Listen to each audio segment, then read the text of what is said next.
Disorders of the cardiovascular system. Note: nifedipine, sublingual, is not recommended for emergency treatment of hypertension due to the erratic and unpredictable drop in BP, which may be associated with dire consequences. Refer patients with possible secondary hypertension should be referred to specialist centers for further investigations and management. 41. Stroke. A stroke or cerebrovascular accident is a rapidly developing focal, or global, disturbance of cerebral function lasting 24 hours or longer or leading to death, with no apparent cause other than a vascular origin. The risk factors for a stroke include hypertension, diabetes mellitus, cigarette smoking, cardiac arrhythmias, obesity, plasmolipid abnormalities, heart and peripheral vascular disease, and excessive alcohol intake. Strokes are usually sudden in onset or may show progression over several hours or occasionally days. The site of the brain lesion causing the stroke usually determines the neurological presentation. Causes: cerebral infarction from thrombosis of a cerebral vessel, embolism from a distant site, e.g. atrial fibrillation, intracerebral hemorrhage, subarachnoid hemorrhage. Symptoms: weakness of one side of the body including the face, inability to rise up from a sitting or lying position, sudden fall, loss of speech, severe headache and or neck pain. Subarachnoid hemorrhage, unconsciousness in some patients, seizures, signs, paralysis of a limb and or the face. Initial flaccidity, but spasticity and exaggerated reflexes occur later. Loss of one half of visual field. Hemianopia, loss of sensation of one half of body. Hemianesthesia. 105. Disorders of the cardiovascular system. Extensor plantar response, alteration of speech, dysarthria/dysphagia, neck stiffness, in subarachnoid hemorrhage.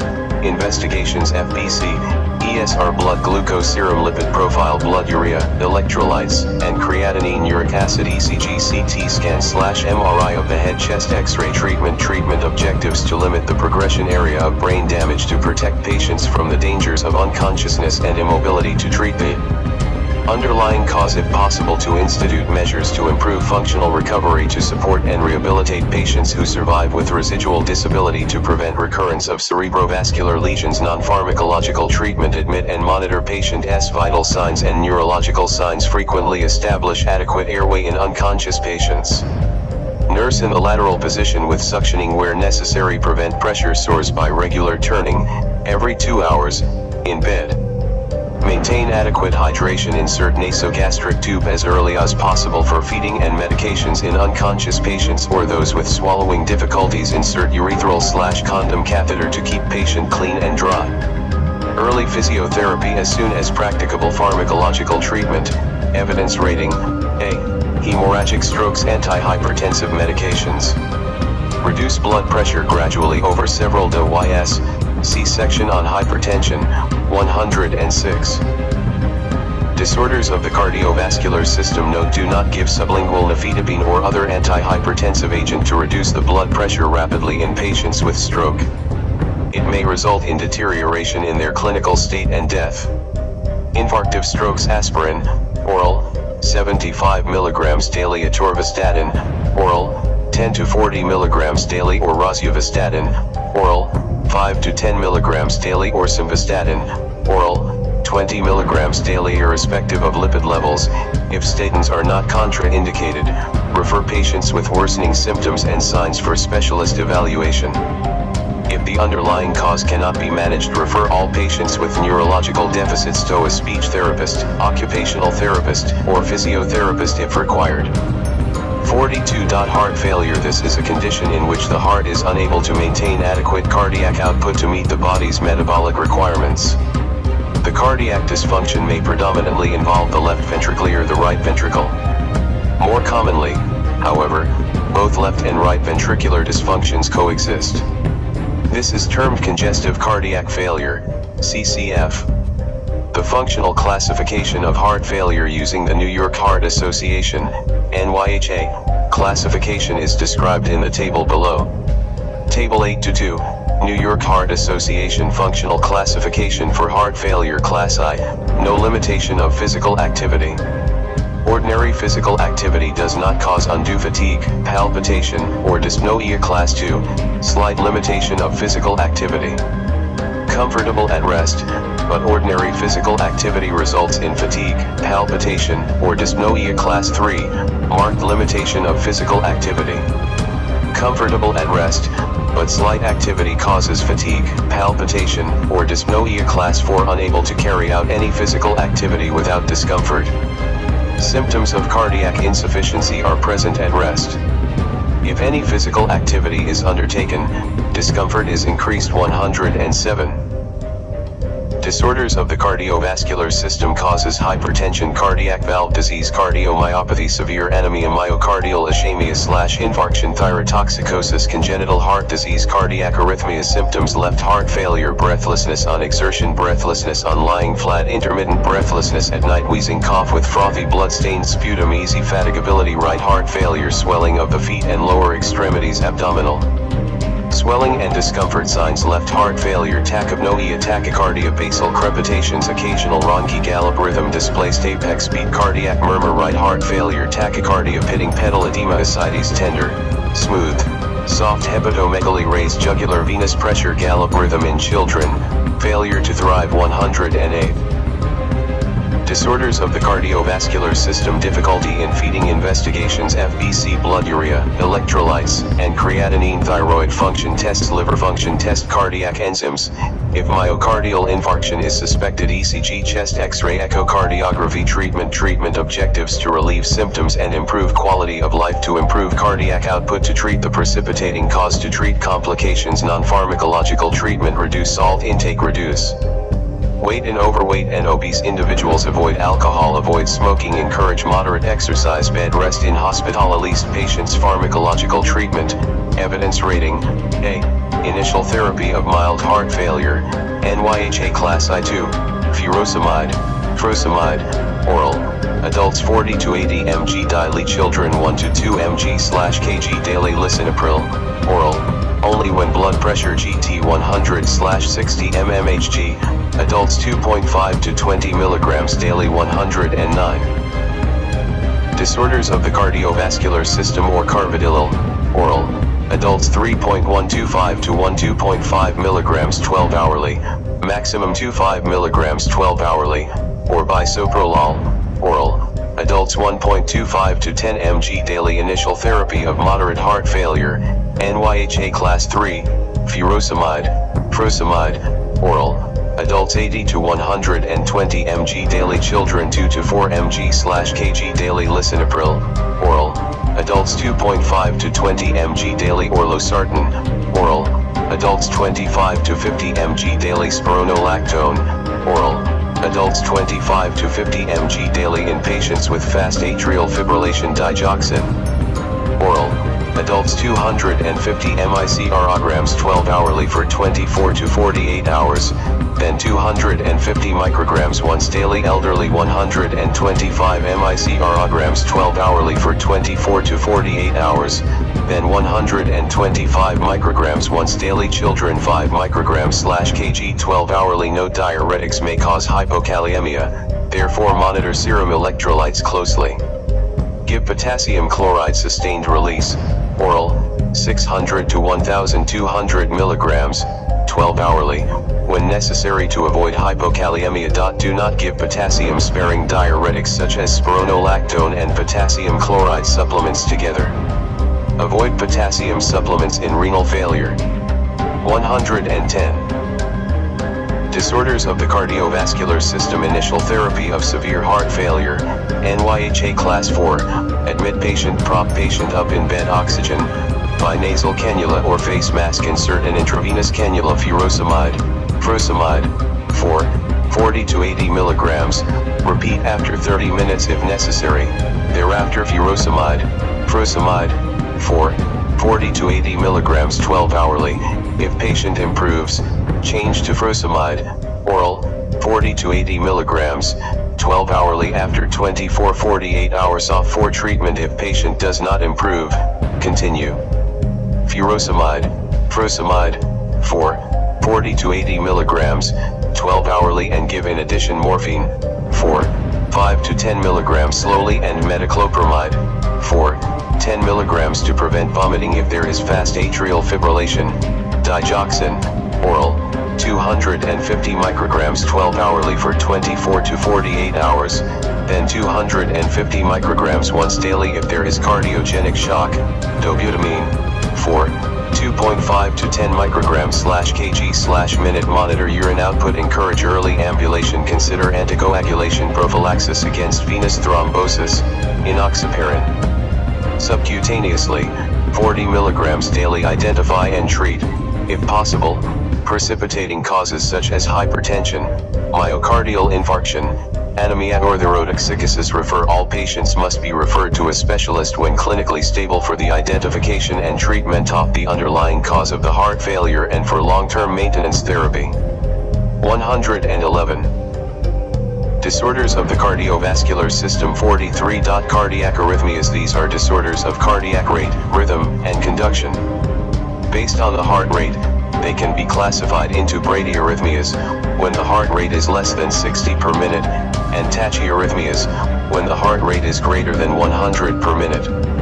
Bradyarrhythmias include sinus bradycardia, sinus pauses and atrioventricular blocks. The tachyarrhythmias can further be classified into supraventricular and ventricular arrhythmias, based on their site of origin.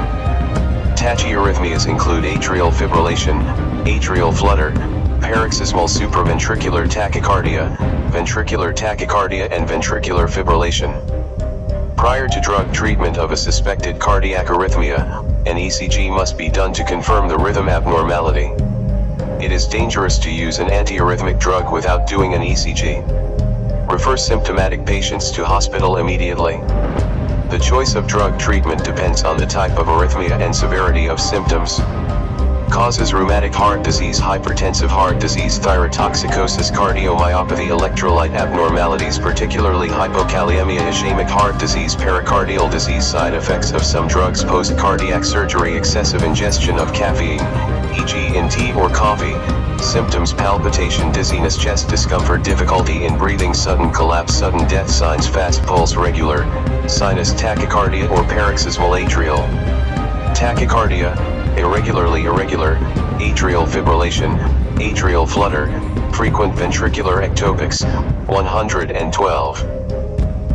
Disorders of the cardiovascular system: slow pulse, regular sinus bradycardia, complete heart block, irregular 6 sinus syndrome, pulse deficit, apical rate faster than radial pulse rate, atrial fibrillation, atrial flutter. Investigations: ECG, serum electrolytes, thyroid function tests, chest x-ray, ambulatory ECG, Holter, echocardiography. Treatment objectives: to control the heart rate, to restore sinus rhythm, to control ventricular rate, to prevent or treat associated complications, to treat the underlying condition, e.g. thyrotoxicosis, to prevent thromboembolism. Non-pharmacological treatment: reassure the patient, avoid excessive intake of alcohol, coffee, or tea, if these are possible precipitating factors. Massage of the carotid sinus on one side for a few seconds. This may terminate an attack of paroxysmal supraventricular tachycardia. If the duration is less than 48 hours, patients may need immediate cardioversion pharmacological treatment. Evidence rating: A. Atrial fibrillation, digoxin, oral, 250 micrograms 12 hourly over 24 to 48 hours. Maintenance dose: 250 micrograms daily. 113. Disorders of the cardiovascular system: alternative treatment or in combination with digoxin, atenolol, oral, avoid in heart failure, 50 to 100 milligrams daily, or bisoprolol, oral, 1.25 to 10 milligrams daily. Antiplatelet and anticoagulant therapy: aspirin, oral, 75 to 300 milligrams daily, or unfractionated heparin, 5,000 to 10,000 units or low molecular weight heparin, e.g. enoxaparin, subcutaneously, 1 milligram per kilogram daily, 100 units/kg, every 12 hours, and then refer patients to a specialist. Refer all patients for specialist evaluation, especially if the duration of the arrhythmia is greater than 48 hours. 44. Congenital heart disease: congenital malformation of the heart, loosely referred to as hole in heart, is quite a common malformation with an incidence of 8 out of 1,000 live births. There are two main groups of congenital heart disease, namely, acyanotic and cyanotic. The acyanotic types include ventricular septal defect, atrial septal defect, patent ductus arteriosus as well as aortic stenosis, pulmonary stenosis, and coarctation of aorta. The cyanotic types are associated with a mixing of deoxygenated blood with oxygenated blood and include tetralogy of Fallot, TOF, and transposition of the great arteries, TGA. Early recognition of the specific type and appropriate medical or surgical intervention is important in improving the quality of life and reducing morbidity from complications. Causes idiopathic maternal infections due to viruses in early pregnancy, notably rubella, ingestion of alcohol during early pregnancy, smoking in early pregnancy, drug intake during early pregnancy. 114. Disorders of the cardiovascular system, exposure to X-rays and other radiation during early pregnancy, maternal diabetes, prematurity, multiple pregnancy symptoms, acyanotic, easy fatigability, breathlessness, poor growth, poor feeding, cold sweats on head, especially forehead in older children, puffy eyelids, swollen feet, and slash or distended abdomen. Exertion may lead to chest pains, syncope or sudden death. Cyanotic, blue tongue and fingernails, cyanosis, at birth or becoming worse with exertion in older children, easy fatigability and breathlessness, interruption of sucking in babies during feeding, squatting several times during play in toddlers, loss of consciousness and convulsions with deepening cyanosis, hypercyanotic attack, poor growth signs, acyanotic, systolic heart murmurs, signs of heart failure for moderate to severe lesions, tachycardia, gallop rhythm, tachypnoea, dyspnoea, weak thready pulse, cold sweaty skin, crepitations, bronchi, puffy eyelids, hepatomegaly. 115. Disorders of the cardiovascular system, cardiomegaly, distended neck veins and ankle edema, in older children, radiofemoral pulse delay, suggests coarctation of the aorta, hypertension, suggests coarctation of aorta, cyanotic, cyanosis, finger clubbing, systolic heart murmur and thrill, tachypnoea, hypercyanotic attack, deep cyanosis, tachypnoea, tachycardia, loss of consciousness and slash or convulsions, signs of heart failure present, see under acyanotic. Investigations: FBC, chest X-ray, ECG, echocardiography. Treatment objectives: early recognition of the problem to treat existing heart failure promptly, early surgical correction if indicated to prevent endocarditis with good oral and dental hygiene and antibiotic prophylaxis. Non-pharmacological treatment: ensure good nutrition. Pharmacological treatment, evidence rating: C. Oxygen to correct hypoxia. Treatment of heart failure: E. C-section on heart failure, for tetralogy of Fallot. Propranolol, oral, 250 microgram 1 mg/kg 6 to 8 hourly. This relaxes the right infundibular obstruction and allows more blood flow into the lungs. 116. Disorders of the cardiovascular system: refer all children with congenital heart disease to a pediatric cardiologist for further clinical assessment and management. 45. Hypercyanotic attack: this is a pediatric cardiac emergency. Attacks commonly occur in infants aged between 2 to 4 months and are precipitated by crying, feeding, or defecation. It can lead to death or long-term complication of the central nervous system. Parents should be educated to recognize the clinical features of attacks and to give initial care. Causes: underlying tetralogy of Fallot, symptoms: irritability, excessive crying, deep rapid breathing, increased severity of existing cyanosis, signs: tachycardia, systolic murmur, coma, convulsions, hemiparesis. Investigations: FBC, chest X-ray, ECG, echocardiography. Treatment objectives: to recognize the problem early, to reverse obstruction, to correct metabolic derangement in severe hypoxia, to prevent complication and death from severe organ ischemia. Pharmacological treatment: pick infant and hold over the shoulder and soothe gently or hold in knee-chest position. 117. Disorders of the cardiovascular system: pharmacological treatment, evidence rating: C. Normal saline or Ringer's lactate, for 20 ml/kg to run over 1 hour. Repeat if necessary. Oxygen, nasally to correct hypoxia: morphine, SC, 200 micrograms/kg 6 hourly. Propranolol, for 500 micrograms/kg slowly over 1 minute. Refer: hypercyanotic attack is an indication for early surgery. Refer to a pediatric specialist or cardiothoracic surgeon. 46. Rheumatic fever: this is a febrile illness in which there is inflammation of several systems, but mainly the joints and heart. It is a major cause of permanent damage to the heart in developing countries. The disease occurs mainly in children of school-going age. The onset of symptoms occurs 1 to 3 weeks after the throat infection. In Ghana, this illness may mimic malaria, typhoid fever, sickle cell disease, myocarditis, and tuberculosis. Cause: it is a complication of untreated or inadequately treated group A streptococcal infection of the throat. Symptoms: persistent fever, joint pain which moves from one joint to another, knees, ankles, wrists, elbows, palpitations, easy fatigability, chest pain. Signs: fever, tenderness of the joint, swelling of the joint, carditis, rapid heart rate, GT 100/minute, murmur, heart failure, pericardial rub, skin rash, subcutaneous nodules over bony prominences. 118. Disorders of the cardiovascular system investigations: FVC, raised white cell count, ESR, raised sickling status, chest X-ray, heart may be enlarged, throat swab for culture, anti-streptolysin O titer, if available, electrocardiogram, echocardiogram.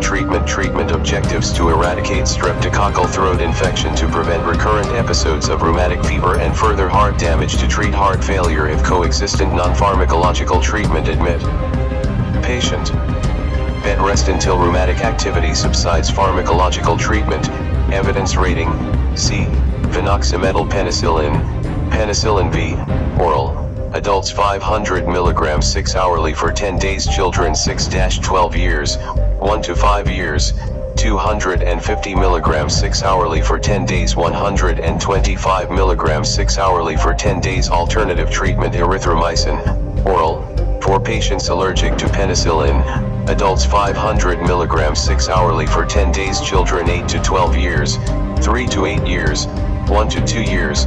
Aspirin, oral, adults 500 mg 6 hourly for 10 days, 250 mg 6 hourly for 10 days, 125 mg 6 hourly for 10 days, 300 to 900 mg 4 to 6 hourly for 4 to 6 weeks. 119.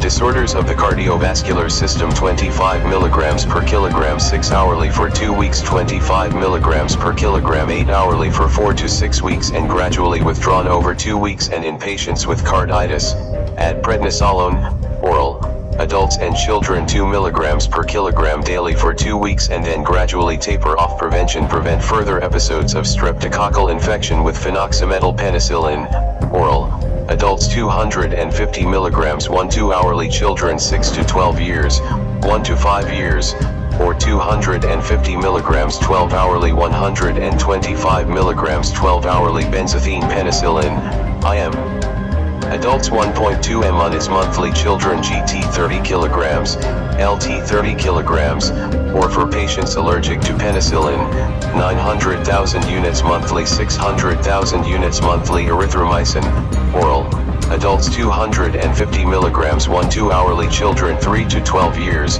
1 to 2 years, 250 mg 12 hourly, 125 mg 12 hourly. Continue until age 21 years or indefinitely if valvular damage present. Children 1 month 18 years.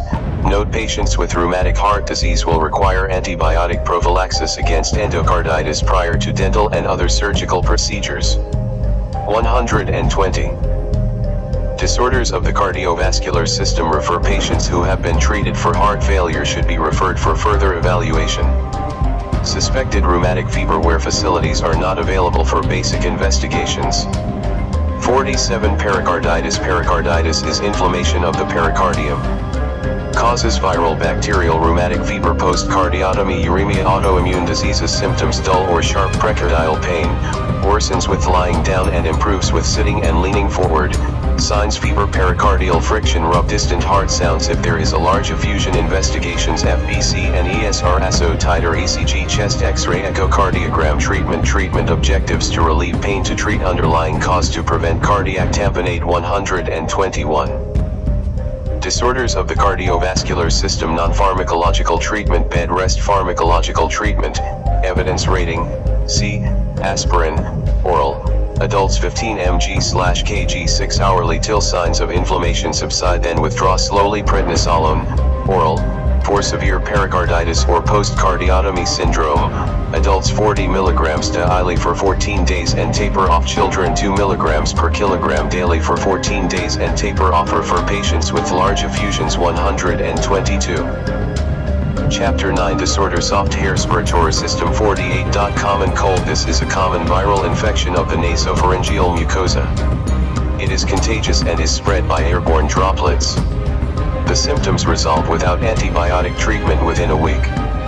If the cold lasts longer than a week, there is persistent fever and cough associated with increased phlegm or offensive nasal discharge. There is the possibility of secondary bacterial infection of the respiratory tract or influenza.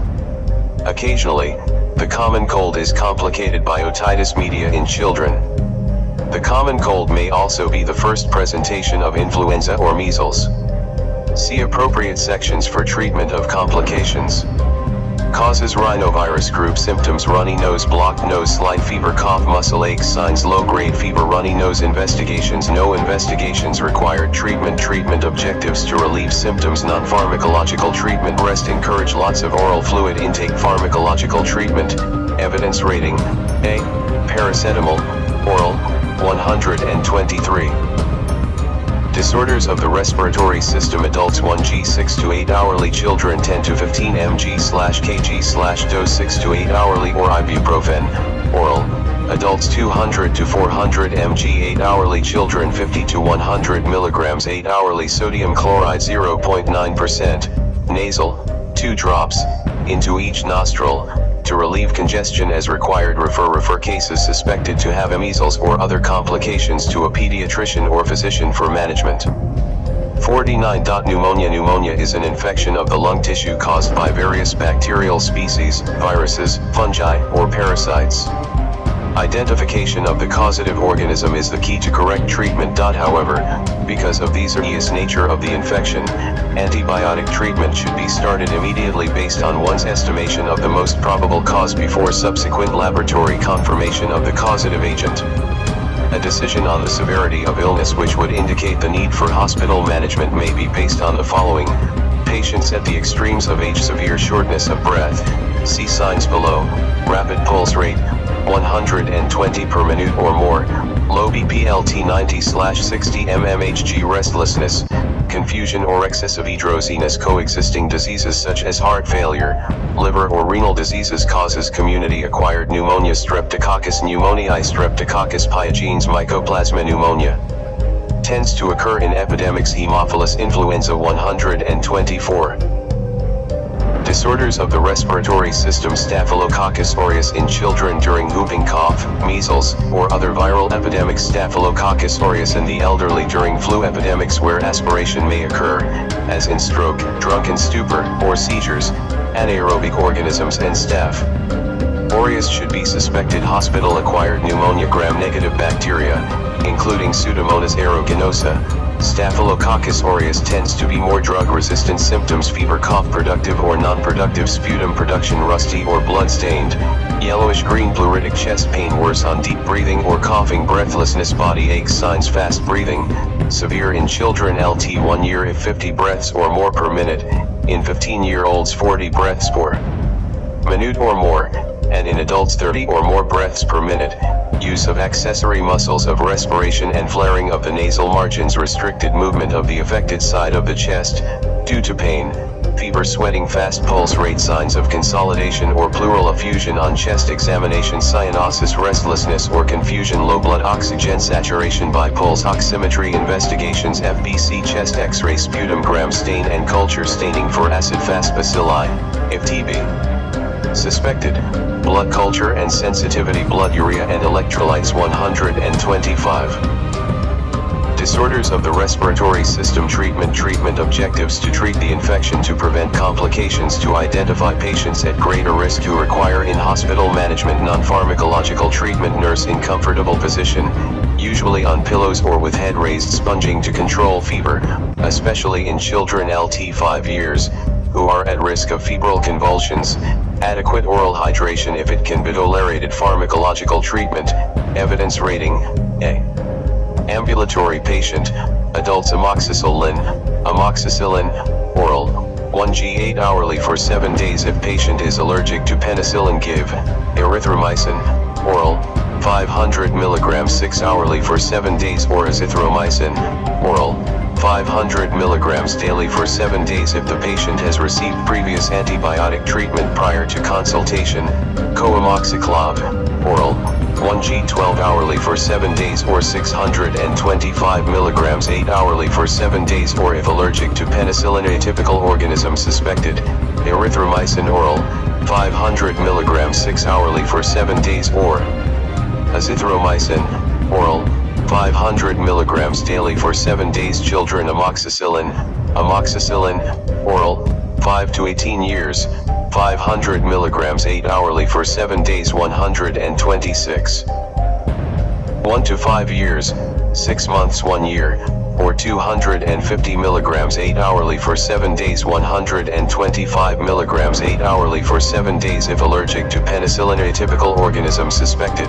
Erythromycin, oral, 8 to 18 years, 250 to 500 mg 6 hourly for 7 days. 2 to 8 years, 6 months 2 years, or azithromycin, oral, 250 mg 6 hourly for 7 days. 125 mg 6 hourly for 7 days. 10 mg per kilogram daily for 3 days.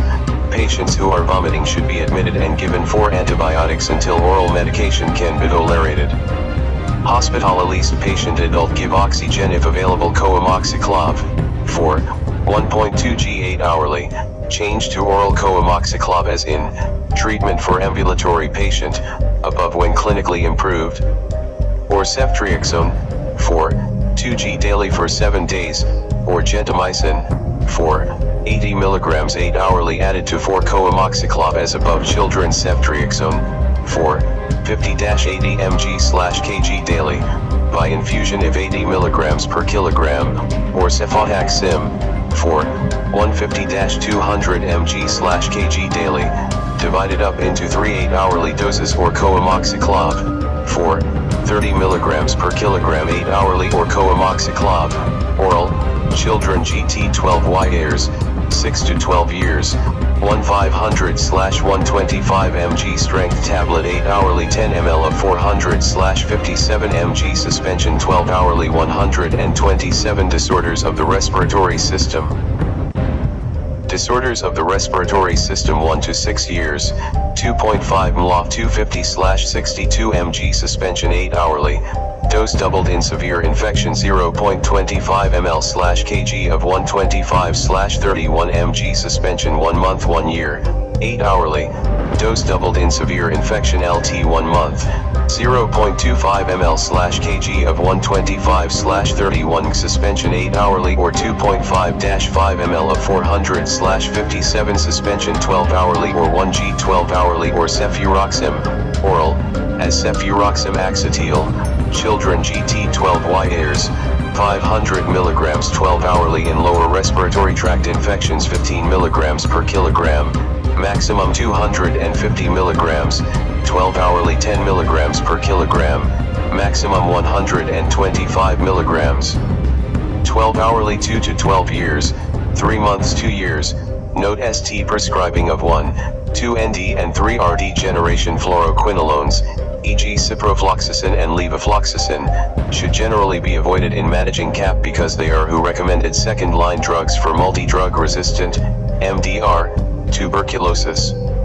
Refer to the nearest hospital if no improvement, i.e. fever remains high or patient is still breathless. If patient is already hospitalized, then intravenous antibiotics should be considered and further investigations done. 50.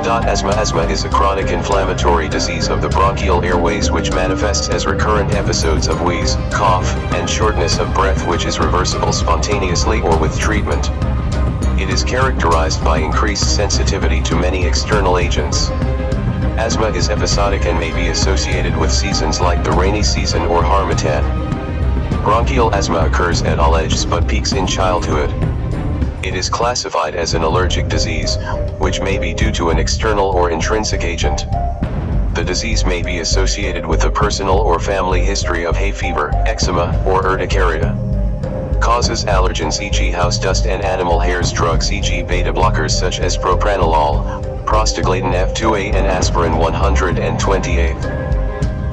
Disorders of the respiratory system. Environmental e.g. air pollution, climatic changes, strong scents and smoke. Infections, viral or bacterial. Exercise, emotions and hyperventilation, excessive deep breathing usually due to anxiety, occupational exposure to industrial chemicals, dust, and drug manufacturing. Symptoms, episodic breathlessness, tightness of the chest, cough, often nocturnal wheeze. Nocturnal symptoms, any off symptoms waking up the patient at night. Signs, tachypnea, fast breathing, rhonchi/wheeze. Use of accessory muscles of respiration. Features of a life-threatening attack are inability of patient to speak full sentences in one breath. Rapid pulse GT 110/minute, GT 130/minute in children 2 to 5 years. Rapid respiration GT 30/minute, GT 50/minute in children 2 to 5 years. Cyanosis, silent chest on auscultation. Drowsiness or confusion. Exhaustion. Peak expiratory flow rate, PEFR, is much lower than expected, less than 33 to 50%. Investigations, FBC stool examination, chest x-ray for the exclusion of complications such as pneumomediastinum, pneumothorax, consolidation, and other diagnoses. Spirometry 129. Disorders of the respiratory system. Treatment objectives to relieve symptoms, to prevent complications and recurrence. Non-pharmacological treatment, avoid triggers of an acute asthmatic attack. Avoid smoking. Pharmacological treatment, evidence rating: A. Management of acute severe asthma. Oxygen, intranasal or by mask, in high concentration plus salbutamol, nebulized. Adults 2.5-5 mg 6 hourly. Children 2.5 mg 6 hourly plus aminophylline. 4. Slow bolus injection, where patient is still distressed after 3 to 4 initial doses of nebulized salbutamol. Adults 250 mg over 20 minutes and repeat after 30 minutes if necessary. Children 3-5 mg/kg over 20 minutes as a slow bolus injection or by infusion. CAUTION. Exercise caution when giving aminophylline to adults who have been on theophylline tablets, as there is a high risk of cardiac arrhythmias, seizures, due to toxic blood levels. Avoid bolus injection. Give slow infusion over 6 to 8 hours if needed. Plus hydrocortisone. 4. To be given simultaneously with bronchodilators. Adults 200 mg STAT then 100 mg 6 hourly until clinical improvement. Children 6 to 2 years, 1 to 5 years, LT 1 year, 100 mg 8 hourly, 50 mg 8 hourly, 5 mg 8 hourly, 130. Disorders of the respiratory system plus prednisolone, oral.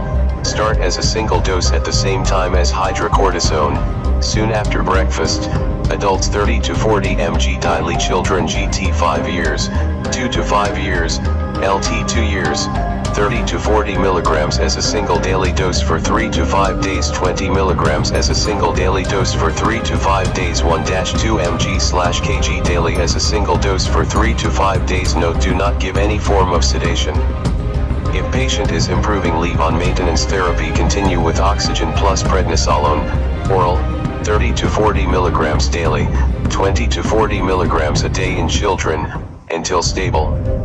Continue for 5-7 days, or may choose to tail off dose over 2 weeks plus salbutamol, nebulized, 2 to 5 mg 2 to 4 hourly or aminophylline. 4. Adults 250 mg 6 hourly. Children 3-5 mg/kg 6 to 8 hourly over 20 minutes as a slow bolus injection. If patient is not improving, continue oxygen plus salbutamol, nebulized, 2 to 5 mg more frequently every 15 to 30 minutes plus aminophylline. 4. Adults 250 mg IN 500 ml of 5% dextrose or 0.9% sodium chloride, 6 hourly. Children 3-5 mg/kg 6 to 8 hourly over 20 minutes as a slow bolus injection. 131. Disorders of the respiratory system plus hydrocortisone. 4. Adults 200 mg 6 hourly. Children 6 to 12 years, 1 to 5 years, LT 1 years, plus prednisolone, oral. adults 100 mg 8 hourly, 50 mg 8 hourly, 25 mg 8 hourly, 30 to 60 mg daily. Children prednisolone oral, 1 to 2 mg/kg daily, 40 mg maximum dose. Once patient is improving, change to oral steroids. Wean off aminovaline and stop in 12 to 24 hours. Reduce frequency of nebulous salbutamol. Substitute with inhaled or oral salbutamol after 24 hours. Give written and oral instructions on how to tail off oral steroids, or steroids may be stopped after 7 days. In children, give prednisolone 1 to 2 mg/kg for 3 to 5 days. Refer after initial management. Refer rapidly deteriorating patients with poor response to acute management. All discharged clients should be followed up in 1 week and refer patient to specialist clinics for continued care. Management of chronic asthma in adults and children of school-going age. The key to preventing acute exacerbations is adequate management of chronic asthma. Treatment objectives: to alleviate symptoms, to improve the quality of life of the patient, to prevent crisis, acute attacks, or hospitalization. 132. To prevent adverse effects from medications. To prevent exacerbations. Non-pharmacological treatment involve patient in his/her management. Avoidance of provoking factors where possible. Selection of the best treatment available. Step-up treatment is needed for good control. Refer early for specialist care after Step 2 pharmacological treatment. Evidence rating: A. Step 1 reliever medication, intermittent use of bronchodilators. Salbutamol, 100 microgram, 2 puffs as often as needed. Inhaled if inhaled beta agonists or oral bronchodilators are needed more than once daily. Then move to Step 2 where a doctor should be involved. Step 2 controller medication, regular 12-hourly use of inhaled budesonide 1 puff 12 hourly. Adults and children GT 10 years 200 microgram, children LT 10 years 100 microgram. Inhaled fluticasone MDI 2 puffs 12 hourly. Adults 125 or 250 microgram, children 50 microgram. Inhaled beclomethasone, 100 microgram, 2 puff S 12 hourly in both adult S and children, plus reliever medication. Inhaled salbutamol 100 microgram, 2 puffs as needed. Step 3 controller medication, regular, 12 hourly, twice daily. Use of inhaled combination ICS and long-acting beta agonist, LABA. Fluticasone/salmeterol, doses 50/100 or 50/250, 1 puff 12 hourly. Adults, children over 5 years, 133. Disorders of the respiratory system. Disorders of the respiratory system: budesonide/formoterol, doses 80/4.5, children over 5 years, or 160/4.5, adults, 1-2 puffs 12 hourly plus reliever medication. Inhaled salbutamol 100 microgram, 2 puffs as needed. Step 4, refer to asthma specialist clinic. Controller medication, increased dose of inhaled steroid in combination with LABA. From Step 3, add on leukotriene antagonist, oral montelukast 10 mg daily, 5 mg daily in children 6 years plus, or zafirlukast 20 mg twice daily, 10 mg 12 hourly in children over 6 years. Modified release theophylline SR, 10 mg per kilogram/day in children. Restrict prescribing to specialists plus reliever medication. Inhaled salbutamol as above. Step 5, refer to asthma specialist clinic. Controller medication, addition to Step 4 treatment of regular once daily prednisolone, oral, starting with 30 to 40 mg daily and tailing down to a low maintenance daily dose. In adults, prednisolone tailed off by 5 mg every third day, reducing to lowest dose possible without provoking attacks, usually 5 to 10 mg daily or alternate daily. May add on oral salbutamol 4 mg 8 to 12 hourly. Reliever medication should be used at all steps as required. Stepping down review treatment every 3 to 6 months with a view to stepping down treatment if client is symptom-free or has minimal symptoms, LT 1-2 times a week. Refer clients who have recurrent acute exacerbations within a few days to weeks of each other for specialist care and review of their treatment. When patient requires more than 1 course of oral prednisolone in 3 months, refer for specialist care. 134. Disorders of the respiratory system. 51. Acute bronchitis. This refers to an acute infection of the bronchial mucosa. It is often found in association with upper respiratory tract infection. Most of the cases are viral and do not require antibiotics for treatment. Antibiotics should, however, be prescribed if the patient is very ill or breathless or has an underlying illness like malnutrition, measles, rickets, anemia, diabetes mellitus, chronic bronchitis, HIV/AIDS. Causes bacteria, e.g. streptococci, staph aureus, H. influenza viruses, e.g. influenza virus. Symptoms: initial dry cough, later productive anterior chest pain aggravated by coughing, low-grade fever. Signs: fever, rhinorrhea, crepitations and rhonchi. Investigations: FBC sputum culture. Treatment objectives: to relieve symptoms, to treat suspected bacterial infection. Non-pharmacological treatment: bed rest, keep well hydrated, give humidified air if possible. Pharmacological treatment: evidence rating, C. Paracetamol, oral, adults 500 mg 1g 6 to 8 hourly 135. Disorders of the respiratory system. Children 6 to 12 years, 1 to 5 years, 3 months 1 year, plus 250 to 500 milligrams 6 to 8 hourly 120 to 250 milligrams 6 to 8 hourly 60 to 120 milligrams 6 to 8 hourly. Amoxicillin, oral, adults 500 milligrams 8 hourly for 7 days. Children 6 to 12 years, 1 to 5 years, LT 1 year, or co-amoxiclav, oral, adults 250 milligrams 8 hourly for 7 days. 125 milligrams 8 hourly for 7 days. 62.5 milligrams 8 hourly for 7 days. 1/500/125 tablet 12 hourly. Children GT 12 years, 6 to 12 years, 1/500/125 tablet 12 hourly for 7 days. 5 ml of 400/57. Suspension 12 hourly for 7 days. 1-6 years, 2.5 ml of 400/57. Suspension 12 hourly for 7 days. 0.25 ml/kg. Body weight of 125/31. Suspension 8 hourly for 7 days. 0.25 ml/kg. Body weight of 125/31. Suspension 8 hourly for 7 days. 1 month 1 year, LT 1 month. Note: double the dose of the above antibiotic in severe infections for individuals allergic to penicillin.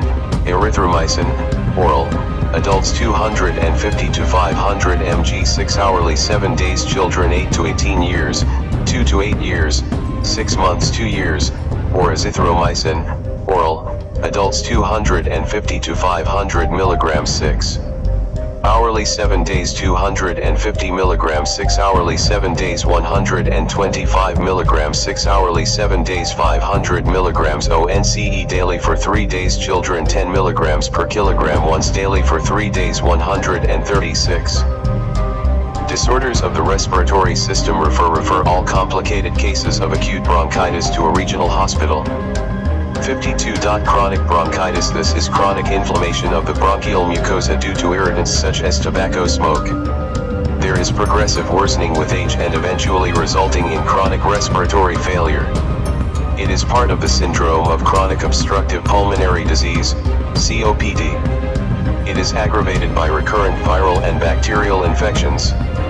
Causes: cigarette smoking, industrial dust, chemical irritants. Symptoms: cough with production of clear sputum, fever and production of thick offensive sputum, purulent and copious during secondary bacterial infection. Shortness of breath, with or without wheeze signs. Absence of signs does not exclude the disease. Wheeze or rhonchi. Reduced peak expiratory flow rate, PEFR, which does not increase with treatment. Investigations: FBC spirometry, chest x-ray, sputum culture. Treatment objectives: to minimize or stop cough, to reduce quantity of sputum produced, to prevent or minimize wheeze and shortness of breath. Non-pharmacological treatment: smoking cessation, if patient is a smoker. 137.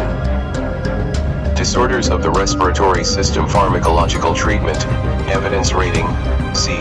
Mucolytic syrup containing acetylcysteine, 10 ml 8 hourly of thick viscid sputum. Salbutamol inhaled, via aerosol, 100 microgram, 2 puffs, 12 hourly and as needed, or ipratropium bromide inhaled, 20 microgram, 2 puffs, 12 hourly and as needed antibiotics for secondary infection. Amoxicillin, oral, adults 500 mg 8 hourly for 7 days, or erythromycin, oral, adults 500 mg 6 hourly for 7 days, or azithromycin, oral, adults 500 mg daily for 3 days. Refer all complicated cases for specialist care. 53. Bronchiolitis. This is an acute viral infection of the bronchioles occurring in infants under 10 months of age, which can lead to fatal acute respiratory failure. It tends to occur in epidemics during the cold seasons. Bronchiolitis has a high mortality rate, so it should ideally be treated in hospital. Causes: viruses, e.g. respiratory syncytial virus, parainfluenza virus. Symptoms: onset often follows a cold, low-grade fever, cough, breathlessness, wheezing. 138. Disorders of the respiratory system. Signs: fast breathing, distension of nasal margins, alar flare, intercostal recession on auscultation. There are rhonchi and crepitation, cyanosis, blue discoloration of lips, tongues, and fingertips. If severe, investigation. FBC chest x-ray treatment objectives: to avoid worsening of obstruction by thick secretions, to prevent hypoxia, to prevent and ensure prompt treatment of respiratory failure, to detect and promptly treat heart failure, to treat secondary bacterial infection. Non-pharmacological treatment: prop the child up or hold in a sitting position, keep well hydrated but avoid fluid overload. Pharmacological treatment, evidence rating: C. Humidified air enriched with oxygen 4 fluid 1/5 normal, saline in 4.3 dextrose, given to distressed infants who cannot suck. Antibiotics, given to very sick infants with suspected secondary bacterial infection. Amoxicillin, oral, children 6 to 12 years, 1 to 5 years, LT 1 year, or co-amoxiclav, oral, children GT 12 years, 250 mg 8 hourly for 7 days, 125 mg 8 hourly for 7 days, 62.5 mg 8 hourly for 7 days, 500/125 tablet 12 hourly for 7 days, 5 ml of 400/57 suspension. 6 to 12 years, 12 hourly for 7 days, 139. Disorders of the respiratory system. 1 to 6 years, 2.5 ml of 400/57 suspension 12 hourly for 7 days, 0.25 ml/kg body weight of 125/31 suspension 8 hourly for 7 days, 0.25 ml/kg body weight of 125/31 suspension 8 hourly for 7 days. 1 month 1 year, LT 1 month, double the dose in severe infections for patients allergic to penicillin. Erythromycin, oral, children 8 to 18 years, 2 to 8 years, 6 months -2 years, or azithromycin, oral, children GT 6 months, 250 to 500 mg 6 hourly for 7 days, 250 mg 6 hourly for 7 days. 125 mg 6 hourly for 7 days, 10 mg per kilogram once daily for 3 days. Close monitoring and possible intubation and ventilation may be required. Bronchodilators and corticosteroids are not effective and should not be given. Refer all severely distressed infants to a regional hospital. 54. Bronchiectasis. In bronchiectasis, the medium and smaller sized bronchi, usually in the lower lobes, become diseased and dilated. Their ciliated epithelium is then replaced by squamous cells. The mucus present becomes a site for chronic infection with the formation of large amounts of purulent and often offensive sputum. Causes: childhood pneumonia such as whooping cough, post-measles, post-pulmonary tuberculosis, chronic rhinosinusitis with post-nasal drip, fibrosing lung disease e.g. fibrosing alveolitis. Symptoms: bouts of coughing over many months, copious offensive sputum, especially in the morning, hemoptysis in over 1/3 of cases. 140. Disorders of the respiratory system. Fever, chest pain. Signs: weight loss, fever, clubbing, crepitations. Investigations: FBC sputum culture, chest x-ray, CT scan of the chest after specialist review. Treatment objectives: to reduce cough and sputum production, to prevent infective exacerbations. Non-pharmacological treatment: postural drainage, breathing exercises, improve nutrition. Pharmacological treatment, evidence rating: C. Co-amoxiclav, oral, adults 1G12 Ho.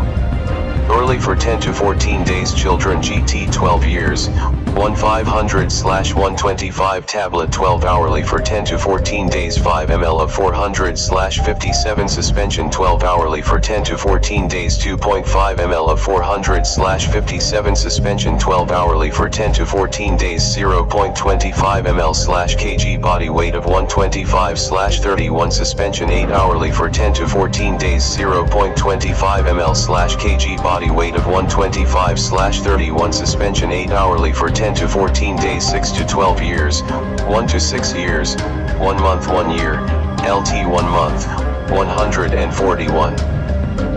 Disorders of the respiratory system. Double the dose in severe infections for patients allergic to penicillin, azithromycin, oral.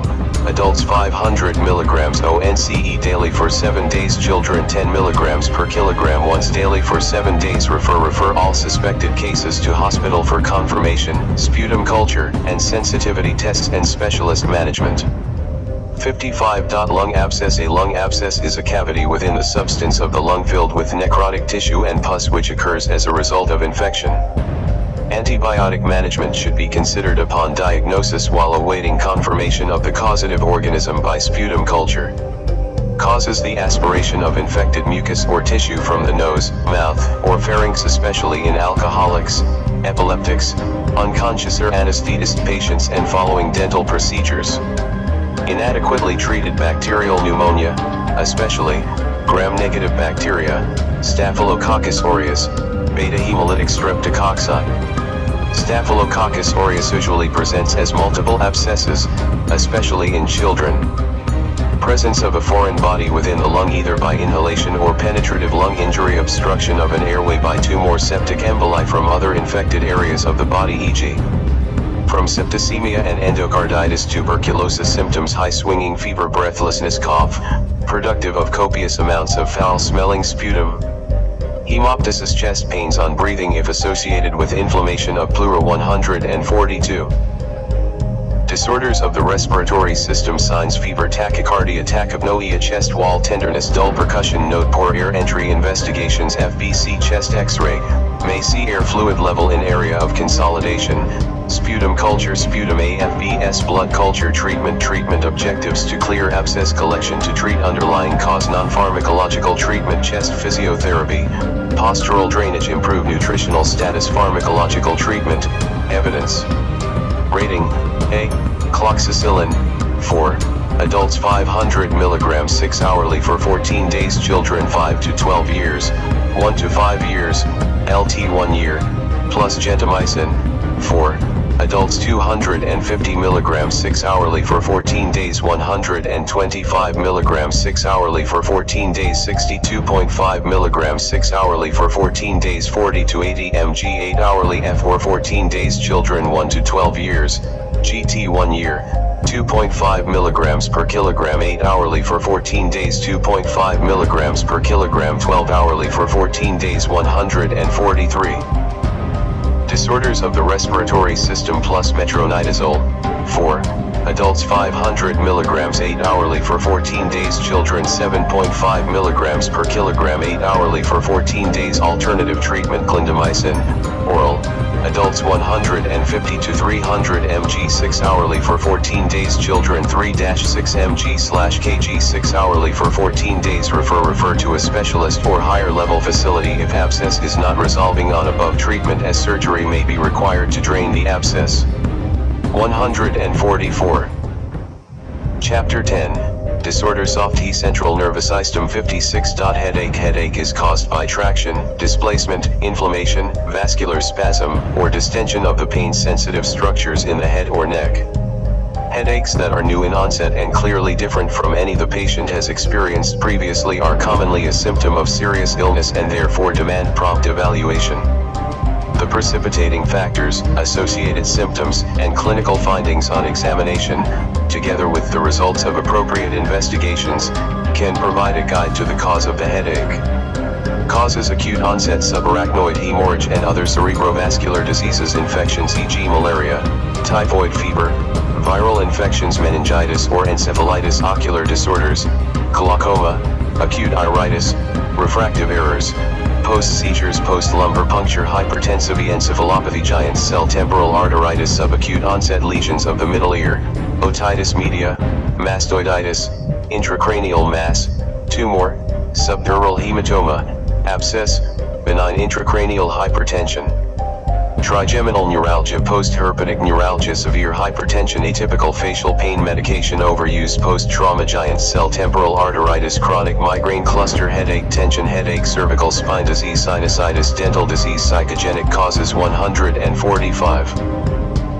Disorders of the central nervous system, symptoms, visual e.g. photophobia, flashes of light, floaters, aura e.g. visual, auditory, gustatory, accompanying features e.g. nausea, vomiting, site of pain e.g. occipital, ocular, unilateral, bilateral characteristics e.g. pulsating, throbbing, sharp, dull, relieving or exacerbating factors e.g. cough, coitus, lying flat signs, local tenderness, fever, neck stiffness, positive Kernig's, drowsiness, excessive lacrimation, conjunctival, redness, papilloedema, investigations, FBC, ESR, skull X-ray, cervical X-ray, X-ray of the paranasal sinuses, CT scan, head if warranted, lumbar puncture if warranted, treatment objectives to relieve pain, to identify and treat underlying cause, to prevent complications relating to the underlying cause, to improve quality of life, non-pharmacological treatment, relaxation techniques, stress avoidance, psychotherapy, identification and elimination of trigger factors. 146.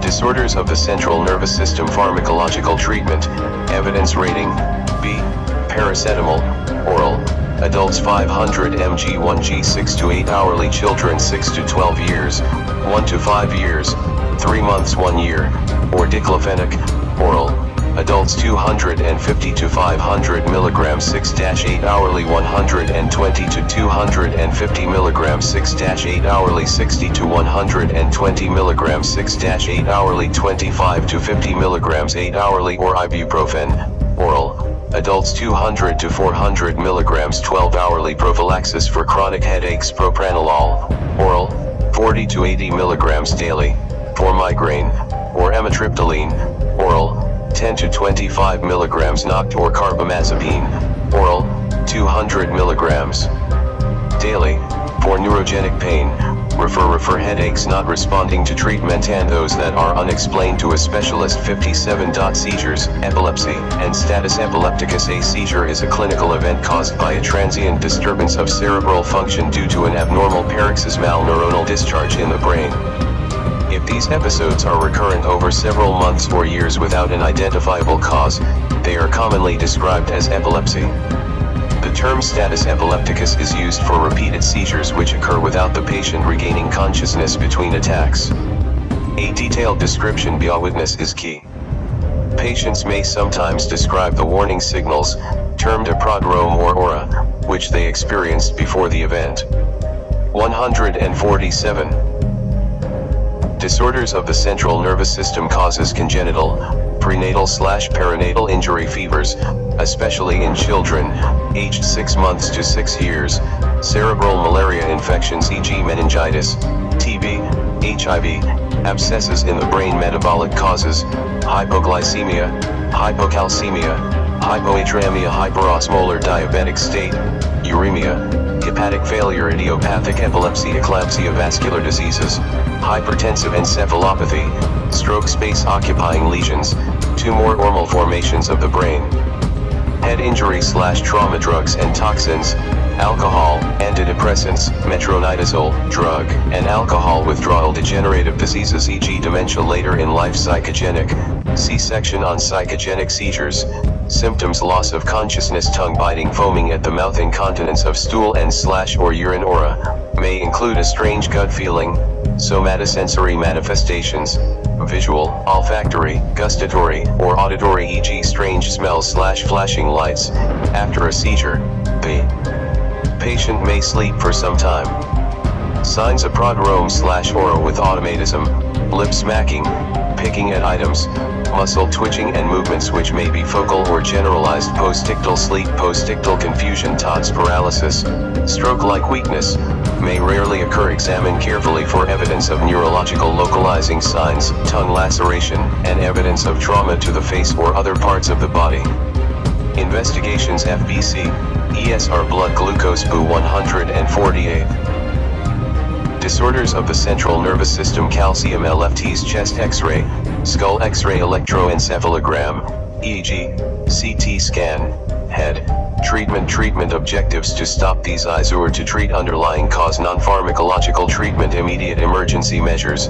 If patient is seen convulsing, ensure that the patient does not harm himself, moving person away from sharp objects, etc. Clothing about the neck should be loosened. Ensure the airway is clear. Remove any secretions or vomitus from the mouth or nose. Don't force a spoon or tongue depressor into mouth. Remove false teeth if present after convulsions cease. Turn the patient into semi-prone position by turning the patient on the side, with one leg bent and the other leg straight. Monitor fits chart. Pharmacological treatment, evidence rating. A. Immediate emergency measures: if patient is seen convulsing, oxygen, intranasal or by face mask, high concentration to offset cerebral hypoxia, diazepam. 4. Adults 10 mg SLLE over 23 minutes, approximately 2.5 mg every 30 seconds.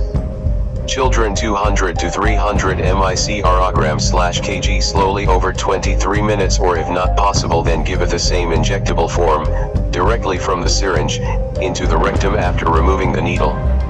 This may be repeated 10 minutes later if the fit continues.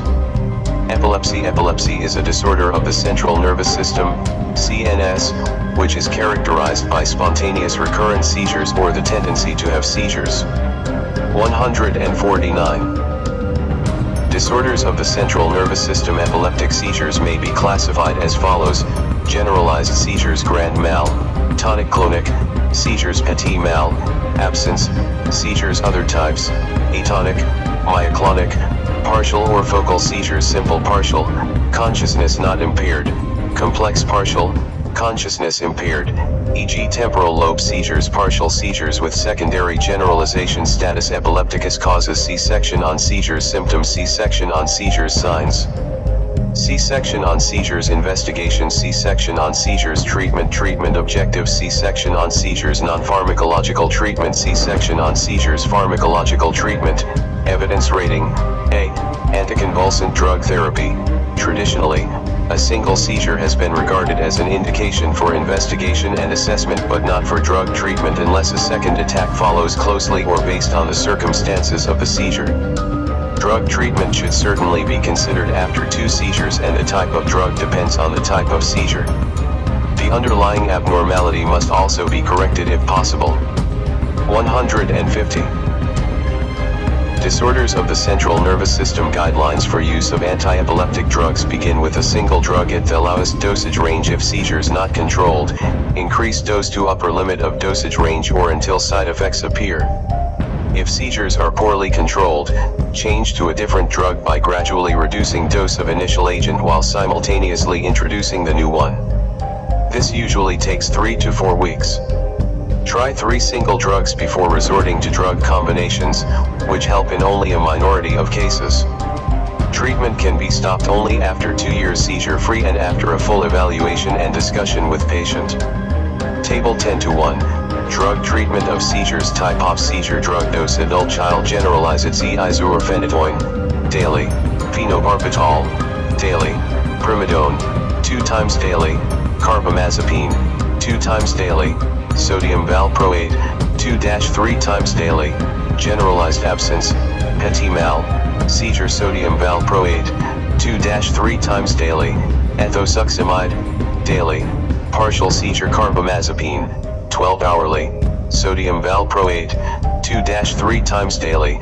300 to 500 mg, 60 to 180 mg, 250 to 1000 mg, 400 to 1200 mg, 600 to 2000 mg, 3-5 mg/kg, 5-8 mg/kg, 20-30 mg/kg, 10-20 mg/kg, 20-30 mg/kg, 600 to 2000 mg, 500 to 1500 mg.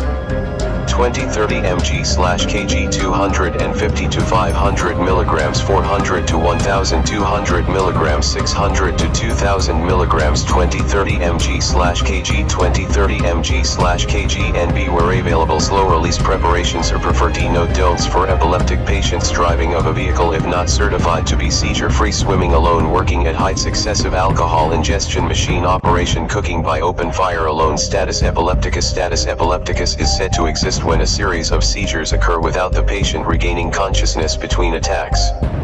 By definition, such seizures are continuous and last more than 5 minutes. This condition is life-threatening. Outcome of status epilepticus is influenced by the presence of the following conditions. 151. Disorders of the central nervous system: high mortality, anoxia, multiple medical illnesses, sepsis, intermediate mortality, stroke, tumor, infection, trauma, low mortality, epilepsy plus precipitant, e.g. omitting anti-epileptic drug toxicity, and interactions. Alcohol withdrawal causes C-section for seizures. Investigation: C-section for seizures. Treatment objectives: to maintain adequate airway, breathing and circulation to terminate the seizure and prevent recurrence. To treat underlying cause: non-pharmacological treatment. C-section for seizures: insert a Brooks airway or a pharyngeal tube to maintain airway. Pharmacological treatment: evidence rating A, oxygen, nasally or by face mask. Diazepam. 4. Adults 10 mg slowly over 2-3 minutes, not exceeding 2.5 mg every 30 seconds. Children 200 to 300 micrograms/kg slowly over 2 to 3 minutes, or if not possible then give it the same injectable form, directly from the syringe, into the rectum after removing the needle. This may be repeated 10 minutes later if the fit continues. If hypoglycemia is suspected, treat as appropriate for adult or child. C-section on hypoglycemia. If seizures continues, diazepam in sodium chloride 0.9%. 4. 40 to 80 mg per liter to be infused over 6 hours. Give at 5 mg/minute until seizures stop or a total of 20 mg has been given or significant respiratory depression occurs. 152. Disorders of the central nervous system. If seizures still persist, phenytoin, for only when ECG monitoring is available. 20 mg per kilogram slowly at rate no greater than 50 mg/minute, or phenobarbital. 4. 20 mg per kilogram slowly if seizures remain uncontrolled 60 minutes after they began. Contact anesthetist to provide general anesthesia and ventilate.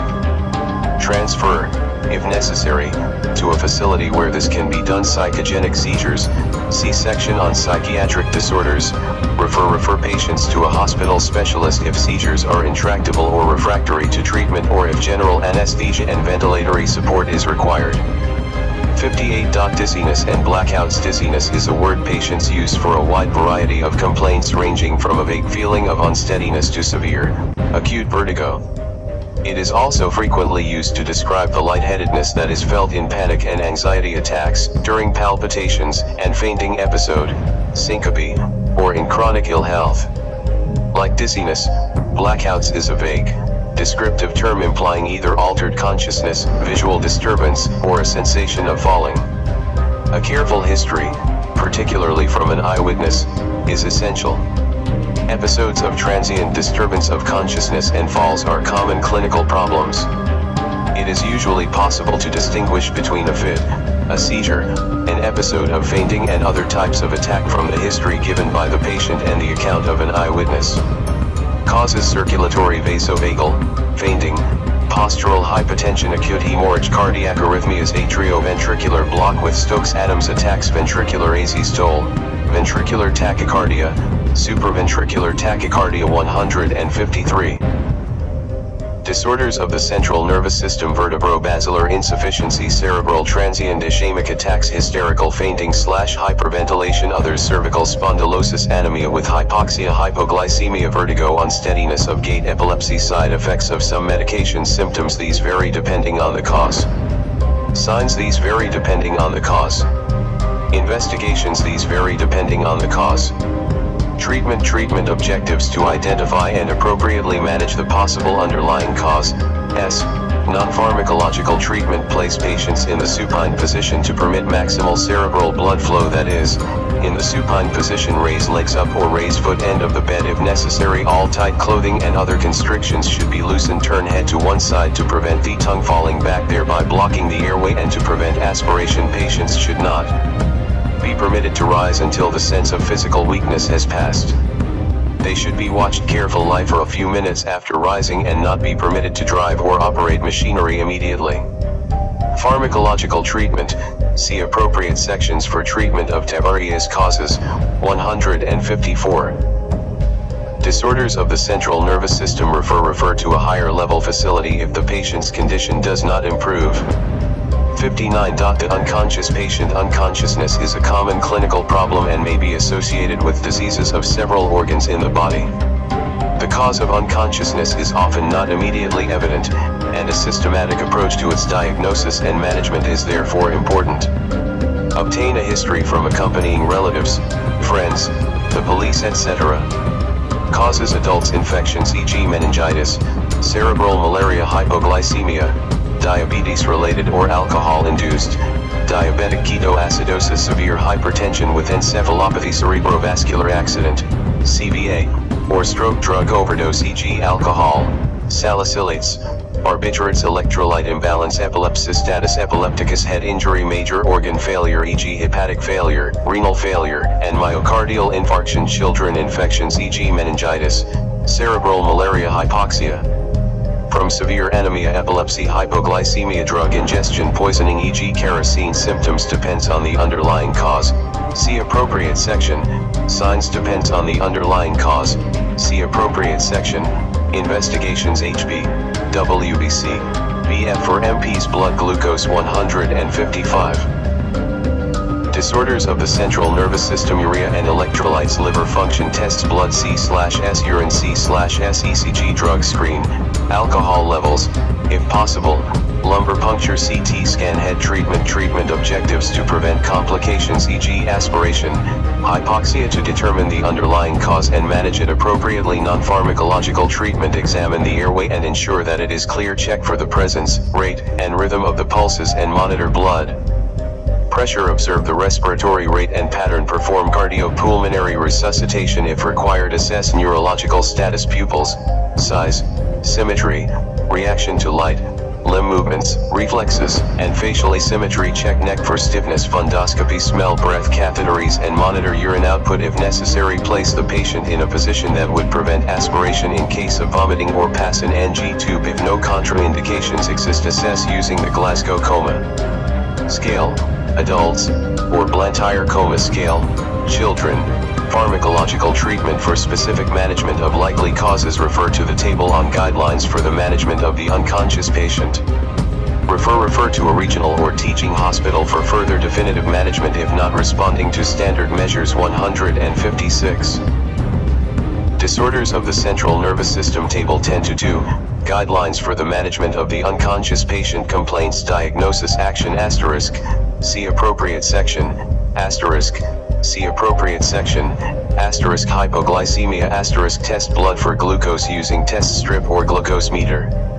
Give for glucose. History of diabetes, use of oral anti-diabetic or ingestion of alcohol. History of ingestion of medication, tablets or liquid. There may be smell of alcohol or other substance on breath. Drug overdose, e.g. alcohol, e.g. paracetamol. Support respiration for glucose to prevent hypoglycemia. In chronic alcoholics, precede 4-5 to 10% glucose with added B vitamins. Gastric lavage, N-acetylcysteine, 150 mg per kilogram over 15 minutes. Presence or absence of history of diabetes, polyuria, polydipsia. Hyperventilation. Gradual onset of illness. Evidence of infection. Urine sugar and ketone positive blood glucose GT18-mol/L*. Diabetic ketoacidosis. See appropriate section. Fever, fits, headache, neck stiffness, altered consciousness, etc. Meningitis or cerebral malaria. Treat with antibiotics and quinine until either diagnosis confirmed. 157. Disorders of the Central Nervous System Table 10-2, Continued Guidelines for the Management of the Unconscious Patient ** Epilepsy ** Give diazepam. 4. To abort fits and continue or start with anti-epileptic drug treatment. History of previous fits. Sudden onset of convulsions, with or without incontinence. ** Stroke. Check blood pressure and blood glucose. If hypertensive, give antihypertensives to reduce BP slowly over several days. Patient with sudden onset of paralysis of one side of body. Patient with hypertension, headaches, seizures ** hypertensive encephalopathy. Check blood pressure if very high, give oral or parenteral antihypertensive. Syncope. Unconsciousness is usually brief. Prompt awakening occurs. Monitor vital signs. Sudden onset associated with cardiac arrhythmia or emotional crisis. Head injury. Treat lacerations. X-ray skull for fractures, CT scan. History of injury, or alcoholism, signs of trauma. History of heavy alcohol ingestion over many years. History of jaundice and gradual onset of changes in sensorium. ** Hepatic failure. Manage as hepatic encephalopathy. 158. Chapter 11 Psychiatric Disorders 60. Attention Deficit Hyperactivity Disorder. Attention Deficit Hyperactivity Disorder, ADHD, is a chronic lifelong condition usually starting from childhood. It is characterized by inattention, poor concentration, and hyperactivity or impulsivity. Thought interferes with functioning at home and school and in relationships. The symptoms of ADHD must be present most of the time and in at least two different settings, for example, at home and school. The child must have these symptoms for at least 6 months and they must be more prominent than others of their age for a doctor to consider the diagnosis. Causes. The exact cause is unknown. However, there may be a family history and sometimes difficulties with the child's birth. Symptoms. The behavior of the child may include the following: easily distracted, may not follow instructions or listen when spoken to, leaves tasks unfinished, makes careless mistakes, have trouble sitting still and run around at inappropriate times, tend to be clumsy and occasionally destructive. Signs. The symptoms mentioned above may be observed by the healthcare practitioner during a consultation. Investigations. No specific investigations. Treatment objectives: to improve the child's behavior and social integration. Non-pharmacological treatment. Behavioral control. Parents, teachers, and other caregivers should be taught to reward good behavior, set fixed schedules, and help the child organize everyday items and tasks. 159. Psychiatric disorders. Pharmacological treatment. Evidence rating: B. Methylphenidate, oral. Dosage schedule to be determined by specialist experienced in managing this condition. Refer. All children suspected to have ADHD should be referred to a child psychiatrist or pediatrician for full assessment and treatment. 61. Psychogenic seizures. Psychogenic seizures or pseudo-seizures are non-epileptic seizures which mimic epilepsy but actually have an underlying psychological cause. In patients with this form of disorder, there may be a history of physical, sexual, psychological abuse. The symptoms may be precipitated by stress and the signs are often variable and may include resistance to eye opening upon examination.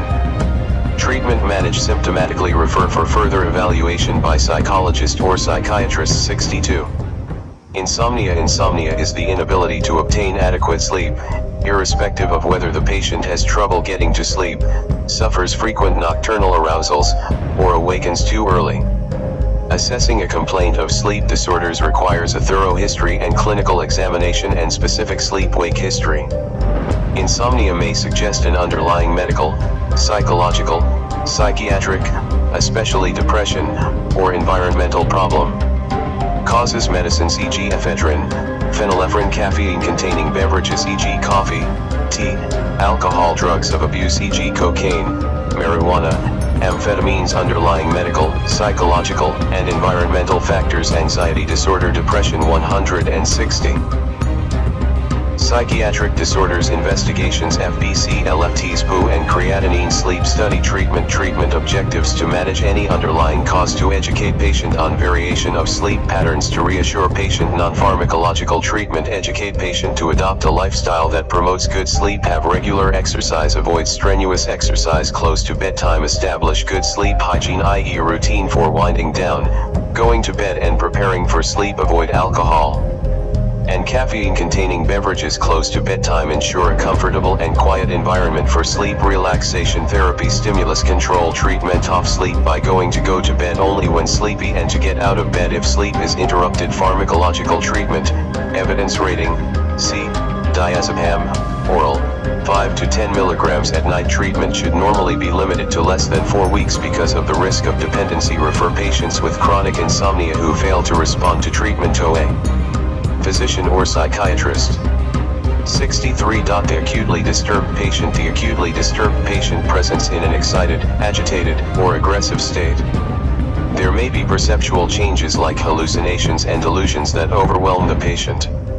Disorientation and alteration in consciousness are often prominent when the cause is organic. 161. Psychiatric disorders. Causes: acute functional psychiatric disorders, mania or hypomania, acute schizophrenia, agitated depression, acute psychosis, acute organic psychiatric disorders, toxic psychosis secondary to drug intoxication with cocaine, marijuana, heroin, etc., delirium tremens, acute alcoholic withdrawal syndrome, alcoholic intoxication, infective causes e.g. typhoid, malaria, meningitis, encephalitis, acute hepatitis symptoms, restless, agitated or even combative patient. Often brought in forcibly, restrained by more than 2 people or the police, talking excessively and loudly, mute in some cases, disinhibition in behavior or speech, hallucinations, auditory or visual delusions, paranoid, grandiose, or bizarre depending on particular conditions, signs: euphoria, lack of insight, pressure of speech, increased appetite, hyperactivity, increased sexual desire, over assertiveness, hallucinations, auditory or visual delusions of grandeur, fever and organic disorders, physical aggression, destructiveness. Investigations: usually no specific investigations, FBC and BF for MPs when there is fever. 162. Psychiatric disorders. Treatment objectives: to calm down the patient as quickly as possible using the safest drugs available without necessarily inducing sleep, rapid tranquilization, to treat underlying cause. Non-pharmacological treatment: restrain patient when necessary without causing injuries, talk to the patient in a firm but reassuring manner, avoid long periods of silence especially in paranoid patients. Pharmacological treatment. Evidence rating: C. Diazepam 4. Most patients, adults 10 to 20 milligrams slowly over 2 to 3 minutes, not exceeding 2.5 milligrams every 30 seconds. Children 200 to 400 micrograms/kg slowly over 2 to 3 minutes, repeat if necessary after 10 minutes, or diazepam rectally, repeat if necessary after 5 minutes. GT 4 years, 1 to 3 years, LT 1 year, or 5 to 10 milligrams, 5 milligrams, 2.5 milligrams lorazepam 4/IM. For most patients, adults 2 to 4 milligrams, children GT 12 years, LT 12 years, or 500 microgram 2 mg, 500 microgram 1 mg haloperidol 4/IM, for calming most patients without sedation. Adults 5 to 10 milligrams hourly when required, children 2.5 to 5 milligrams stat or chlorpromazine, IM, for very agitated patients. 163.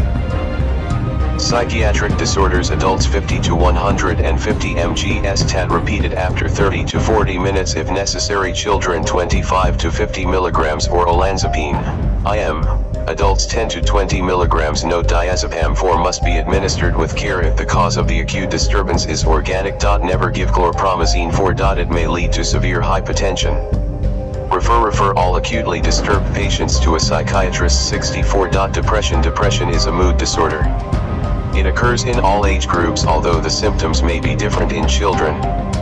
It has a tendency to recur, though some may become bipolar, when episodes of mania may also be observed.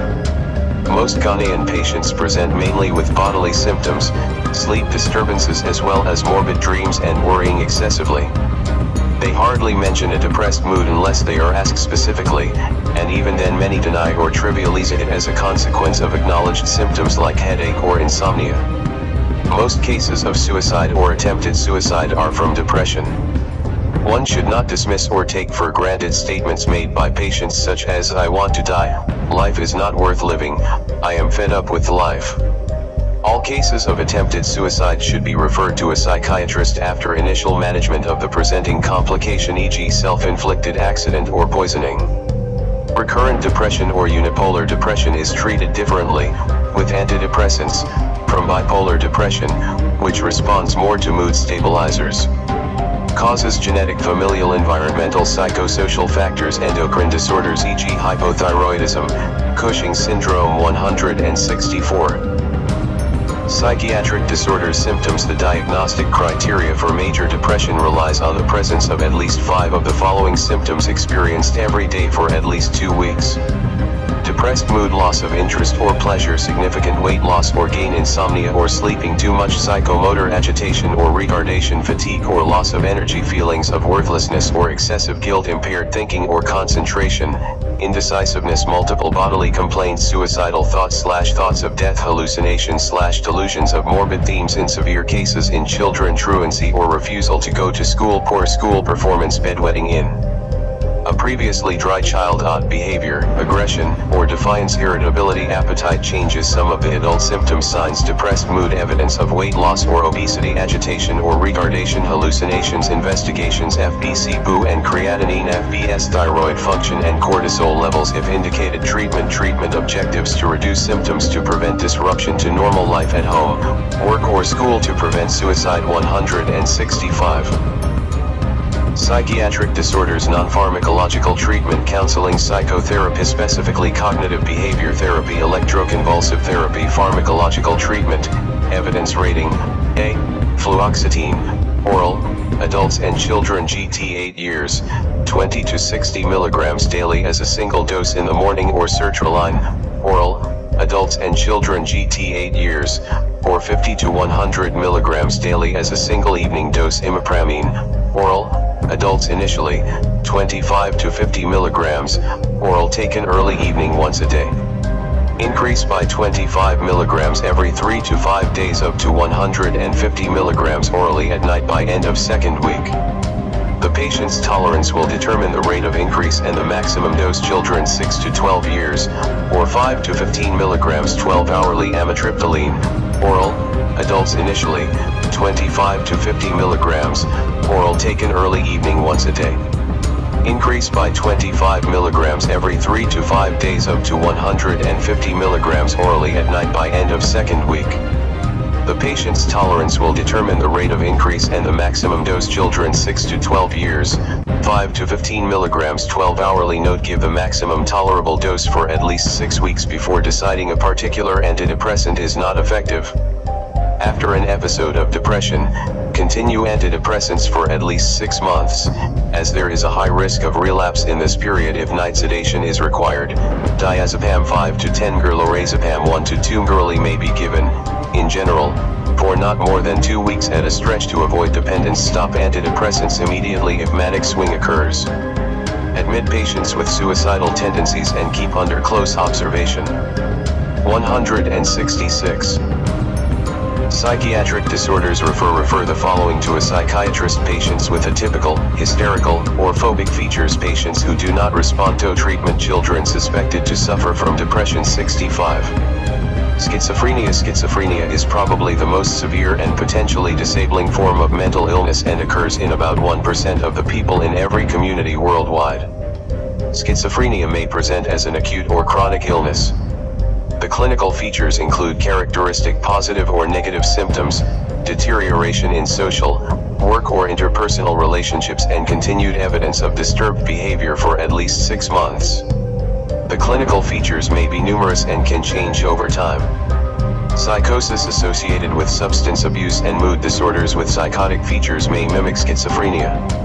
Causes largely unknown. Possible causes include genetics, birth defects, environmental triggers, illicit drugs. Symptoms: positive symptoms, hallucinations, delusions, incoherent speech or illogicality, odd or disorganist behavior, disorders of thought, possession. Negative symptoms: poverty of speech or of content of speech, apathy, reduced social contact or withdrawal, flattened effect, showing little facial expressive responses.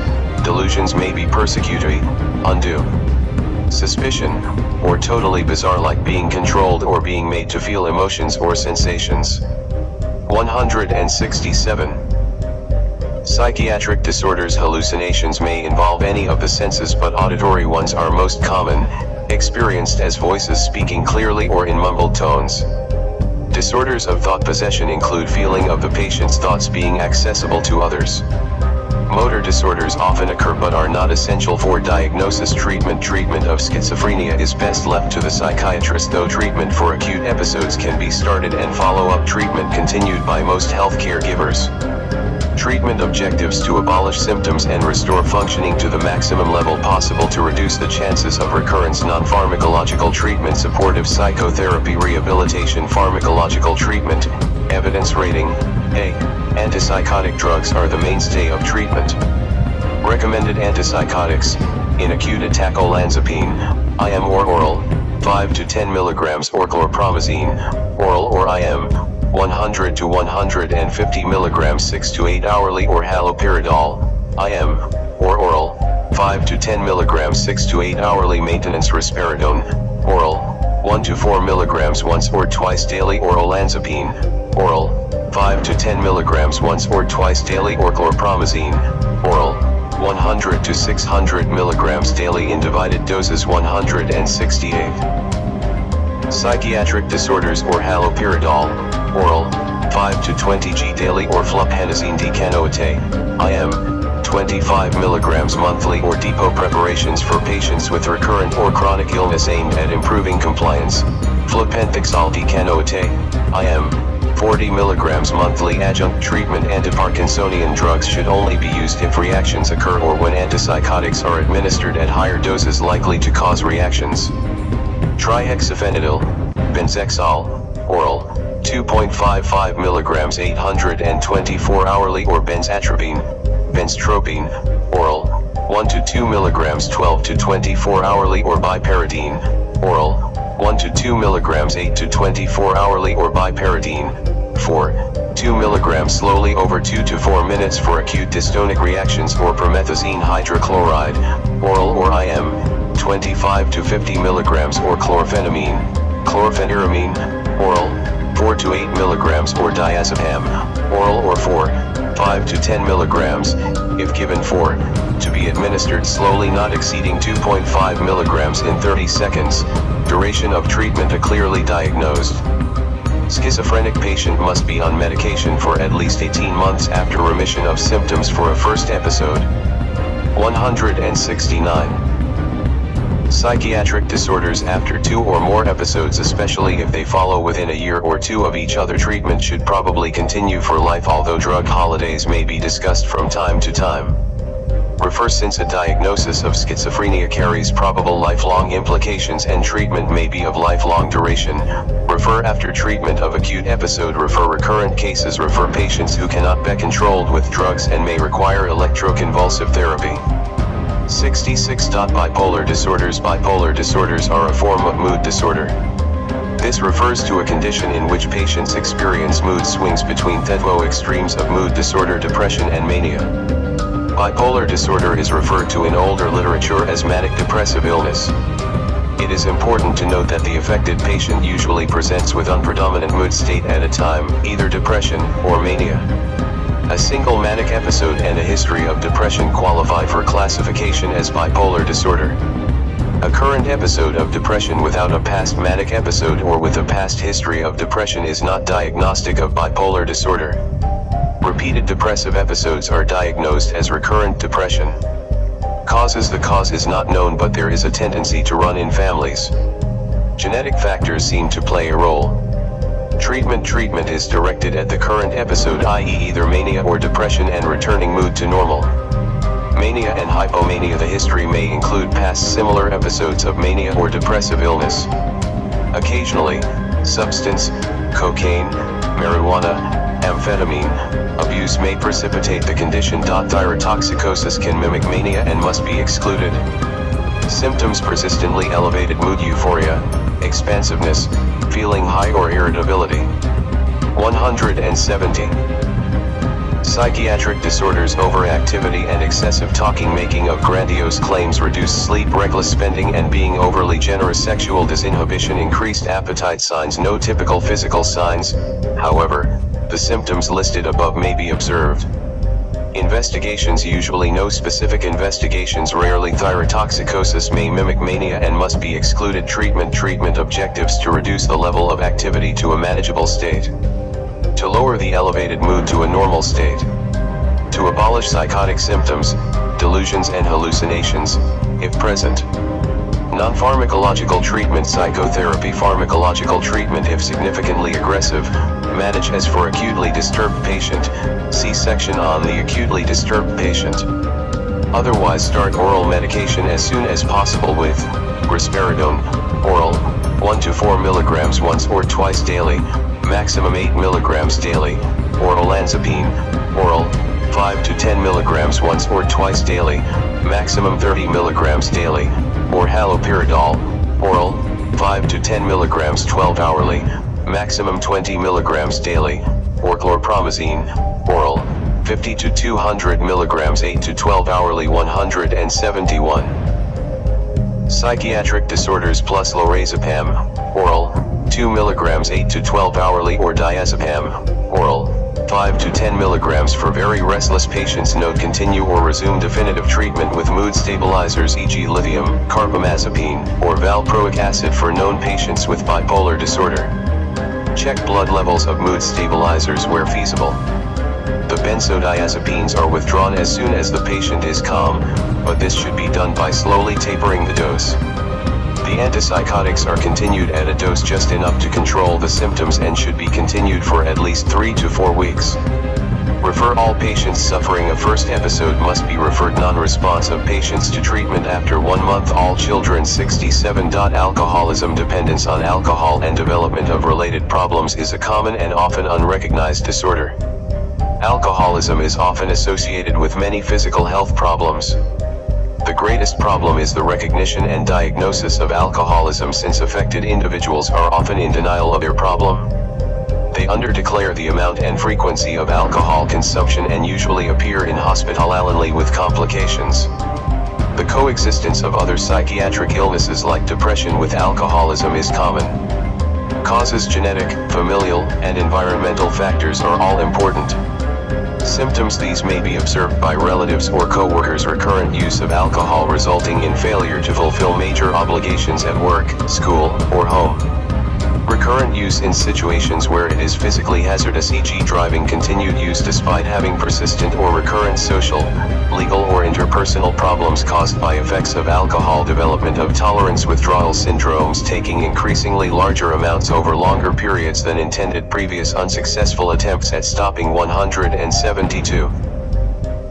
Psychiatric disorders. Signs: reddening of lips, smooth red palms, painless enlargement of liver, bruises from minor accidents, etc. Parotid gland enlargement. Investigations: mean corpuscular volume, MCV, is increased in majority of alcoholism patients. Liver enzymes, AST, ALT, are often increased. Serum gamma glutamyl transferase, GGT, is increased in majority of alcoholics. Ultrasound scan of liver. Treatment objectives: to treat complications, to achieve total abstinence from alcohol use. Non-pharmacological treatment. Most alcoholics will benefit from joining groups like Alcoholics Anonymous or religious organizations that encourage abstinence from alcohol. Adequate nutrition. Pharmacological treatment. Evidence rating: A. Uncomplicated alcohol dependence. Phase 1 detoxification, best achieved under inpatient conditions. Admit for 1 week. Outpatient care possible for the highly motivated. Stop all alcohol use. Diazepam oral, as follows: ST 1 week. Day 1, Day 2, Day 3, Day 4, Day 5, 10 to 20 mg 12 hourly, 10 to 20 mg 12 hourly, 5 to 10 mg 12 hourly, 5 to 10 mg 12 hourly, 10 mg at night. 173. Psychiatric disorders. Day 6, Day 7, 2 ND week. 10 mg at night, 5 mg at night, 5 mg once daily for 2 to 7 days, then stop. Alternative treatment: chlordiazepam, oral, Day 1, Day 2, Day 3, Day 4, 50 mg 4 hourly, 50 mg 6 hourly, 25 mg 4 hourly, 25 mg 6 hourly. If there is a history of concomitant benzodiazepine abuse, this may not be effective, therefore consult a psychiatrist. Thiamine, oral, 50 to 100 mg daily. Give folic acid, oral, 5 mg daily. Give multivitamin and mineral preparations daily for about 1 month. 68. Alcohol withdrawal syndromes. These occur following sudden withdrawal from alcohol. They are often seen in patients admitted to hospital for other problems, e.g. arising from accidents or physical illnesses, which keep them from drinking. Minor withdrawal, shakes, onset is usually from 12 to 18 hours after the last drink and peaks between 24 to 48 hours, but may occur earlier. Symptoms: insomnia, tremors, nausea, vomiting signs, increased pulse rate and blood pressure. Treatment: as for uncomplicated alcoholism. Without treatment, symptoms subside within a week, but may occasionally last longer. Alcoholic seizures. Onset is between 7 to 36 hours after the last drink. It consists of sudden general seizures and occurs mostly in chronic alcoholics. It may precede delirium tremens. 174. Psychiatric disorders. Treatment. See section on treatment for delirium tremens. Alcoholic hallucinosis. Onset is within 48 hours of cessation of drinking. It consists of vivid, unpleasant auditory hallucinations occurring in the presence of a clear sensorium. Treatment: as for uncomplicated withdrawal. If hallucination persists, add haloperidol 5 mg twice daily until symptoms settle. Alcoholic delirium tremens. This is the most dramatic withdrawal syndrome. Usually starts 2 to 3 days after drinking stops. On average, syndrome lasts 3 days but may continue for much longer. Without good supportive care and adequate treatment, delirium tremens is associated with significant mortality. Symptoms: disorientation, inappropriate behavior, inappropriate communication, illusions, hallucinations, signs, tremors, psychomotor agitation or retardation, sweating, vomiting, disorientation, intermittent visual, tactile, or auditory hallucinations or illusions. Visual hallucinations are frequently of small objects or frightening animals on walls, etc. Rise in body temperature GT 38 degrees C. Pulse GT 100/minute. Blood pressure GT 160/100 mmHg. Treatment objectives: to recognize and correct the underlying cause, non-pharmacological treatment, seclusion of the patient and application of restraints as necessary. 175. Psychiatric disorders. Pharmacological treatment. Evidence rating: A. Diazepam. 4. Administer slowly. Day 1, Day 2, Day 3, Day 4, Day 5. Alternative treatment: lorazepam. Oral. Days 1 to 3, 10 to 20 mg 6 hourly, 10 to 20 mg 8 hourly, 10 to 20 mg 12 hourly, 5 to 10 mg 8 hourly, 5 to 10 mg 12 hourly, then stop. 2 to 4 mg once daily. Days 4 and 5, 1 to 2 mg once daily. Withhold if patient is asleep or has slurred speech, ataxia, nystagmus, or very sedated. Thiamine, IM or 4, 100 mg stat before any 4 glucose. Load sodium chloride 0.9% in 5% glucose, 4, and/or oral fluids, to ensure adequate hydration and electrolyte balance. Haloperidol, 4, 5 to 10 mg daily if hallucinations occur. Discontinue when they cease. Phenytoin, oral, 100 mg 8 hourly for 5 days may be used if seizures persist and are not controlled by diazepam alone. Refer patients to a psychiatrist or clinical psychologist for consideration of disulfiram treatment and other options to assist long-term abstinence. 69. Anxiety disorders. Anxiety is a common symptom that occurs in all psychiatric disorders, including depressive illness and most psychoses. Some patients have a mixture of anxiety and depressive symptoms, but pure states exist. Due of the similarity of symptoms, it may be difficult to differentiate an anxiety state from a minor depressive illness. Anxiety may also significantly overshadow many serious illnesses. It may be worthwhile to exclude any underlying physical disease, especially hyperthyroidism, cardiac disease, or hypertension. Although there are various forms of anxiety disorders: generalized anxiety disorder, panic disorder, phobias, obsessive compulsive disorder, acute stress disorder, post-traumatic stress disorder, the commonest seen in general practice are generalized anxiety disorders and panic disorders. 176.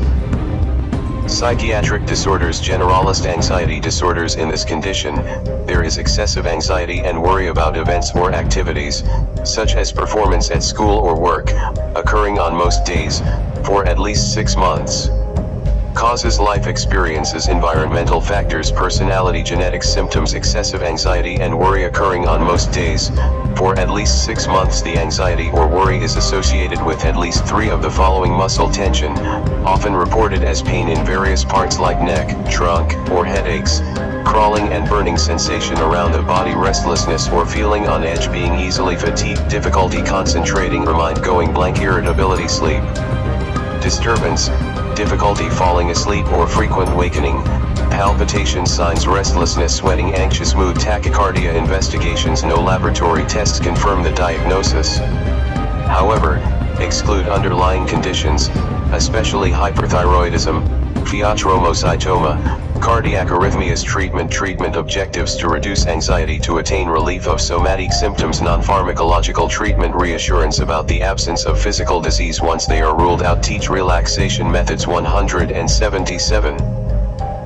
Psychiatric disorders. Encourage regular exercise, encourage healthy social activities. Psychotherapy. Pharmacological treatment. Evidence rating: B. Diazepam, oral, 2 to 5 milligrams 12 hourly for 2 weeks and gradually tailed off over the next 2 weeks. Do not give for more than 1 month continuously. Propranolol, oral, 20 to 80 milligrams 12 hourly, especially when somatic complaints are prominent. Avoid in asthmatics. Sertraline, oral, 50 milligrams as a single oral evening dose. Amitriptyline, oral, 25 to 50 milligrams as a single oral evening dose. Alternative treatment: imipramine, oral, 25 to 50 milligrams as a single oral evening dose. Note: with the exception of diazepam, the other medications may be used for longer periods without fear of dependence. Referral to a psychiatrist is only necessary in severe cases not responsive to treatment. Panic disorders. A panic disorder refers to a pattern of recurrent unexpected attacks of intense fear or discomfort over a discrete period. During attacks, 4 or more of the symptoms listed below develop abruptly and reach a peak within 10 minutes. Panic disorders are accompanied by persistent concern about having another attack or worrying about implications of having an attack. In children especially, partial complex seizures may mimic panic attacks. Medications are required to treat panic disorders only if the attacks occur frequently enough to cause distress. Causes. Unknown contributing factors. 178. Psychiatric disorders. Stress, genetics, symptoms: fear of dying or going crazy, palpitations, pounding heart, or rapid heart rate, trembling or shaking, sensation of shortness of breath, feeling of choking, chest pain or discomfort, feeling dizzy, unsteady or faint, numbness or tingling sensations, chills or hot flushes, sterilization, feeling of unreality or depersonalization, feeling detached from oneself, nausea or abdominal distress signs, tachycardia, tremors. Treatment objectives: to stop the attacks of panic or at least reduce the frequency and intensity of symptoms to a minimum. Non-pharmacological treatment: rebreathing into a paper bag. Do not use a polythene bag. Panic disorder patients should be advised to eliminate caffeine-containing foods, e.g. coffee, tea, cola, and chocolates, from their diet as they tend to worsen anxiety. Relaxation training. Cognitive therapy. Pharmacological treatment. Evidence rating: B. Diazepam, oral, 5 to 10 milligrams daily, for maximum of 1 week. Fluoxetine, oral, 20 milligrams daily, a single morning dose. 179. Psychiatric disorders. Or sertraline, oral, 50 milligrams daily, a single evening dose. Or imipramine, oral, build-up dose from 50 to 150 milligrams gradually as a single dose in late afternoons/evenings. Refer to section on treatment of depression. Duration of treatment: at least 6 weeks and should be continued for up to 6 months or more after attacks have remitted to prevent early relapse. Tail off slowly over a month or more. Refer children with symptoms suggestive of panic disorder should be referred to the pediatrician to exclude seizure disorder. Patients who do not respond to drug therapy should be referred for psychotherapy. Cognitive therapy: refer to clinical psychologists. 180. Chapter 12. Disorders. Soft skin, a bacterial skin infection. 70. Boils. A boil or furuncle is a deep bacterial infection of the hair follicles. A more superficial infection is termed folliculitis, and a group of boils in an area is termed a carbuncle. Patients with recurrent boils or carbuncles should be screened for diabetes mellitus and/or immunodeficiency. Causes: infection of the skin with Staphylococcus aureus. Symptoms: single or multiple swellings on the skin which may discharge pus. Painful swellings on the skin. Signs: purulent swellings on the skin in single or multiple areas of skin. Swellings may be warm and/or tender. Investigations: FBC, fasting blood glucose, if diabetes suspected, HIV status, if immunodeficiency suspected, treatment objectives: to treat infection, to relieve pain, to identify and treat any predisposing condition. Non-pharmacological treatment: incision and drainage, if boil becomes fluctuant and large. Wound dressing. Pharmacological treatment. Evidence rating: B.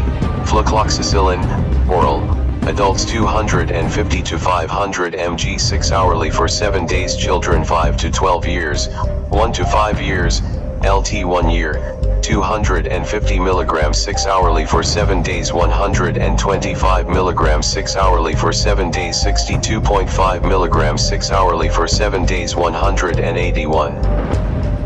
Disorders of the skin. Alternative treatment: if patient is allergic to penicillin, erythromycin, oral, adults 500 mg 6 hourly for 7 days. Children 6 to 12 years, 1 to 5 years, LT 1 year, paracetamol, oral, adults 250 mg 6 hourly for 7 days. 125 mg 6 hourly for 7 days. 62.5 mg 6 hourly for 7 days. 500 mg 1g 6 to 8 hourly. Children 6 to 12 years, 1 to 5 years, 3 months 1 year, 250 to 500 mg 6 to 8 hourly. 120 to 250 mg 6 to 8 hourly. 60 to 120 mg 6 to 8 hourly for folliculitis. Topical mupirocin or antiseptic cream, cetramide, may be adequate.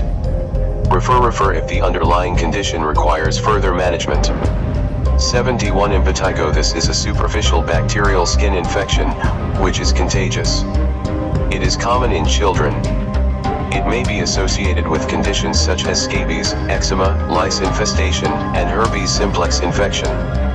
Its prevention involves good hygiene, regular hand washing, trimming of fingernails to reduce breaking of the skin through scratching, and discouraging the sharing of towels and clothing. Causes: skin infection with Staphylococcus aureus or Streptococcus pyogenes. Symptoms: blisters and sores on the body or scalp. Signs: superficial, fragile blisters and irregular spreading sores with shiny, yellow crusts. Investigations: microscopy and culture of the exudate from the blisters, not routinely required except in recurrent cases. 182. Disorders of the skin. Treatment objectives: to eradicate infection, to identify and treat any predisposing condition, to prevent transmission. Non-pharmacological treatment: uncomplicated impetigo may be managed with antiseptic baths. Pharmacological treatment. Evidence rating: B. Mild and moderate cases. Flucloxacillin, oral, adults 250 to 500 mg 6 hourly for 7 days. Children 5 to 12 years, 1 to 5 years, LT 1 year, 250 mg 6 hourly for 7 days. 125 mg 6 hourly for 7 days. 62.5 mg 6 hourly for 7 days. Severe cases requiring admission: parenteral benzyl penicillin plus cloxacillin, benzyl penicillin, IM or 4, adults 2 mu, 6 hourly F or 7 days. Children degree mu/kg 6 hourly plus cloxacillin, 4, adults 500 mg 6 hourly for 7 days. Children 2 to 10 years, LT 2 years. Alternative treatment: 125 mg 6 hourly for 7 days. 62.5 mg 6 hourly for 7 days if patient is allergic to penicillin, erythromycin, oral, adults 500 mg 6 hourly for 7 days. 183. Disorders of the skin. Children 6 to 12 years, 1 to 5 years, LT 1 year, 250 mg 6 hourly for 7 days, 125 mg 6 hourly for 7 days, 62.5 mg 6 hourly for 7 days. Refer for hospitalization and treatment if cellulitis, osteomyelitis, or septicemia develops. 72 Cellulitis and erysipelas. This is a diffuse inflammation of the soft tissue under the skin. Usually it follows an infected wound or prick, be a pin, nail, thorn, insect bite, or cracks between the toes. Diabetes mellitus may be a predisposing factor. Causes bacterial infection by Streptococcus pyogenes, the commonest cause, and Staphylococcus aureus. Symptoms: pain and or swelling of the affected parts, fever, malaise, reddening or darkening of the overlying skin. Signs: swelling of affected part, localized tenderness, localized warmth, enlarged and tender regional lymph nodes, underlying pus, offensive wound, fever. Investigations: FBC, fasting blood glucose, wound swab for culture and sensitivity. If discharging pus, treatment objectives: to relieve pain. 184. To control the infection, to treat predisposing condition. Non-pharmacological treatment: rest and elevate the affected part if possible, clean and dress any open wounds, carry out incision and drainage if pus forms. Pharmacological treatment. Evidence rating: C. Paracetamol, oral, adults 500 mg, 1g 6 to 8 hourly, children 6 to 12 years, 1 to 5 years, 3 months, 1 year. Amoxicillin, oral, adults 250 to 500 mg 6 to 8 hourly, 120 to 250 mg 6 to 8 hourly, 60 to 120 mg 6 to 8 hourly, 500 mg, 1 g 6 to 8 hourly, children 6 to 12 years, 1 to 5 years, LT 1 year, plus flucloxacillin, oral, adults 250 mg 6 hourly for 7 days, 125 mg 6 hourly for 7 days, 62.5 mg 6 hourly for 7 days, 250 to 500 mg 6 hourly for 7 days. Children GT 10 years, 2 to 10 years, LT 2 years, or 250 to 500 mg 6 hourly for 7 days, 125 to 250 mg 6 hourly for 7 days, 62.5 to 125 mg 6 hourly for 7 days. Benzylpenicillin, IM/4, if severe enough to require admission, adults 2 μ, 6 hourly F or 7 days. Children degree μ/kg 6 hourly plus cloxacillin, 4. Disorders of the skin 185. Disorders of the skin, adults 500 mg 1g 6 hourly for 7 days, children 2 to 10 years, LT 2 years, 2 to 8 years, LT 2 years, 125 minus 250 mg 6 hourly, 62.5 mg 6 hourly for 7 days, 250 mg 6 hourly for 7 days, 125 mg 6 hourly for 7 days. Refer severely ill patients and those with complications such as septicemia, large abscess, and gangrene for admission and treatment. 73. Buruli ulcer. This is a relatively painless, indolent, and necrotizing ulcer with undermined edges.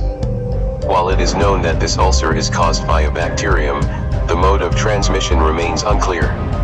However, trauma, insect bite, and inhalation have been suggested.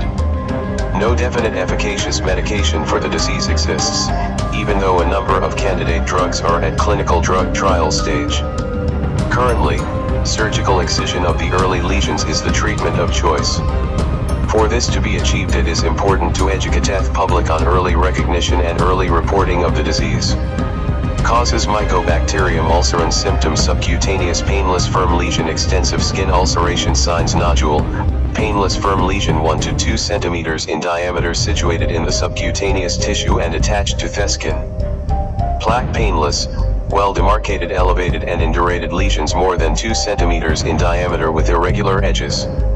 Edematous type, diffuse, extensive non-pitting swelling with ill-defined margins, often painful, with or without ulceration. Extensive ulceration. Investigations: wound swab for AFBs, bacterial cultures, and sensitivity skin biopsy for histopathology. 186. Disorders of the skin treatment objectives to limit the extent of tissue destruction to prevent disability to treat both primary and secondary bacterial infection non-pharmacological treatment complete excision of nodules, preferably with primary closure if possible. Skin grafting of ulcers if facilities are available. Pharmacological treatment, evidence rating, C. Cetramide/chlorhexidine/povidone iodine, topical, for dressing of ulcers prior to skin grafting, refer to higher centers if nodulectomy is not possible or other stages of presentation are seen. Also refer cases for treatment with selected combinations of antituberculous medications. 74. YAWS is a chronic infection by a bacterium that affects mainly the skin, bone, and cartilage. Most people affected are children under 15 years of age, but adults are not exempt. It is transmitted mainly through skin contact with an infected person. A single skin lesion develops at the point of entry of the bacterium after 24 weeks. Without treatment, multiple lesions appear all over the body. The disease is rarely fatal, however, it can lead to chronic disfigurement and disability in about 10% of affected individuals if left untreated. Treatment with antibiotics is curative and relapse is rare. Overcrowding, poor personal hygiene and poor sanitation facilitate the spread of the disease. Causes treponema pertenue symptoms raised skin lesions painless skin ulcer bone pain 187. Disorders of the skin signs papular skin lesions painless skin ulcer with scab deformities of the nose, bones palmar or plantar skin thickening investigations VDRL treatment objectives to eradicate organism and ensure cure to prevent spread of the infection to prevent long-term complications non-pharmacological treatment evidence rating A. Erythromycin, oral, adults 500 mg 6 hourly for 15 days children GT 15 years, 8 to 15 years. LT 8 years, alternative treatment tetracycline, oral, adults 500 mg 6 hourly for 15 days 250 mg 6 hourly for 15 days 7.5 mg per kilogram 6 hourly for 15 days 500 mg 6 hourly for 15 days children GT 15 years, 8 to 15 years, alternative treatment 500 mg 6 hourly for 15 days 250 mg 6 hourly for 15 days benzathine penicillin, IM, adults 1.2 million units stat children GT 10 years, LT 10 years, 1.2 million units stat 600,000 units stat 188. Disorders of the skin note benzathine penicillin is used in control elimination or eradication strategies in the community. In such situations contacts of cases are given half the dose of benzathine penicillin according to the age groups above. Patients allergic to penicillins must be given erythromycin or tetracycline. Refer intractable cases to the dermatologist. B. Fungal skin infection 75. Superficial fungal skin infection. This is a common fungal skin infection, usually found in children on the scalp and body, ringworm, skin folds, armpits, groins, and skin below the breast, as well as the hands, feet, and nails. Causes microsporum epidermophyton trichophyton symptoms scaly patches on the skin scaly bald patches of the scalp distorted discolored finger or toenail signs pale round scaly patches with thickened edges and clear center on the skin scaly bald patches of the scalp. Distorted discolored nails altered pigmentation of skin folds with maceration investigations microscopical examination of skin scrapings treated with potassium hydroxide where possible treatment objectives to eradicate infection to prevent transmission 189. Disorders of the skin non-pharmacological treatment good basic hygiene use of loose clothing open footwear pharmacological treatment, evidence rating, C. Benzoic acid compound ointment, Whitfield's ointment, topical, apply twice daily to patches till clearance. Or clotrimazole 1%, topical, apply twice daily to patches till clearance. Or miconazole 1%, topical, apply twice daily to patches till clearance. Or cycloperoxolamin 1%, topical, apply twice daily to patches till clearance. Note: avoid Whitfield ointment in flexures because it is an irritant. Oral antifungal agent if rash is extensive or affects the nails or scalp. Chrysofulvin, oral, for skin and scalp, 4 weeks, nails and hands, 6 to 9 months, toes, 9 to 12 months, adults 500 mg daily, double in severe infection, children 6 to 12 years, LT 5 years, 250 mg daily, 125 mg daily. Note: Grisofulvin avoid pregnancy during and for 1 month after treatment. Men should not father children within 6 months of treatment or terbinafine, oral, adults 250 mg daily for 2-4 weeks, fingernails, or 2-6 weeks, toe, nails, or itraconazole, oral, 200 mg 12 hourly for 7 days. Note: for fingernails, repeat same dose after 3 weeks, 2 courses. For toenails, repeat same dose twice after intervals of 3 weeks, 3 courses, 190. Disorders of the skin. Refer intractable cases to the dermatologist. 76. Pityriasis versicolor. This is a common contagious fungal infection of the skin. Avoid use of topical steroids in this condition. Use of appropriate antifungal medication usually results in complete clearance within a few weeks of treatment. Cause: pityrosporum orbicularis/malassezia fever. Symptoms: macular rash. Signs: diffusely scaly depigmented patches in the dark skin and hyperpigmented in the light skin. Superficial scrapping produces a white scaly characteristic patch. Investigation: same as for skin fungal infections. Microscopical examination of skin scrapings treated with potassium hydroxide where possible. Treatment objectives: to eradicate infection, to prevent transmission. Non-pharmacological treatment: good personal hygiene. Avoid sharing bath towels, sponges and clothing. Pharmacological treatment: evidence rating: C. Imidazole solution, e.g. clotrimazole, miconazole, etc. Apply daily till clearance, or selenium sulfide shampoo, applied daily on moist skin till clearance. Ketoconazole, oral, 200 mg daily for 2 weeks if extensive. 191. Disorders of the skin or itraconazole, 200 mg 12 hourly for 1 week. Refer intractable cases to a dermatologist. See viral skin infection. 77. Herpes simplex infection. This is commonly called cold sores and usually occurs around the lips, gums, and in adults the genitals, as well. Recurrence is common on previously affected skin areas. Cause: herpes simplex virus. Symptoms: itchy tingling sensation in localized area of skin, small swellings or blisters. Flu-like symptoms, e.g. headaches, muscle pain, fatigue, malaise, fever. Signs: group vesicles or small blisters. Pruritus, tenderness at site of vesicular eruption. Fever. Investigations: the diagnosis is clinical. Treatment objectives: to relieve pain and discomfort, to limit extent of disease spread in the immunocompromised and atopic eczema patients, to prevent secondary infection. Non-pharmacological treatment: no specific measures. Pharmacologic treatment: evidence rating: C. Antiseptic lotion, topical, e.g. gentian violet, apply to affected parts. 192.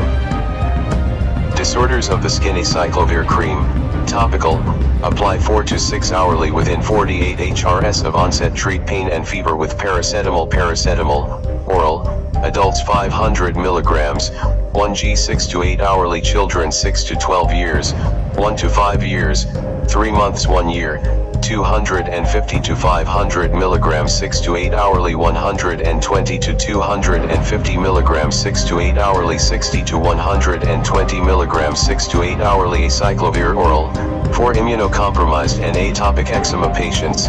Acyclovir oral, adults 800 mg 4-6 hourly for 5 days. Children GT 2 years, LT 2 years, 800 mg 4 to 6 hourly for 5 days. 400 mg 4 to 6 hourly for 5 days. Refer cases complicated by encephalitis or eczema herpeticum to a specialist. 78. Herpes zoster infection. This is an acute blistering viral infection of the skin. Severe eye damage may occur if the lesion affects the upper part of the face, indicating involvement of the ophthalmic branch of the 5 cranial nerve.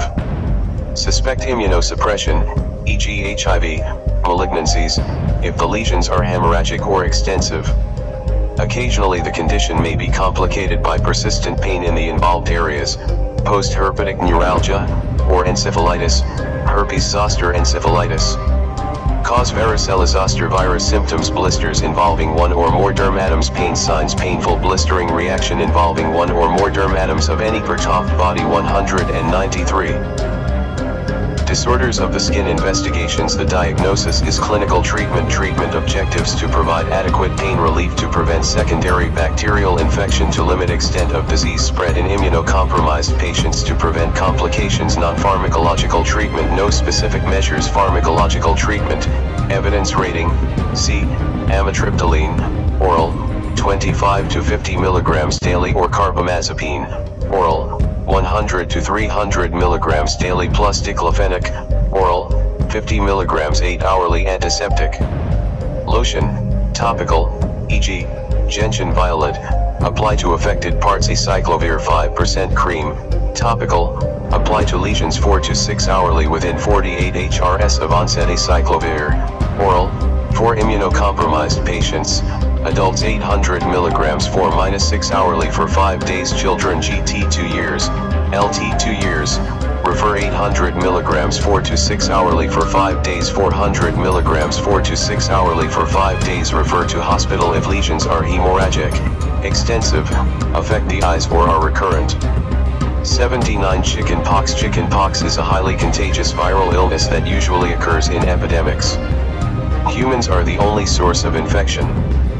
Person-to-person transmission occurs by direct contact with vesicular fluid from patients with the disease, or by airborne spread from respiratory tract secretions.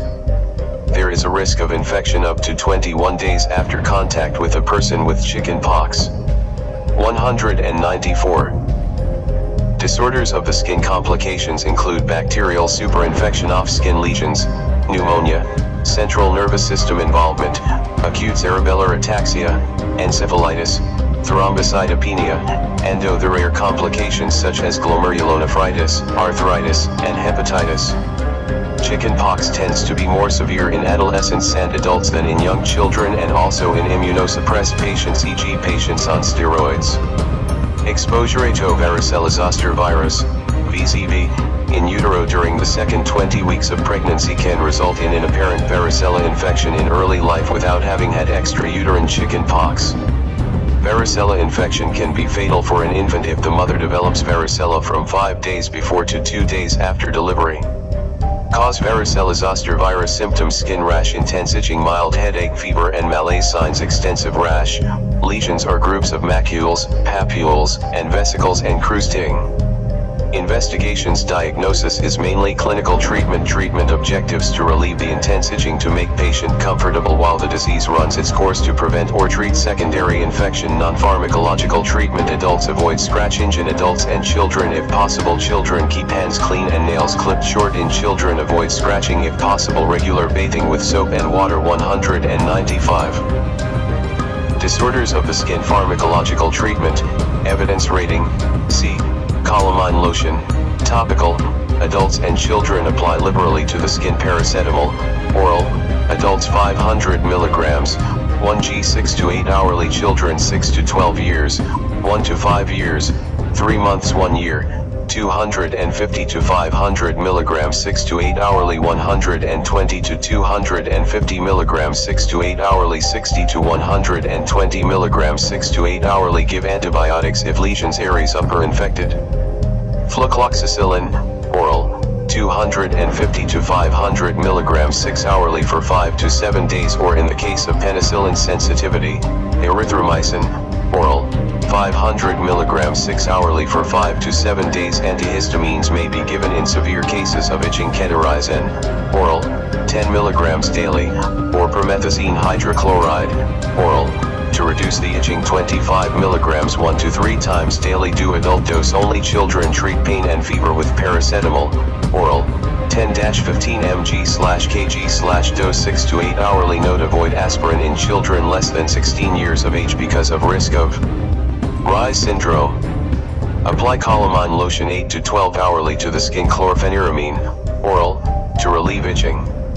GT 6 years, 2 to 5 years, LT 2 years, or Ketorisen, oral, GT 6 years 2 to 6 years 1 to 2 years 2 milligrams 12 hourly 2 milligrams 12 hourly 1 milligram 12 hourly 10 milligrams daily in 1 to 2 divided doses 5 milligrams daily in 1 to 2 divided doses 250 micrograms/kg 12 hourly 196. Disorders of the skin, antibiotics only if lesions are superinfected. Flucloxacillin, oral, 125 to 250 milligrams 6 hourly for 5 to 7 days. If patient is allergic to penicillin, use erythromycin, oral, children 6 to 12 years, 1 to 5 years, LT 1 year, 250 milligrams 6 hourly for 7 days, 125 milligrams 6 hourly for 7 days, 62.5 milligrams 6 hourly for 7 days. Note: orally cyclovir is not recommended for routine use in otherwise healthy patients with varicella. Refer when severe complications set in. Also refer patients who are at risk of developing a disseminated rash, e.g. patients on steroid therapy, other immunocompromised states, and the newborn whose mother has had a recent infection. D. Nonspecific skin conditions. AD. Large chronic ulcers. An ulcer or sore is a breach in the continuity of the skin and the underlying tissue. Causes infections and infestations, e.g. Buruli ulcers, Yaws ulcers, tuberculous ulcers, guinea worm ulcers. Nonspecific ulcers, e.g. traumatic, diabetic, sickle cell, malignant ulcers, e.g. squamous cell carcinoma, melanoma, Kaposi sarcoma. Symptoms: pain, discharge, which may be offensive, severe disfigurement, disability. Signs: nonspecific ulcers have sloping edges, Buruli and tuberculous ulcers have undermined edges, Yaws ulcers have punched out edges. 197. Disorders of the skin. Malignant ulcers have raised everted edges, deformity of affected part, loss of sensation, associated with diabetes, leprosy, Yaws, or syphilis. Ulcers. Investigations: FBC sickling test, fasting blood glucose, wound swab for culture and sensitivity, Seal-Nielsen staining, BDRL/RBR test, X-ray of underlying bone, biopsy of ulcer. Treatment objectives: to deslove the ulcer and promote healthy granulation tissue formation, to promote healing, to treat any underlying cause. Non-pharmacological treatment: keep wound clean with normal saline solution. Do not use Yosol. Change dressing each day. Elevation of lower limb on sitting. Pharmacological treatment. Evidence rating: C. Topical antiseptics such as chlorhexidine or cetrimide. Specific antimicrobial treatment as indicated by culture and sensitivity results. Avoid topical antibiotics as there is insufficient evidence for their effectiveness. Refer if ulcer fails to show signs of healing with above treatment. If surgery is required, e.g. skin grafting, excision or amputation. Malignant ulcers. 198. Disorders of the skin. 81. Pruritus, itching. Pruritus or itching is a sensation that the patient instinctively attempts to relieve by scratching. Itching may accompany a primary skin disease or may be a symptom of a systemic disease. The cause of the itching should be identified and treated. If no skin disease is seen, an underlying systemic disorder or drug-related cause should be sought. Causes: skin diseases, scabies, contact dermatitis, pediculosis, body lice, intertrigo-onchocerciasis, urticaria, insect bites, fleas, bed bugs, lichen planus. Dry skin, especially in the elderly, often causes severe generalized itching. Miliaria, prickly heat, atopic eczema, common in children. Dermatitis herpetiformis. Idiopathic systemic conditions: obstructive liver disease, cholestasis, uremia, in renal failure, malignancies, e.g. lymphomas, leukemias, polycythemia rubra vera. Pregnancy. During the latter months of pregnancy, itching may occur. Drugs, e.g. chloroquine and other anti-malarial drugs. Psychogenic. There is no obvious cause but itching occurs from the patient's mind. Aquagenic pruritus. Exposure to water. Symptoms: itching. Signs: itching, excoriations, and scars. Features of underlying conditions. 199. Disorders of the skin. Investigations: FBC, LFTs, BU and creatinine stool. RE treatment objectives: to relieve symptoms, to identify and treat underlying condition. Non-pharmacological treatment: avoid contact with substances known to cause itching. Stop all medications and perfumery likely to cause itching. Irritating clothing, e.g. nylon, should be avoided. Counseling for psychogenic pruritus. Pharmacological treatment. Evidence rating: C. Chlorphenamine, chlorpheniramine. Maleate, oral, adults 4 mg 8 hourly, maximum dose 25 mg, children 6 to 12 years, 2 to 5 years, 1 to 2 years, LT 1 year, or Keterizine, oral, adults 2 mg 8 hourly 1 mg 8 hourly 1 mg 12 hourly not recommended 10 mg daily children GT 6 years, 2 to 6 years, calamine lotion, topical to skin, adults and children apply liberally or 10 mg daily or 5 mg 12 hourly 5 mg daily or 2.5 mg 12 holy crotamidin lotion 10%, topical to skin, adults apply every 8 to 12 hours 200. Disorders of the skin same as adult apply once daily children GT 3 years, LT 3 years, table 12 to 1.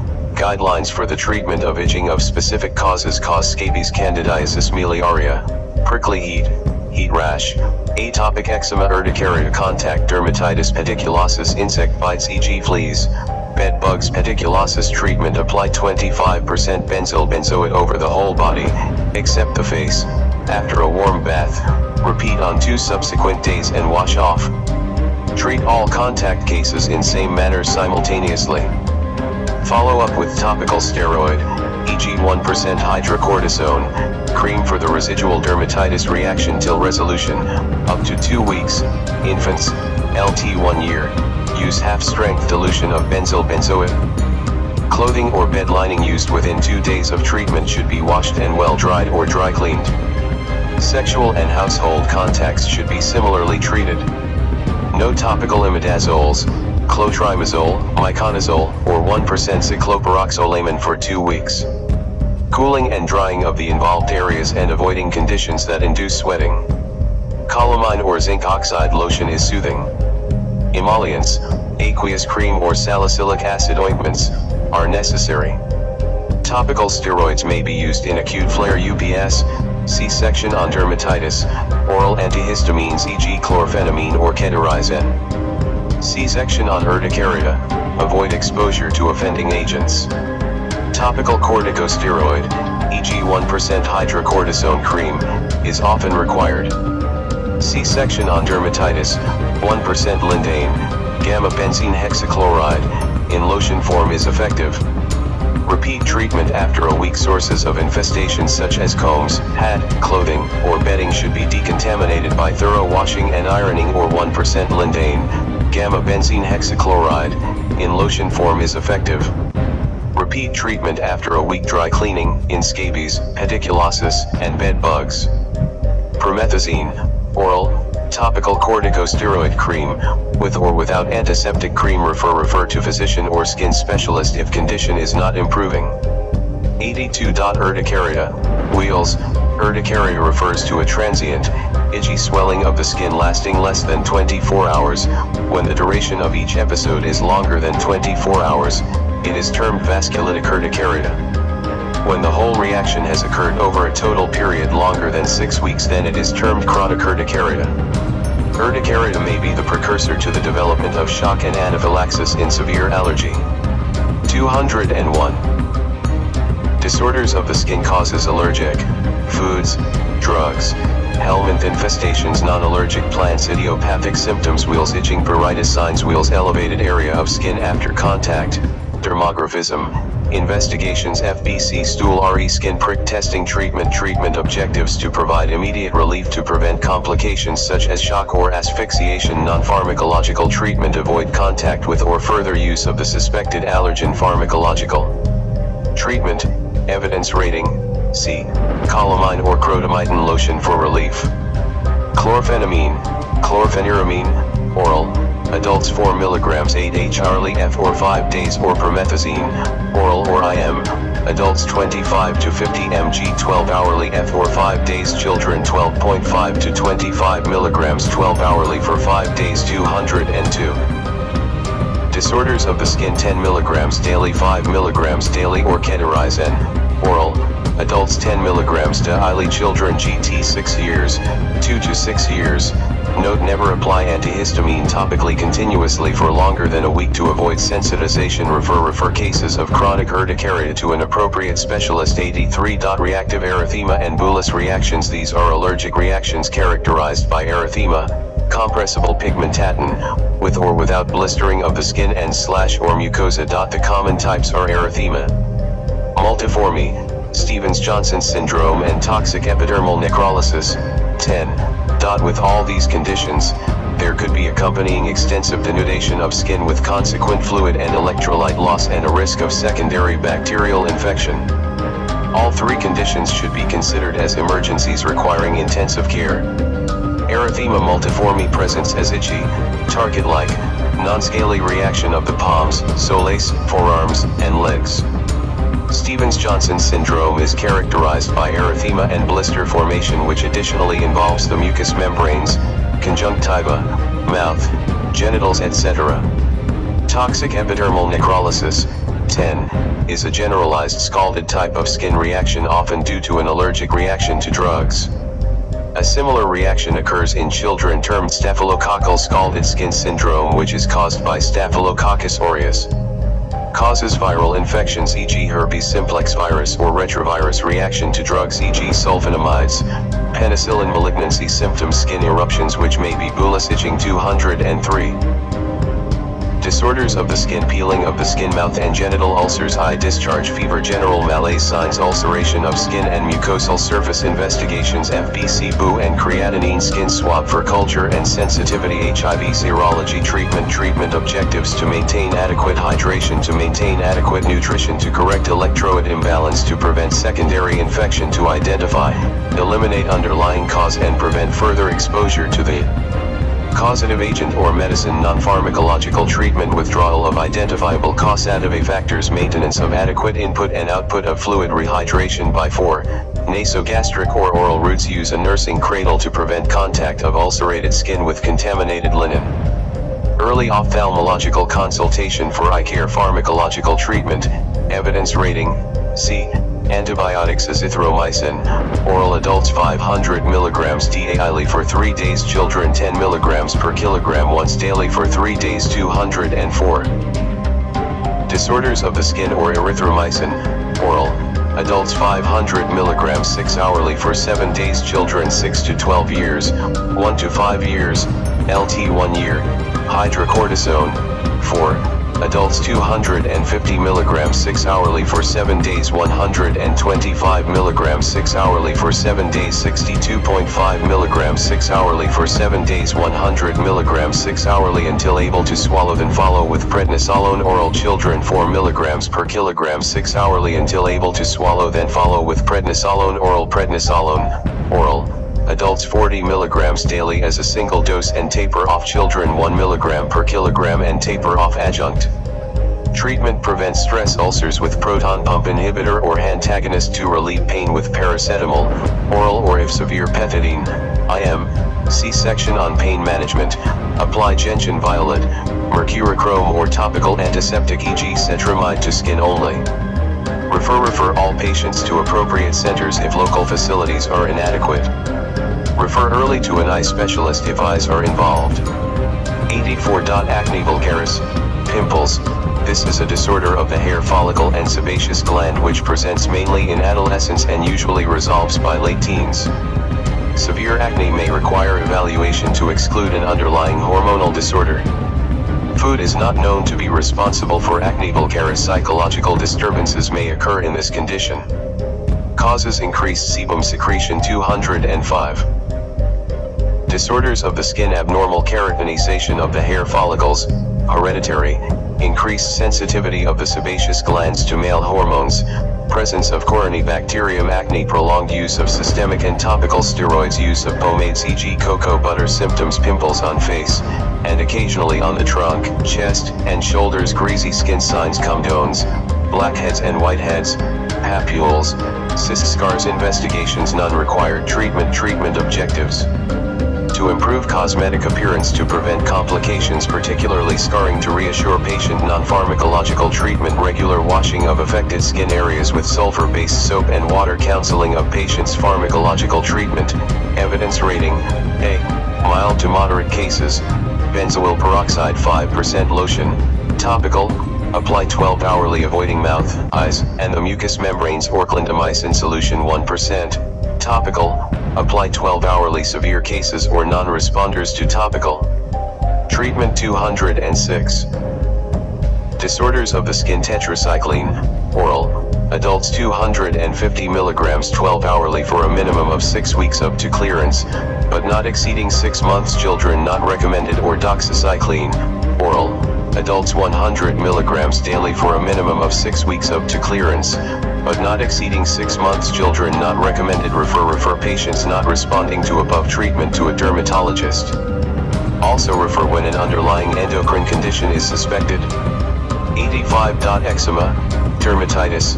Eczema is an itchy reaction of the skin to a number of factors, either exogenous, e.g. contact dermatitis, or endogenous, e.g. seborrhea and atopy. Papules, blisters, vesicles, pustules, and bullae, and oozing characterize the lesions when acute. There is thickening, lichenification, prominent skin lines and scaling when chronic. There are 3 main types as follows. Atopic eczema. This presents as a remitting and relapsing itchy condition of the face, wrists, ankles, cubital and popliteal foci. Onset is in childhood, often with a familial background of atopy, asthma, hay fever, eosinophilia, and similar skin problem. Spontaneous resolution often occurs by teenage. Seborrhea eczema and dandruff. This presents as a scaly weeping rash of the scalp, eyebrows, perinasal and periauricular skins. Sometimes it presents as hypopigmented macules. It occurs in infancy, adolescence, or adulthood. It may be associated with dandruff and pityriasis or a mobile infection. Extensive forms are associated with immunosuppressive estates, particularly AIDS. Contact eczema. It may be an irritant, concentration dependent, or allergic, idiosyncratic, reaction to specific chemicals such as metals, rubber, etc. In contrast to the endogenous types, the skin reaction is confined to the areas directly in contact with the offending chemical. 207. Disorders of the skin. Causes. Familial atopy, reaction to metals, rubber, chemicals, drugs, foods, etc. Immunosuppression. Symptoms: scaly weeping rash, hypopigmented macules, itching signs, erythema, vesicles, fissures, scaly rash, lichenification, thickened skin. Investigations. Closed patch testing may be used for identification of allergens in contact eczema. Treatment objectives: to eliminate symptoms, to identify and avoid predisposing factors. Non-pharmacological treatment: avoidance of identifiable precipitating factors. 5. Pharmacological treatment. Evidence rating: C. Use emollients in atopic eczema, e.g. aqueous cream and 2% salicylic acid ointment, hydrocortisone 1%. Topical, adults and children. Apply thinly 12 hourly for a maximum of 2 weeks. Or betamethasone, Valrate or methylprednisolone aspinate, clotrimazole with or without 1% hydrocortisone. In seborrhea eczema, apply 12 hourly. 208. Disorders of the skin. Caution: very potent steroid creams, e.g. clobetasol, propionate, should only be used under specialist supervision. Refer non-response to the above topical treatment for identification of allergen. 86. Intertrigo: inflammatory reaction in the skin folds, e.g. armpit, groins, and under the breasts. It is common in overweight and obesity. Causes: Candida albicans, Manila, and other fungi, eczema, psoriasis, erythrasma. Symptoms: pruritus, scaling signs, altered pigmentation, erythema, maceration. Investigations: FBC swab for culture and sensitivity. Fasting blood glucose treatment objectives: to relieve symptoms and any associated discomfort, to prevent secondary infection. Non-pharmacological treatment: wear loose cotton clothing for aeration of folds. Weight loss. Pharmacological treatment. Evidence rating: C. Miconazole, topical, apply twice daily to affected areas. Refer if not improving after 4 weeks. 209. Chapter 13: Endocrine and Metabolic Disorders. 87. Diabetes mellitus. Diabetes mellitus is characterized by persistently high blood glucose levels. Many adults with diabetes are asymptomatic. It is therefore necessary to exclude diabetes in all persons attending health facilities for routine medical examinations, outpatient review, elective and emergency admissions, surgical procedures, and antenatal care. A diagnosis of diabetes is suggested when the fasting whole blood glucose level is 5.7 mol/L or more and/or random blood glucose, taken 2 hours after a meal, or 75 g glucose load, 1.75 g/kg body weight in children, is 7.8 mol/L or more. 3 common forms of diabetes are encountered in practice: type 1 diabetes, formerly called insulin-dependent diabetes mellitus, or juvenile diabetes; type 2 diabetes, formerly called non-insulin dependent diabetes mellitus, or maturity-onset diabetes; gestational diabetes, diabetes developing during pregnancy in previously non-diabetic individuals. See section on diabetes in pregnancy. High blood glucose levels over a long period result in chronic complications such as blindness, kidney failure, nerve damage, strokes, heart attacks, limb gangrene, leading to amputation, and fertility or pregnancy-related problems. These complications can be prevented through periodic clinic reviews as well as eye and foot examinations accompanied by appropriate investigations. Causes: a defect in the action or secretion of insulin; environmental factors, e.g. excessive calorie intake and lack of physical activity; genetic factors; symptoms: no recognizable symptoms in many individuals; passage of large amounts of urine; thirst and excessive drinking of water; unexplained weight loss; blurred vision; recurrent boils; recurrent itching of the vulva; symptoms related to chronic complications, e.g. pins and needle sensation or numbness in the hands or feet. Foot gangrene, poor vision, 210. Endocrine and metabolic disorders. Signs: no signs in most patients; lack of sensation in the feet or hands; foot gangrene; pedal edema; impaired visual acuity; cataract; retinal changes. Investigations: newly diagnosed patient; fasting or random blood glucose; oral glucose tolerance test with 75 g glucose load, adults, or 1.75 g/kg body weight in children. If required to confirm diagnosis: urine ketones, urine protein, blood urea, electrolytes, and creatinine. Fasting blood lipid profile: adults, glycated hemoglobin, HbA1c, FBC, ECG, adults. Subsequent monitoring: blood glucose recorded results of regular self-monitoring of fasting and random tests at home by the patient using a glucose meter; periodic fasting or random tests during clinic reviews; glycated hemoglobin, HbA1c at least 3 times a year, if available; blood lipid tests annually, but more frequently if levels abnormal or on lipid-lowering medication; blood urea, electrolytes and creatinine annually, but more frequently if levels abnormal; urine protein annually. Treatment objectives: to relieve symptoms, to prevent acute hyperglycemic complications, i.e. ketoacidosis and the hyperosmolar state. 211. Endocrine and metabolic disorders: to prevent treatment-related hypoglycemia, to achieve and maintain appropriate glycemic targets. Fasting blood glucose between 4 to 6 mol/L; 2-hour post-meal blood glucose between 4-8 mol/L; glycated hemoglobin 6.5% or less, to ensure weight reduction in overweight and obese individuals; to prevent chronic complications of diabetes by maintaining the glycemic targets noted above. Blood pressure less than 130/80 mmHg; LDL cholesterol less than 2.5 mol/L. Non-pharmacological treatment. Diet: all patients with diabetes require diet therapy. All patients, and close relations who cook or control their meals, must be referred to a dietitian or diet nurse for individualized meal plans. In general, patients must avoid refined sugars as in soft drinks, or adding sugar to their beverages. Artificial sweeteners and diet soft drinks, which do not contain glucose, may however be used. Be encouraged to have complex carbohydrates, e.g. kenke, yam, plantain, etc., instead. A day's diet must generally consist of carbohydrates, 60%, protein, 15%, and fat, 25%, mostly of plant origin and low in animal fat. A reduced total caloric content, portions, and an increase in the amount of fiber, e.g. vegetables, fruits, and cereals.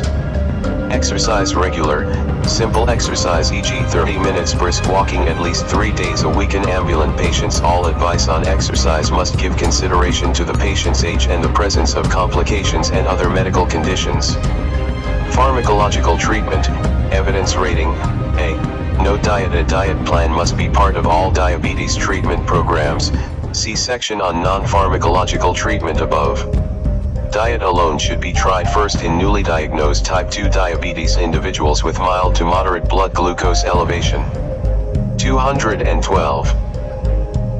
Endocrine and metabolic disorders. Oral hypoglycemic medications. When diet alone fails to achieve satisfactory control within 3 months, non-obese patients are preferably, but not compulsorily or exclusively, treated with a sulfonylurea, and obese patients with metformin. Thiazolidinediones are additional oral medications which may be used either alone or in combination with metformin or a sulfonylurea in type 2 diabetics. The starting dose of medication for any long-term treatment for diabetes must initially be low, with increments over several days or weeks according to results of blood glucose or glycated hemoglobin testing. Hypoglycemia is a potential side effect with insulin and all sulfonylureas. Metformin and thiazolidinediones when used alone do not induce a hypoglycemia. Avoid metformin and long-acting oral anti-diabetic medications, such as glibenclamide in individuals with poor kidney and liver function, especially elderly patients. Oral anti-diabetic medications should be avoided in type 1 diabetes patients and should not be used during pregnancy and breastfeeding. Sulfonylureas are best taken 15 to 30 minutes before meals. Tolbutamide and gliclazide are short-acting and are preferred in the elderly and those with mild kidney disease. In general, sulfonylureas should be avoided in all patients with liver disease and used with care in kidney disease. The preferred alternative in these circumstances is insulin. Individuals with type 2 diabetes not responding to maximum tolerable doses of a sulfonylurea, metformin, or a thiazolidinedione alone, could be given combined oral therapy with 2 or 3 oral anti-diabetic medications. However, 2 different products from the same group, e.g. 2 sulfonylureas, should never be used together. Insulin is always indicated in a patient who has been in ketoacidosis, in all patients with type 1 diabetes and in pregnant and breastfeeding women whether type 1 or type 2. Insulin is indicated in type 2 patients when oral anti-diabetic medications cease to be effective in controlling the blood glucose. Insulin therapy is required temporarily in type 2 patients during severe stress, e.g. severe infections, acute myocardial infarction, surgical operations, trauma, hyperosmolar state. Insulin therapy should usually begin with teaching the patient the correct technique for subcutaneous injections, the types of insulin and syringes, as self-injections are strongly encouraged. Sulfonylureas. All sulfonylureas are of equal potency and efficacy and are best taken 30 minutes before meals. Glibenclamide oral, 2.5 to 10 mg as a single dose in the morning, if required. Not more than 5 mg of glibenclamide could additionally be given in the evening. Maximum total dose 15 mg per day, or gliclazide, oral, 40 to 160 mg 12 hourly, or glimepiride, oral, 2 to 6 mg as a single dose in the morning. 213. Endocrine and metabolic disorders, or tolbutamide, oral, 250 mg 1g 8 to 12 hourly. Bigmanides. Metformin, oral, 500 mg 1g 12 hourly with, or soon after, meals. Thiazolidinediones. Pioglitazone, oral, 15 to 45 mg, as single daily dose, or rosiglitazone, oral, 4 to 8 mg, as single daily dose. Insulin. Rapid-acting insulin, insulin aspart, insulin lispro, short-acting insulin, regular insulin, intermediate-acting insulin, isophane, NPH, insulin, long-acting insulin, insulin glargine, insulin Detamir, premixed insulin, regular insulin 30% plus NPH insulin 70%. Note: insulin dose requirements vary from patient to patient irrespective of age and body weight. Most adults and prepubertal children require about 0.6 to 0.8 units/kg/day in divided doses. However, it is prudent to begin with lower doses and build this up with time to prevent hypoglycemia. Insulin requirements increase during infections, puberty, periods of stress, accidental or surgical trauma, pregnancy. Insulin administered for day-to-day diabetes treatment is given subcutaneously, 30 minutes before a meal according to either of the following regimens: twice daily premixed insulin before breakfast and dinner, preferred, twice twice daily isofane insulin plus twice daily regular insulin given together before breakfast and dinner. 3 pre-meal regular insulin injections before breakfast, lunch, and dinner plus isofane insulin at bedtime. 214. Endocrine and metabolic disorders. Refer individuals with diabetes to a dietitian or diet nurse. Refer all pregnant women and children with diabetes as well as diabetes patients who have any of the following to a regional or teaching hospital for specialist care: persistently poor blood glucose control, poor blood pressure control, frequent diabetes-related admissions, visual impairment, foot ulcers or gangrene, persistent proteinuria, other chronic complications of diabetes, management of diabetic emergencies, hypoglycemia. Hypoglycemia refers to a blood glucose level below the lower limit of the normal range, 3.6 to 5.7 mol/L, and may present with mild, moderate, or severe clinical features. It is more common in the elderly, those with kidney function impairment as well as those on long-acting oral anti-diabetic medications or insulin. Severe hypoglycemia, blood glucose LT 2.2 mol/L, may result in alteration of consciousness, fit, self-injury and various degrees of irreversible brain damage. Following successful treatment of hypoglycemia, its cause must be determined and measures, including patient education and revision of anti-diabetic drug doses, should be taken to prevent its recurrence. Hypoglycemia should be treated as soon as it is suspected, especially if there is no means of quick confirmation of the blood glucose level. It is dangerous to await a laboratory test result. An immediate response to treatment is in itself diagnostic. A blood glucose test with a glucose meter is adequate. Successful treatment results in a prompt response and full recovery within 10 to 15 minutes. Causes: excessive dose of any anti-diabetic medication, i.e. insulin or oral hypoglycemics, omitted or inadequate amount. Top food: unaccustomed physical overactivity, excessive alcohol intake. Symptoms: dizziness. 215.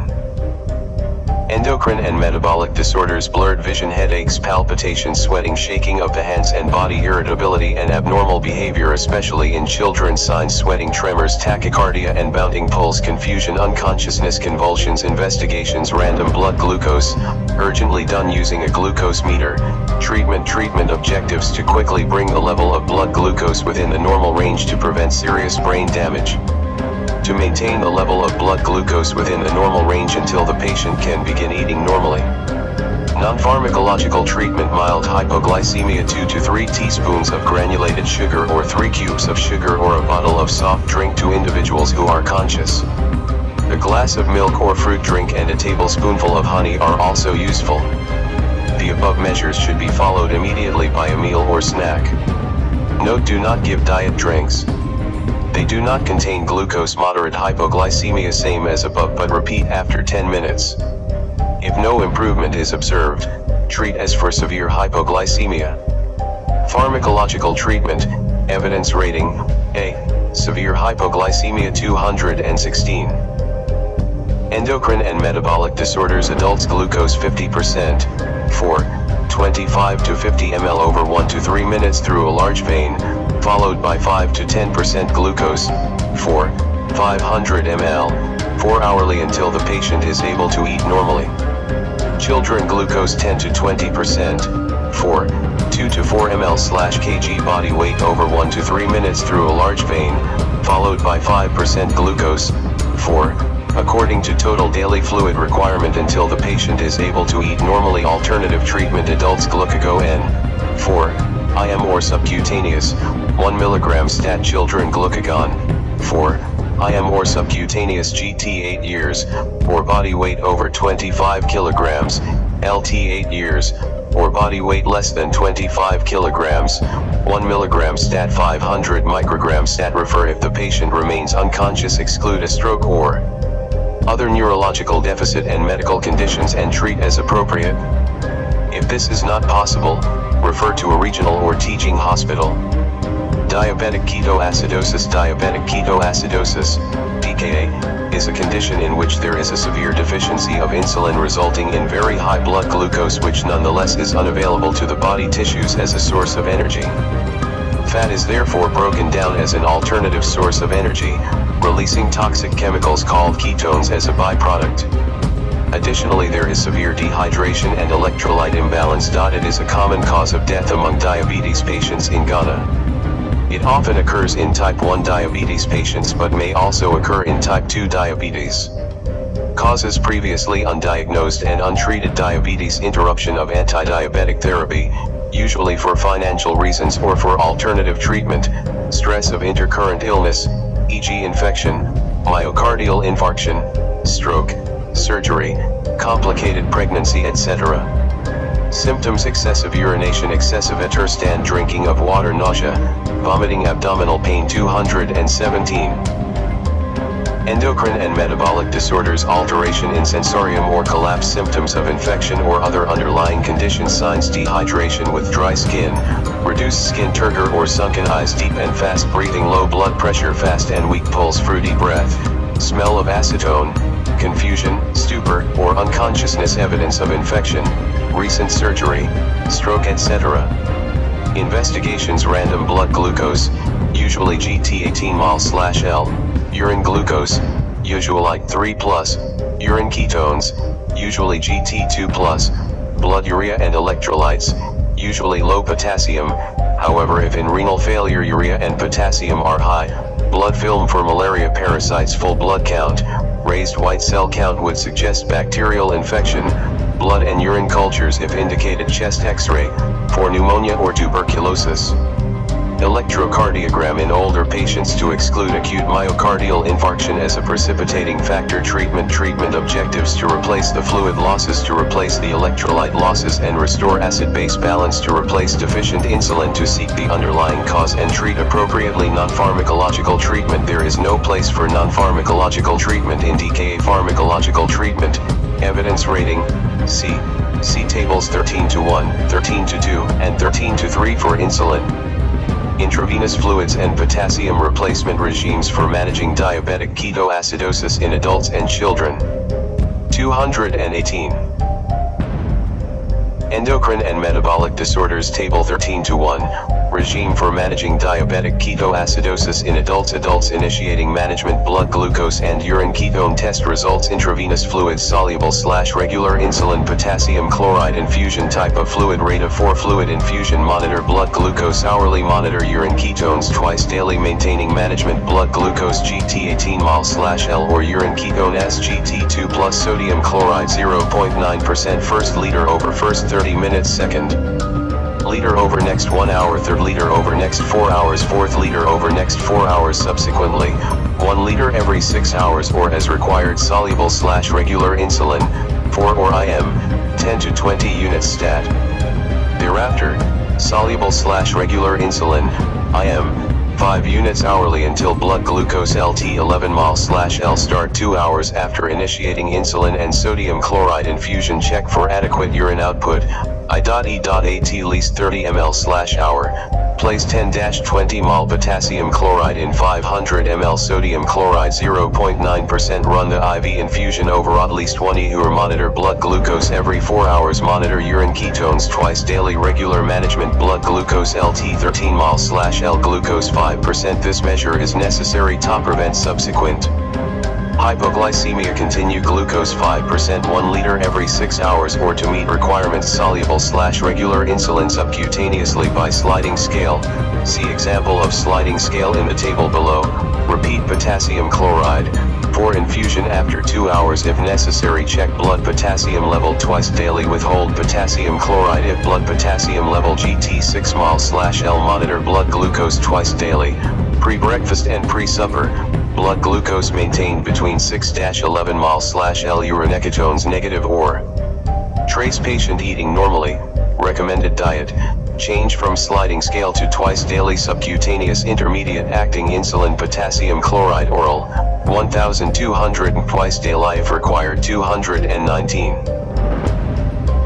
Endocrine and metabolic disorders Table 13-2, regime for managing diabetic ketoacidosis in children. Children initiating management. Blood glucose and urine ketone test results. Intravenous fluid soluble / regular insulin. Potassium chloride infusion. Type of fluid. Rate of 4 fluid infusion. Monitor blood glucose hourly. Monitor urine ketones twice daily. Maintaining management. Blood glucose GT 18 mol/L or urine ketones GT2 plus sodium chloride 0.45% 1 st hour 15 ml/kg2 nd hour 15 ml/kg3 rd hour 7.5 ml/kg4 th hour and subsequently. Adjust fluid rate to meet requirements. Soluble / regular insulin 4 or IM 0.15 units/kg stat. Thereafter, administer soluble / regular insulin IM 0.1 units/kg hourly until blood glucose LT 11 mol/L. Start 2 hours after initiating insulin and sodium chloride infusion. Check adequate urine output, GT 30 ml/hour, add 0.2-0.4 mol/kg, maximum 10 mol, in 4 fluids. Run infusion over at least 1 hour. Monitor blood glucose every 4 hours. Monitor urine ketones twice daily. Regular management. Blood glucose LT 13 mol/L. Sodium chloride in 4.3% glucose. This measure is necessary to prevent subsequent hypoglycemia. Set infusion rate to meet requirements. Soluble / regular insulin subcutaneously by sliding scale. See example of sliding scale in the table below. Repeat potassium infusion after 2 hours if necessary. Check blood potassium level twice daily. Withhold. If blood level of potassium GT 6 mol/L. Monitor blood glucose twice daily, pre-breakfast and pre-supper. Blood glucose maintained between 6-11 mol/L. Urine ketones negative or trace. Patient eating normally. Recommended diet. Change from sliding scale to twice daily subcutaneous intermediate acting insulin. Potassium chloride, oral, if required 220. Endocrine and metabolic disorders Table 13-3, example of sliding scale chart. Blood glucose result, following 4 hourly testing, corresponding dose of regular insulin to administer subcutaneously. Adults. Children LT 6.0 mol/L. No insulin 6.1 to 9.0 mol/L. 4 units 0.06 units/kg 9.1 to 12.0 mol/L. 6 units 0.09 units/kg 12.1 to 15.0 mol/L. 8 units 0.12 units/kg 15.1 to 18.0 mol/L. 10 units 0.15 units/kg. Note the example of the sliding scale given above is not a fixed standard. The requirement of insulin for each level of blood glucose measured differs from patient to patient. The corresponding insulin doses may therefore need to be adjusted up or down to suit each patient. For both adults and children, continue the sliding scale, making appropriate adjustments to the doses of insulin, until the patient is eating normally and the urine is free of ketones. This may take on average between 12 to 72 hours. Adjunct treatment. Broad-spectrum antibiotics for suspected infections, refer to appropriate section. Treat malaria if suspected or confirmed. Review fluid, insulin and potassium regimes. Frequently refer if there are inadequate resources for managing the patient. Start 0.9% sodium chloride, 4, and give initial dose of soluble/regular insulin 4 or IM after confirming blood glucose and urine ketone levels, and refer to a nearby regional or teaching hospital. If the patient remains comatose or fails to pass adequate amounts of urine despite management, refer to a regional or teaching hospital for further care. Hyperosmolar non-ketotic diabetes state, HONC. This state, which occurs primarily in type 2 diabetes patients, is similar in its clinical presentation to diabetic ketoacidosis in many respects. A major difference, however, is the absence of a significant amount of ketones in the urine, usually trace or 1+, and the presence of severe dehydration. The management of this condition is similar to that of DKA. 221. Endocrine and metabolic disorders 88. Thyroid disorders. Goitre. Goitre is a swelling of the neck due to enlargement of the thyroid gland. Goitre are usually benign but may occasionally be malignant. They could be associated with normal function of the thyroid gland as well as with abnormalities of thyroid hormone production. A reduction in production of thyroid hormones results in hypothyroidism, while an excess results in hyperthyroidism or thyrotoxicosis.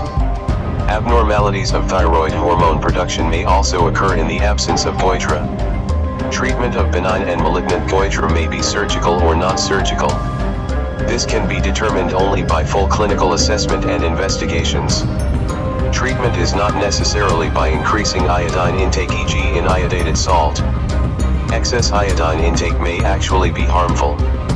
Causes: simple non-toxic goitre, e.g. from iodine deficiency, endemic goitre, hypothyroidism, see section below, thyrotoxicosis or hyperthyroidism, see section below, thyroid neoplasm, benign or malignant symptoms: swelling in the neck, breathing and swallowing difficulty. If large symptoms of hypothyroidism, see below. Symptoms of hyperthyroidism, see below. Signs: irregular or diffuse thyroid swelling, slow pulse, LT 60 per minute, associated hypothyroidism is likely. Look for other signs: fast pulse, GT 90 per minute, associated thyrotoxicosis is likely. Look for other signs: investigations, thyroid function tests, free T, TSH3-4 thyroid ultrasound scan, X-ray of the neck including thoracic inlet view. Treatment objectives to assess and correct level of thyroid hormone production. 222. Endocrine and metabolic disorders to reduce or prevent obstructive symptoms, to identify thyroid neoplasms and manage appropriately. Non-pharmacological treatment: subtotal thyroidectomy where indicated. Pharmacological treatment. Evidence rating: A.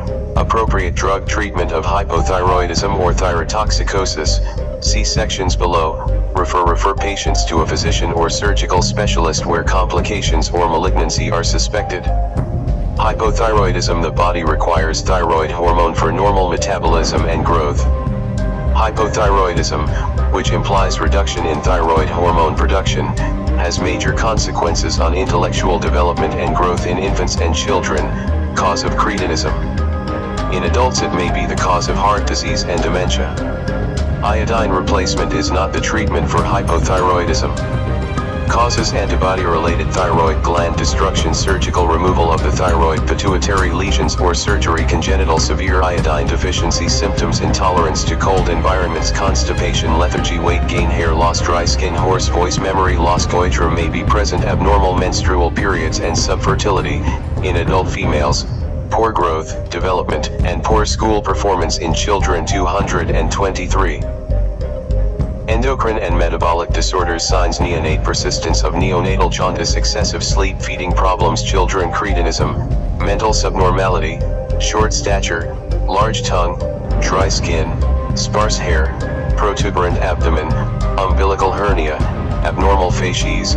Adult: slow pulse, usually LT 60 per minute, dry coarse skin, puffy face, pallor, hoarse voice, slow reflexes. Dementia. Goitre may be present. Investigations: thyroid function tests, free T, TSH3-4.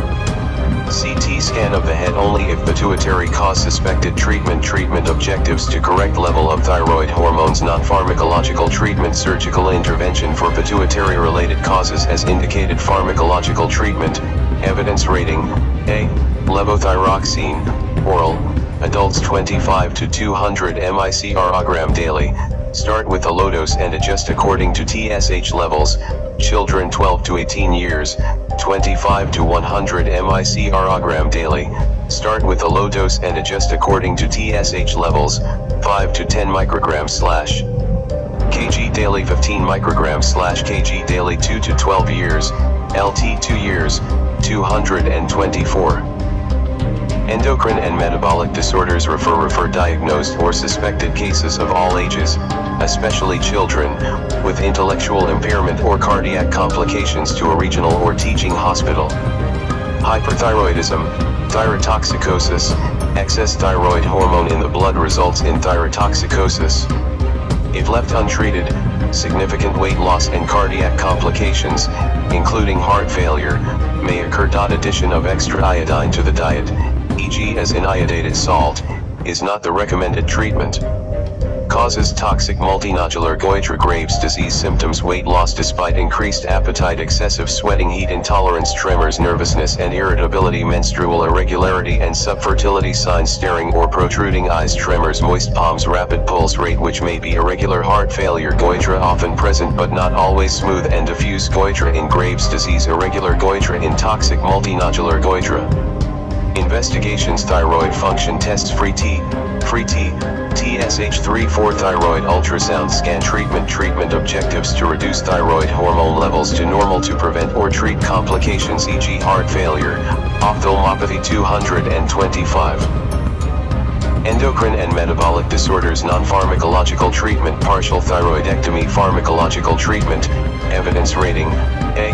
Carbamazole, oral, decrease dose when patient is euthyroid and adjust doses subsequently according to 2 monthly thyroid function tests, adults 20 to 40 mg daily, children 12 to 18 years, LT 12 years. Alternate treatment: 10 mg 8 hourly, 250 micrograms/kg 8 hourly, propylthiouracil, oral, decrease dose when patient is euthyroid and adjust doses subsequently. According to 2 monthly thyroid function tests, adults 100 mg 8 hourly, children 12 to 18 years, 5 to 12 years, 5 years, 1 month, 1 year, LT 1 month. Adjunct treatment: 100 mg 8 hourly, 50 mg 8 hourly, 25 mg 8 hourly, 2.5 to 5 mg/kg 8 hourly, 2.5 to 5 mg/kg 12 hourly. Propranolol, oral, avoid in asthmatics, adults 20 to 40 mg 8 hourly, children 1 mg per kilogram, maximum 40 mg, 8 hourly. Refer all cases not responding to conventional treatment to specialists in a regional or teaching hospital for further investigations and management. 89. Adrenal insufficiency. Adrenal insufficiency arises when the adrenal gland is destroyed by disease or atrophies following pituitary failure or chronic corticosteroid use or abuse. In these situations, the amount of cortisol, a major hormone produced from the adrenal gland, is insufficient to meet the body's needs. 226. Endocrine and metabolic disorders during periods of stress. The condition is associated with severe fluid and electrolyte imbalance and results in acute circulatory collapse. Acute adrenal insufficiency is a medical emergency. Causes sudden cessation of corticosteroid therapy after prolonged use in patients on oral or topical corticosteroids, such as prednisolone, dexamethasone, hydrocortisone, cortisone, or preparations containing any of these drugs. In patients, especially women who abuse corticosteroids for cosmetic reasons, e.g. for skin bleaching or weight gain. Stress, e.g. infection, severe trauma, surgery, and dental procedures, in a patient with undiagnosed adrenal insufficiency or patients on chronic corticosteroid treatment. Pituitary failure from severe postpartum hemorrhage, pituitary surgery, or tumor. Destruction of the adrenal gland by autoantibodies, Addison's disease, or severe infections, e.g. tuberculosis, HIV, meningococcus. Congenital adrenal hyperplasia, in children symptoms: nausea, vomiting, weakness, collapse, abdominal pain, diarrhea, failure of lactation after delivery or postpartum hemorrhage, Sheehan syndrome. Signs: variable states of consciousness, dehydration, low or unrecordable blood pressure, darkening of oral mucosa, gums, skin, palms and solace in some patients, evidence of skin bleaching in children, ambiguous genitalia, short stature, and failure to thrive. Investigations: FBC. Blood film for malaria parasites, urine and blood cultures, if indicated. 227. Endocrine and metabolic disorders: blood urea and electrolytes, blood glucose, plasma cortisol, morning sample treatment. Treatment objectives: to correct the fluid and electrolyte imbalance, to replace corticosteroids, to identify cause and treat any precipitating factor. Non-pharmacological treatment. Non-pharmacological treatment, evidence rating: C.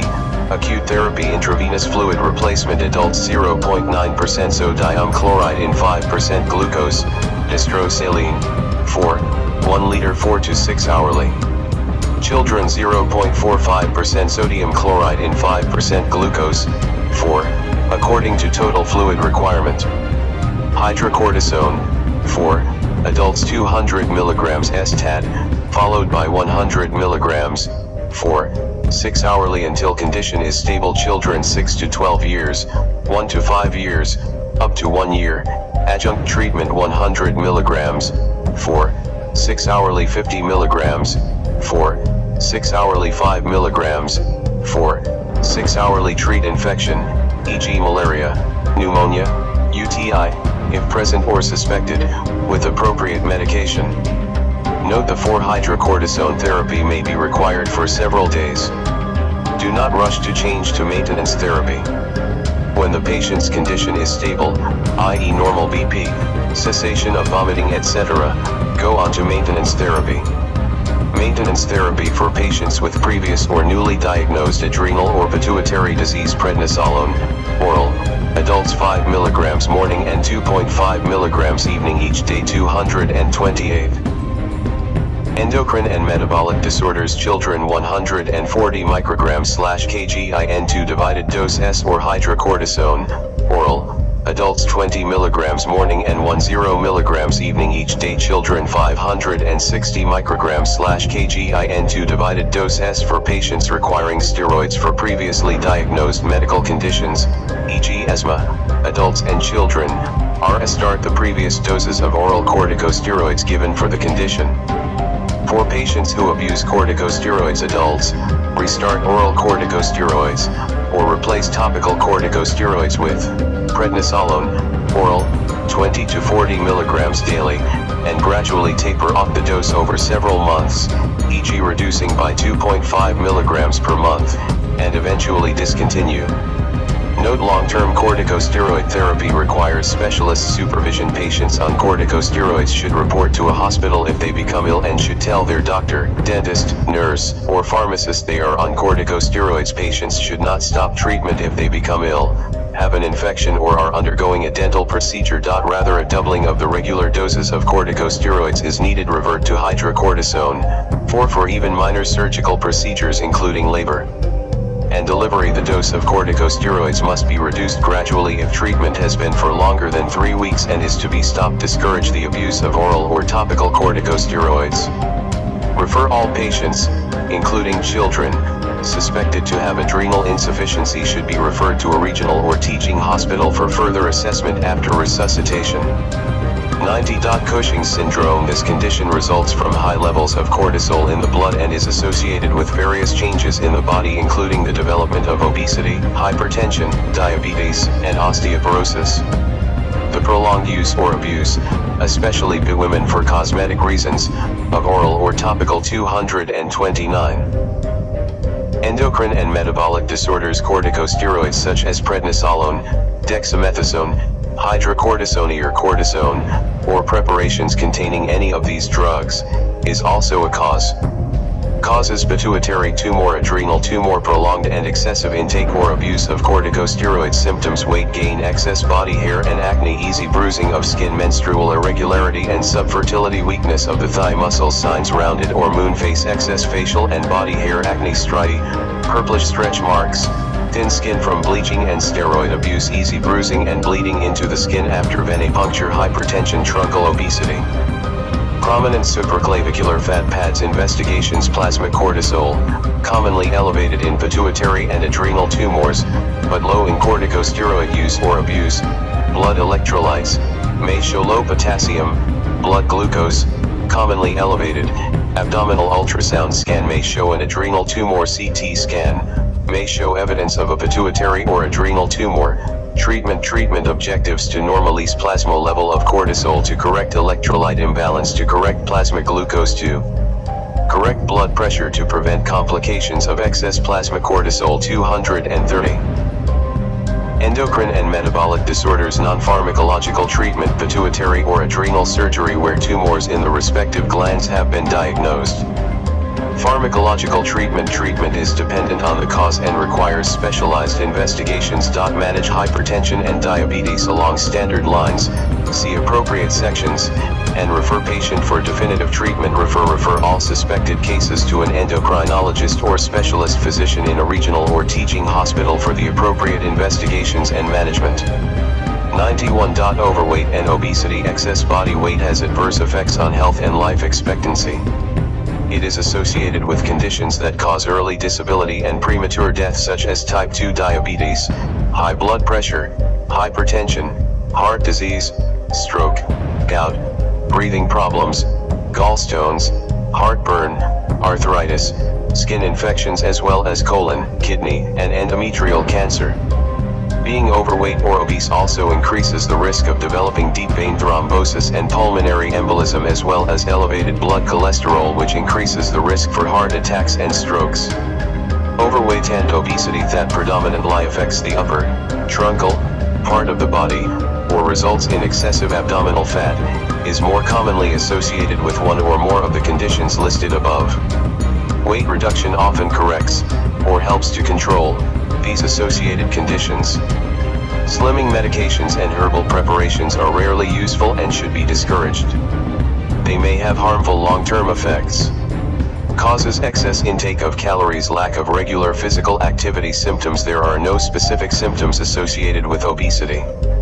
Signs: there are no specific physical signs associated with obesity. Excess body weight is determined either by assessing body mass index, BMI, calculated by taking the patient's weight in kilograms and dividing it by the square of the height in meters, or mid-abdominal, waist, girth, taken from a measurement of the abdominal circumference along a horizontal line between the lower curvature of the ribs and the upper curvature of the hip bones. 231. Endocrine and metabolic disorders. BMI is classified as follows: 18.5 to 24.9 kg/m2, ideal weight 25.0 to 29.9 kg/m2, overweight 30.0 to 34.9 kg/m2, obese GT 35.0 kg/m2. Severely obese. Waist circumference is classified as follows: adult females, LT 80 centimeters or 32 inches, ideal abdominal girth GT 88 centimeters or 35 inches, abdominal obesity. Adult males, LT 94 centimeters or 37 inches, ideal abdominal girth GT 102 centimeters or 40 inches, abdominal obesity. Investigations: blood glucose, blood lipid profile, blood uric acid ECG. Treatment objectives: to ensure a loss of 10% of the initial body weight within 6 months, at a rate of 2 to 4 kilograms per month. Treatment objectives: to ensure a loss of 10% of the initial body weight within 6 months, at a rate of 24 kilograms per month.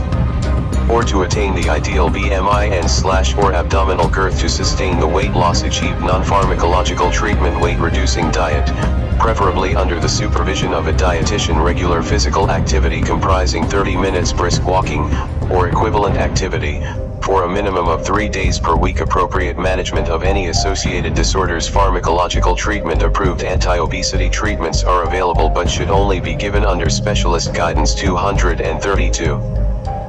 Endocrine and metabolic disorders refer: individuals with severe and morbid obesity may require referral to a physician specialist and occasionally psychological counseling.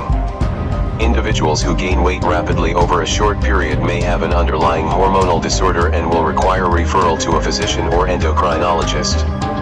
92. Dyslipidemias: abnormally high levels of blood fats, lipids, are associated with increased morbidity and mortality from cardiovascular diseases such as strokes and ischemic heart disease, particularly when associated with other risk factors such as smoking, obesity, or overweight, type 2 diabetes, and hypertension. There is ample clinical trial evidence that the treatment of elevated blood lipids with appropriate medications, e.g. statins, is beneficial for preventing cardiovascular complications. Treatment may be lifelong and requires regular monitoring of liver and muscle enzymes, transaminases and creatine kinase, to forestall side effects. The commonly assessed blood lipid parameters are total cholesterol, HDL cholesterol, LDL cholesterol, and triglycerides. The blood lipid profile is considered abnormal, dyslipidemia, if either total and LDL cholesterol or triglycerides are above expected levels and/or HDL cholesterol is lower than expected.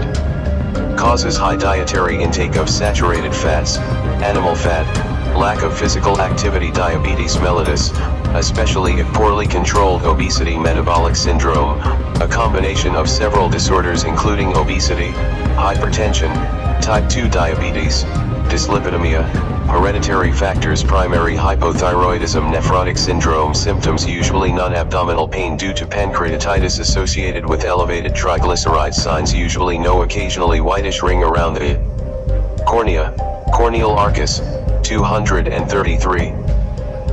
Endocrine and metabolic disorders, yellowish skin eruptions around the eyes, xanthelasma, whitish blood sample, lipemic blood. Investigations, total cholesterol, TC, does not require a fasting blood sample, and may be requested alone as a screening test. A full blood lipid assessment, including TC, HDL cholesterol, and triglycerides, TG, is best carried out on a fasting blood sample. The result of LDL cholesterol is often calculated from the results of the 3 other tests. Note: a full blood lipid profile should be obtained in patients with coronary heart disease, CHD, cerebrovascular disease, stroke and transient ischemic attacks, peripheral artery disease, diabetes mellitus, hypertension, a family history of dyslipidemia, other risk factors for CHD e.g. obesity, smoking, etc.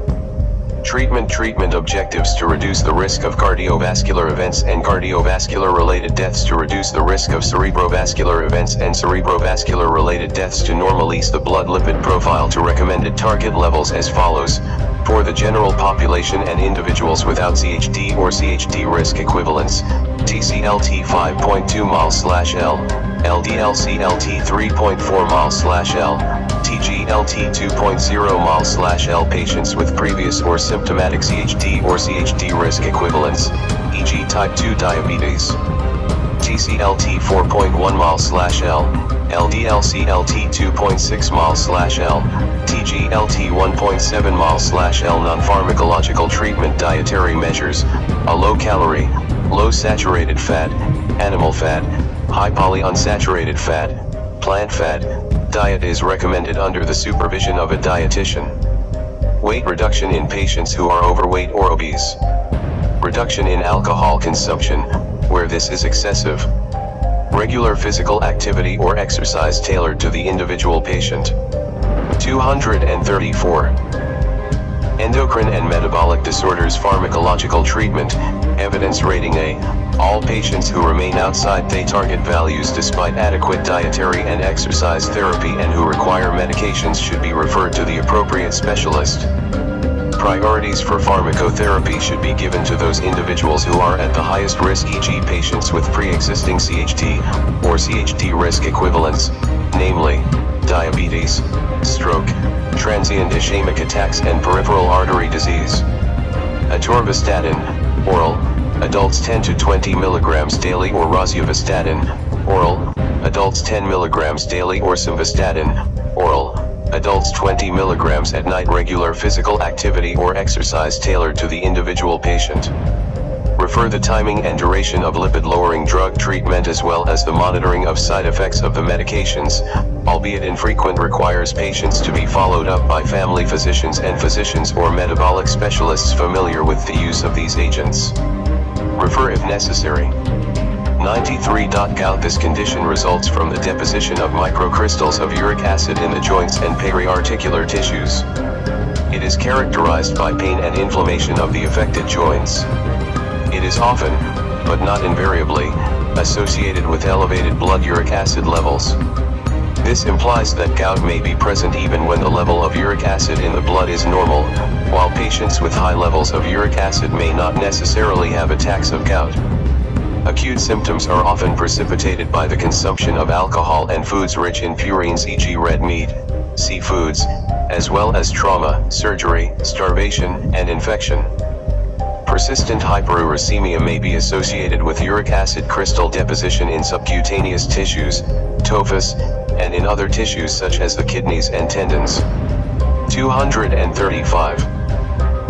Endocrine and metabolic disorders causes inherited metabolic disorder complications of other diseases, e.g. hematological malignancies, chronic kidney disease, medicines, e.g. thiazide and loop diuretics, cytotoxic drugs, pyrazinamide. Symptoms: excruciating pain and swelling usually of a joint, e.g. big toe, ankle, knee, or wrist. Signs: affected joint is inflamed, swollen and tender. Investigations: FBC, ESR-BU, creatinine serum uric acid blood glucose serum lipids X-ray of affected joint treatment objectives to relieve pain immediately, to reduce joint inflammation, to prevent recurrent attacks and joint damage, to prevent uric acid crystal deposition in soft tissues. Non-pharmacological treatment: rest affected joint, identify and manage underlying or predisposing factors, weight reduction in obese or overweight individuals, dietary modification, low purine diet.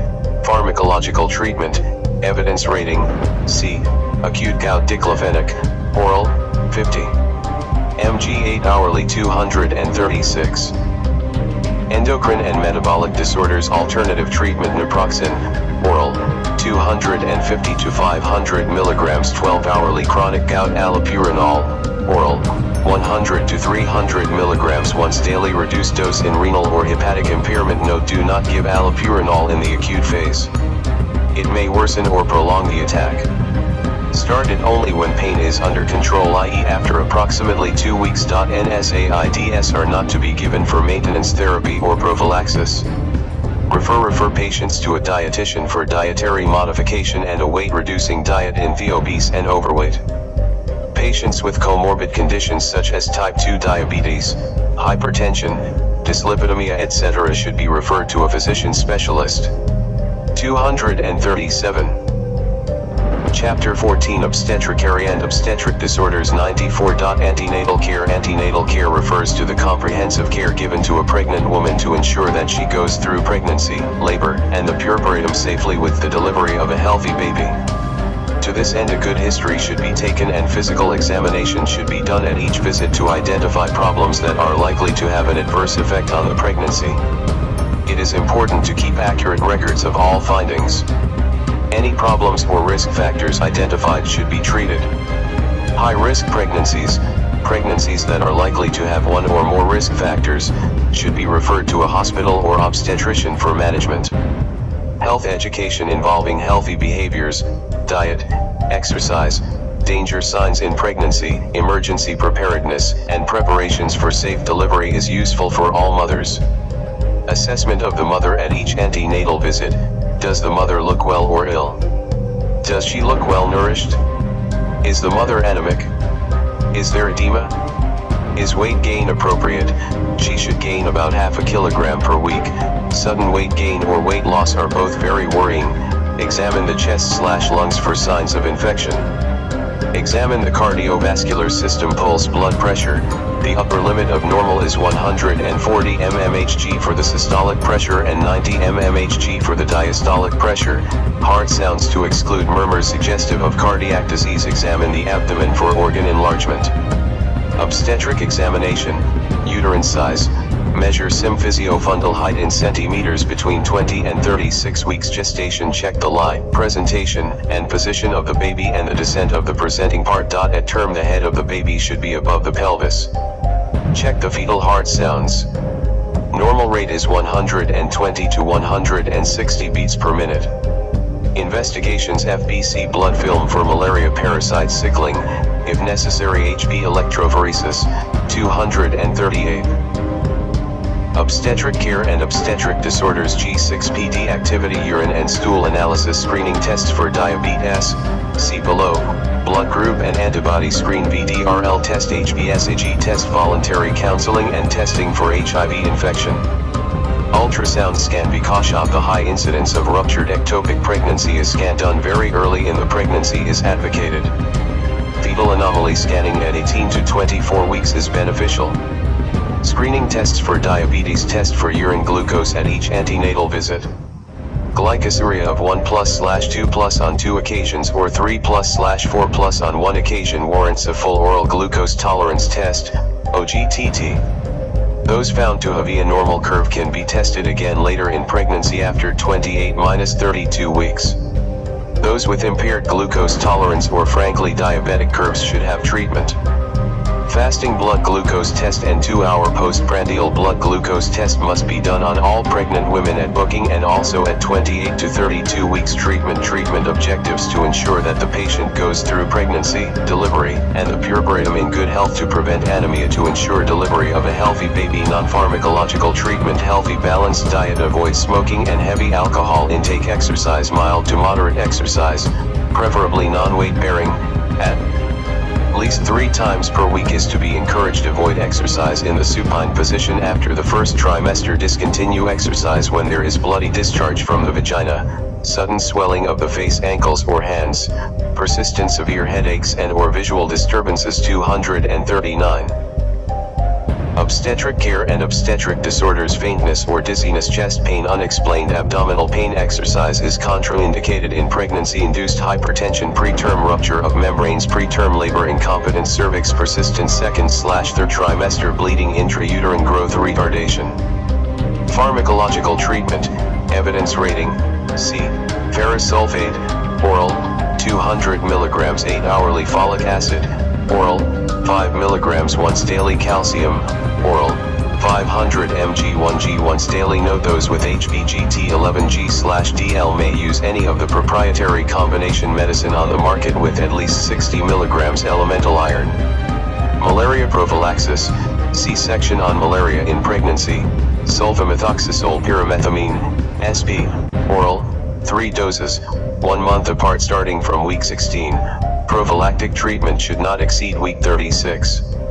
Tetanus prophylaxis, tetanol, IM, 0.5 ml, 1 st dose from 20 th week gestation, 2 nd dose 1 month after initial dose.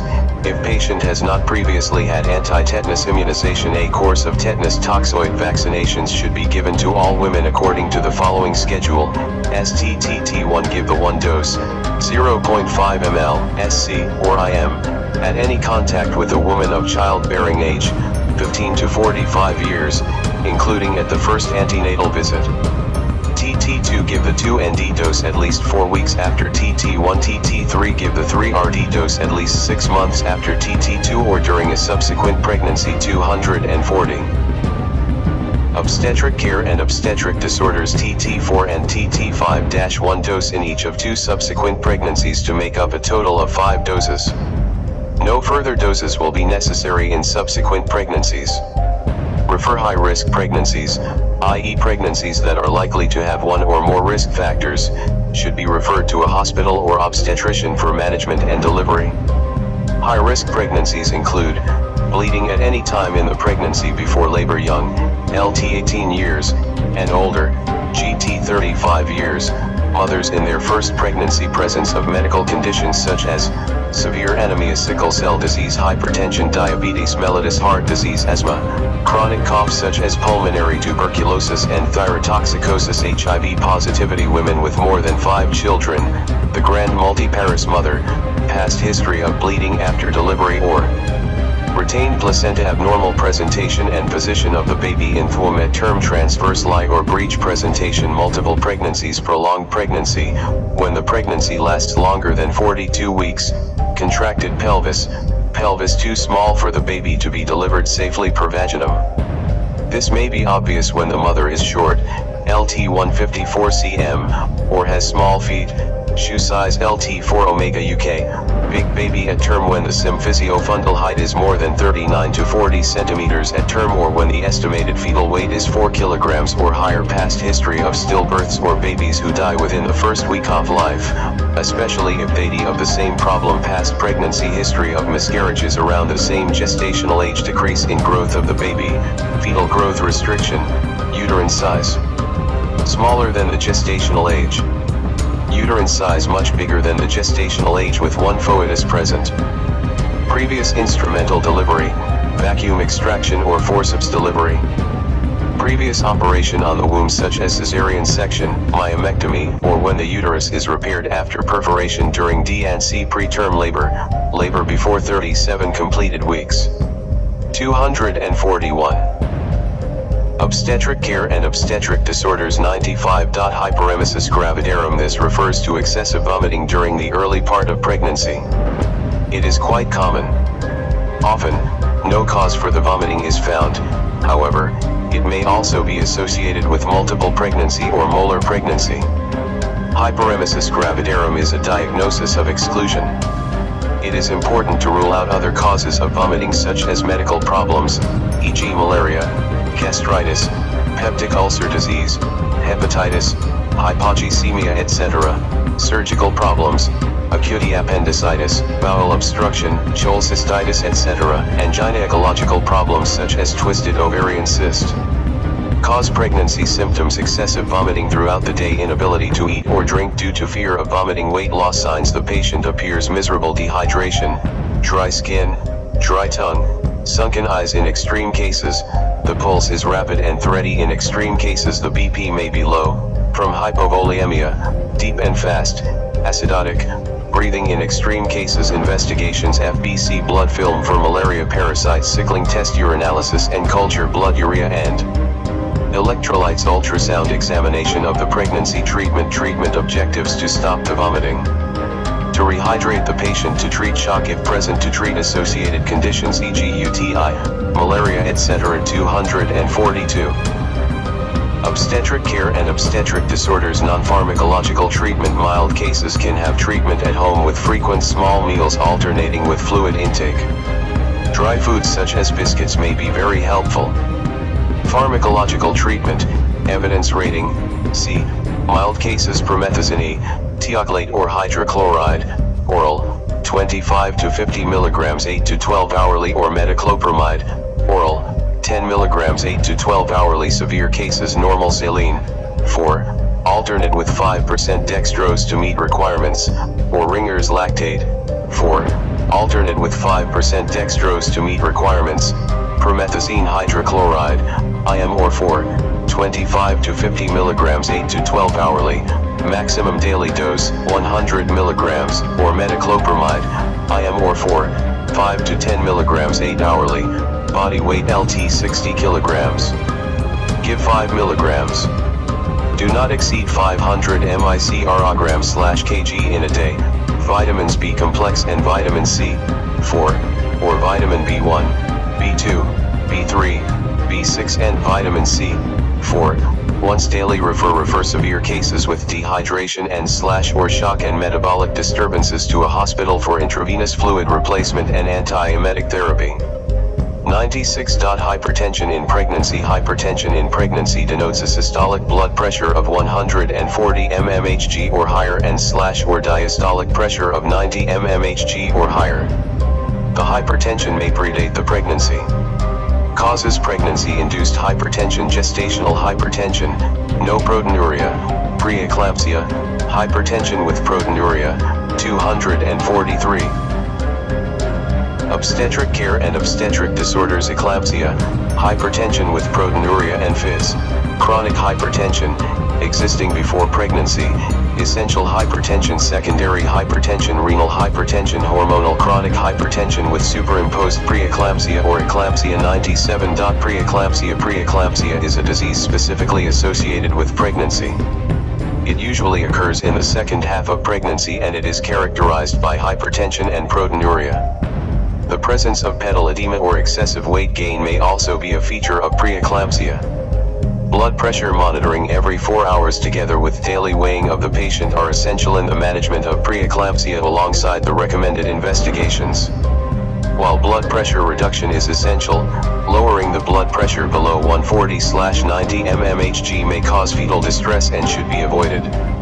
Causes: the cause is unknown but the disease is more commonly associated with the following: prima gravity, maternal age, women LT 18 or GT 35 years, multiple pregnancies, hydatidiform mole, medical disorders e.g. polycystic ovaries, chronic hypertension, diabetes mellitus, kidney disorders, first pregnancy with a new partner, previous history of preeclampsia, family history of preeclampsia. Symptoms: patients with preeclampsia are often asymptomatic, swollen feet. Signs: mild cases: systolic blood pressure between 140 and 159 mmHg, diastolic blood pressure between 90 and 109 mmHg, proteinuria of 1+ or 2+, 244. Obstetric care and obstetric disorders, pedal edema, severe cases, systolic blood pressure 160 mmHg or higher, diastolic blood pressure 110 mmHg or higher, proteinuria of 3+ or 4+, pedal or generalized edema investigations, FBC, serum uric acid, BU and creatinine, urinalysis and culture, liver function tests, random blood glucose, daily assessment of urine proteins, ultrasound scan for closed fetal growth monitoring, treatment objectives to reduce elevated blood pressure, but not less than 140/90 mmHg, to prolong the pregnancy as much as possible, to allow the foetus to grow and mature for delivery, to prevent fetal distress, to prevent or treat any complications that may arise, to prevent eclampsia, non-pharmacological treatment, admit for bed rest if possible, encourage patients to lie on their sides to avoid supine hypotension, pharmacological treatment, evidence rating, B, mild preeclampsia, there is no need for drug treatment of the hypertension unless the BP rises above 150 mmHg systolic or 100 mmHg diastolic, or the patient becomes symptomatic of imminent eclampsia. See below. Methyldopa, oral, 250 to 500 mg 8 to 12 hourly. Nifedipine retard, oral, 10 to 40 mg 12 hourly 245. Obstetric care and obstetric disorders, nifedipine slow release, oral, 30 to 60 mg daily. Severe preeclampsia and imminent eclampsia, this is an obstetric emergency and must be treated urgently. Treatment is the same as that of eclampsia, see below. These cases are best managed in hospital under the supervision of an obstetrician. While blood pressure reduction is essential, lowering the blood pressure below 140/90 mmHg may cause fetal distress and should be avoided. BP monitoring must be carried out every 15 to 30 minutes until the BP is reduced and the patient is stable. Thereafter, monitoring can be done by 2 to 4 hourly. Daily weighing of the patient is essential. Symptoms: frontal headaches, vomiting, visual disturbances such as double vision, diplopia, blurred vision, flashes of light, epigastric pain, decrease in urine production, oliguria, signs: elevated blood pressure, liver tenderness, urine production of LT 30 ml/hour or LT 400 ml/24 hours, increased tendon reflexes, presence of ankle clonus, occasionally, investigations, FBC, blood clotting profile, bedside clotting time, prothrombin time, INR, APTT, serum uric acid, BU and creatinine, urinalysis and culture, liver function tests, random blood glucose, daily assessment of urine proteins, ultrasound scan for closed fetal growth monitoring. 246. Obstetric care and obstetric disorders, treatment objectives to reduce the blood pressure, but not lower than 140/90 mmHg, to prevent the mother from suffering from complications of the hypertension such as a stroke, to prevent fit/eclampsia, to stabilize the patient and deliver her if eclampsia is imminent. Non-pharmacological treatment, early delivery of mother if eclampsia is imminent. If the patient is not symptomatic and the pregnancy is less than 34 weeks, allow pregnancy to continue if the fetal condition would allow. If the pregnancy is 34 weeks or more, consider delivery after stabilization. Pharmacological treatment, evidence rating, C, prehydration, without overloading, with sodium chloride 0.9%, 4, or Ringer's lactate, 4, 300 ml over 30 minutes, hydralazine, 4, 5 to 10 mg slowly over 20 to 30 minutes, or nifedipine, sublingual, 10 mg stat or labetalol, 4, 20 mg stat over at least 1 minute, repeat at 10-minute intervals if the BP remains GT 160/110 mmHg as follows: 40 mg, 80 mg, 80 mg boluses to accumulative dose of 220 mg. When the BP LT 160/110 mmHg, commence an infusion of 40 mg per hour. Double the infusion rate at 30-minute intervals until satisfactory response or a dose of 160 mg per hour is attained.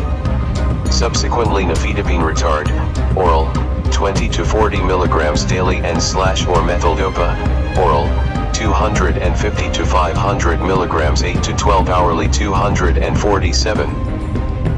Obstetric care and obstetric disorders, magnesium sulfate, 4, 20 ml of the 20% solution, 4G, and magnesium sulfate, IM, 10 ml of the 50% solution, 5G, into each buttock, total of 10G. Refer all cases of severe preeclampsia and imminent eclampsia promptly to a hospital or obstetrician after initiation of treatment. When the obstetrician considers that the foetus is immature, the patient should be transferred to a hospital capable of looking after the immature baby. 98. Eclampsia occurs when the blood pressure rises rapidly associated with a convulsion which is similar to an epileptic fit, eclamptic fit, with tonic and clonic phases followed by coma. The fits are often repetitive and of short duration, 60 to 90 seconds. Causes as for preeclampsia symptoms: fits, unconsciousness, signs, fits, coma, elevated blood pressure, bleeding tendency. Investigations as for severe preeclampsia treatment objectives: to protect the patient from injury, to prevent further fits, to lower the blood pressure, to prevent maternal mortality, to deliver baby when stable. 248. Obstetric care and obstetric disorders. Non-pharmacological treatment during a fit: prevent patient from falling, prevent patient from biting tongue, maintain the airway by either holding up the chin or, if possible, inserting a mechanical airway to hold down the tongue. The patient should be kept on her side and turned every hour to prevent aspiration pneumonitis, as she is likely to be unconscious or semi-conscious. Artificial respiration may be required following general anesthesia after the fits. Obtain 4-access catheteries the patient if no further fits after a few hours. Deliver the foetus by the most appropriate method to ensure safety of both mother and baby. Caesarean section is done when there is fetal distress or the cervix is unfavorable for induction and when there are other problems precluding safe vaginal delivery. Pharmacological treatment. Evidence rating: A. Sodium chloride 0.9%. 4. Or Ringer's lactate. 4. Prevent further fits by giving the following: magnesium sulfate. 4. 20 ml of the 20% solution, 4G, and magnesium sulfate, IM, 10 ml of the 50% solution, 5G, into each buttock, total of 10G. Note: if fits recur within 20 minutes, do not repeat magnesium sulfate. However, if it occurs after 20 minutes, repeat for magnesium sulfate 10 ml of the 20% solution, 2G, once if patient LT 70 kg or twice the dose, 4G, if patient is GT 70 kg. If the fits cannot be controlled with magnesium sulfate, add diazepam, 10 mg slowly over 23 minutes, not exceeding 2.5 mg every 30 seconds, hydralazine, 5 to 10 mg stat. 249. Obstetric care and obstetric disorders followed by hydralazine, 4 infusion, 20 to 40 mg in 500 ml of sodium chloride, 0.9% rate of infusion to be titrated against the blood pressure readings. Note: if the hydralazine infusion runs unattended, profound hypotension may ensue. Hydralazine, 4, is best given as multiple bolus doses at 20 to 30 minute intervals till the BP is reduced. The diastolic pressure should not go below 90 mmHg, as placental perfusion may be impaired with resultant fetal distress. Or labetalol, 20 mg stat over at least 1 minute, repeat at 10-minute intervals if the BP remains GT 160/110 mmHg as follows: 40 mg, 80 mg, 80 mg boluses to accumulative dose of 220 mg. When the BP LT 160/110 mmHg, commence an infusion of 40 mg per hour. Double the infusion rate at 30-minute intervals until satisfactory response or a dose of 160 mg per hour is attained. Magnesium sulfate, IM, maintenance dose, 10 ml of the 50% solution, 5G, into alternate buttocks every 4 hours, and it is continued till 24 hours after the last fit or delivery. No toxicity to magnesium sulfate presence as slowing or arrest of the heartbeat and the respiration and loss of the deep tendon reflexes. Before giving a dose, ensure that the following parameters are normal: respiratory rate GT 12-16 per minute. Urine output 100 ml or more over the previous 4 hours. Presence of knee jerk or other deep tendon reflexes. In case of toxicity to magnesium sulfate, administer 10 ml of 10% calcium gluconate. 4. Slowly give assisted respiration pethidine, IM, 100 mg stat and promethazine, IM, 25 mg, given intramuscularly would relieve pain and quieten the patient. Refer all cases of eclampsia immediately to a hospital or obstetrician. As much as possible set up an 4-line of sodium chloride 0.9% or Ringer's 250. Obstetric care and obstetric disorders lactate and administer the 4-dose of magnesium sulfate slowly at the health facility. Follow this with the IM dose and accompany the patient to the hospital if the 4-dose cannot be given. Simply give the IM dose of 5G into each buttock. Note: do not give furosemide as part of the treatment for the hypertension unless there is pulmonary edema present. Do not give ACE inhibitor antihypertensives, such as captopril, as they may damage the developing foetus. 99. Malaria in pregnancy. See section on malaria. 100. Anemia in pregnancy. The WHO definition of anemia in pregnancy is a hemoglobin concentration of less than 11 g/dl. It may have an adverse outcome on the pregnancy. It is associated with increased rate of miscarriage, preterm delivery, fetal growth restriction, fetal demise, and increased perinatal loss. It is also associated with increased maternal mortality rate. It is a preventable problem in pregnancy. Causes: physiological, due to blood volume expansion in pregnancy, poor dietary intake of iron, folate and vitamin B12. Hemolytic disorders, e.g. sickle cell disease, G6PD defect, malaria infestations with hookworm ascaris, schistosomes. Chronic infections, e.g. TB, UTI, HIV. Symptoms: dizziness, swelling of feet, general weakness, easy fatigability, palpitations. Jaundice, with hemolytic anemia. 251. Obstetric care and obstetric disorders. Signs: mucosal pallor. Jaundice may or may not be present. Hepatosplenomegaly may or may not be present. Heart failure in severe cases. Investigations: FBC, peripheral blood film. Comment: blood film for malaria parasites, sickling and HB electrophoresis. G6PD activity. Serum iron, total iron binding capacity. Ferritin stool analysis for hookworm. Ova urinalysis for schistosome ova and urobilinogen. Treatment objectives: to relieve symptoms, to improve hemoglobin level, to identify and treat underlying cause. Non-pharmacological treatment. The patient's diet is very important during pregnancy, especially in the presence of anemia. Pharmacological treatment, evidence rating: C. Ferrous sulfate, oral, 200 mg 8 hourly. This may be increased to 400 mg 8 hourly in severe cases if no gastric symptoms occur. Folic acid, oral, 5 mg daily. Multivitamin, oral, 1 tablet 8 hourly. Parenteral iron, for those with iron deficiency anemia who are unable to tolerate oral iron, parenteral iron may be given. This should be given under careful observation and a small test dose should first be given. Check product leaflet for test dose. Examples of parenteral iron include iron dextrin, 5 ml on alternate days for a maximum of 6 doses, 252.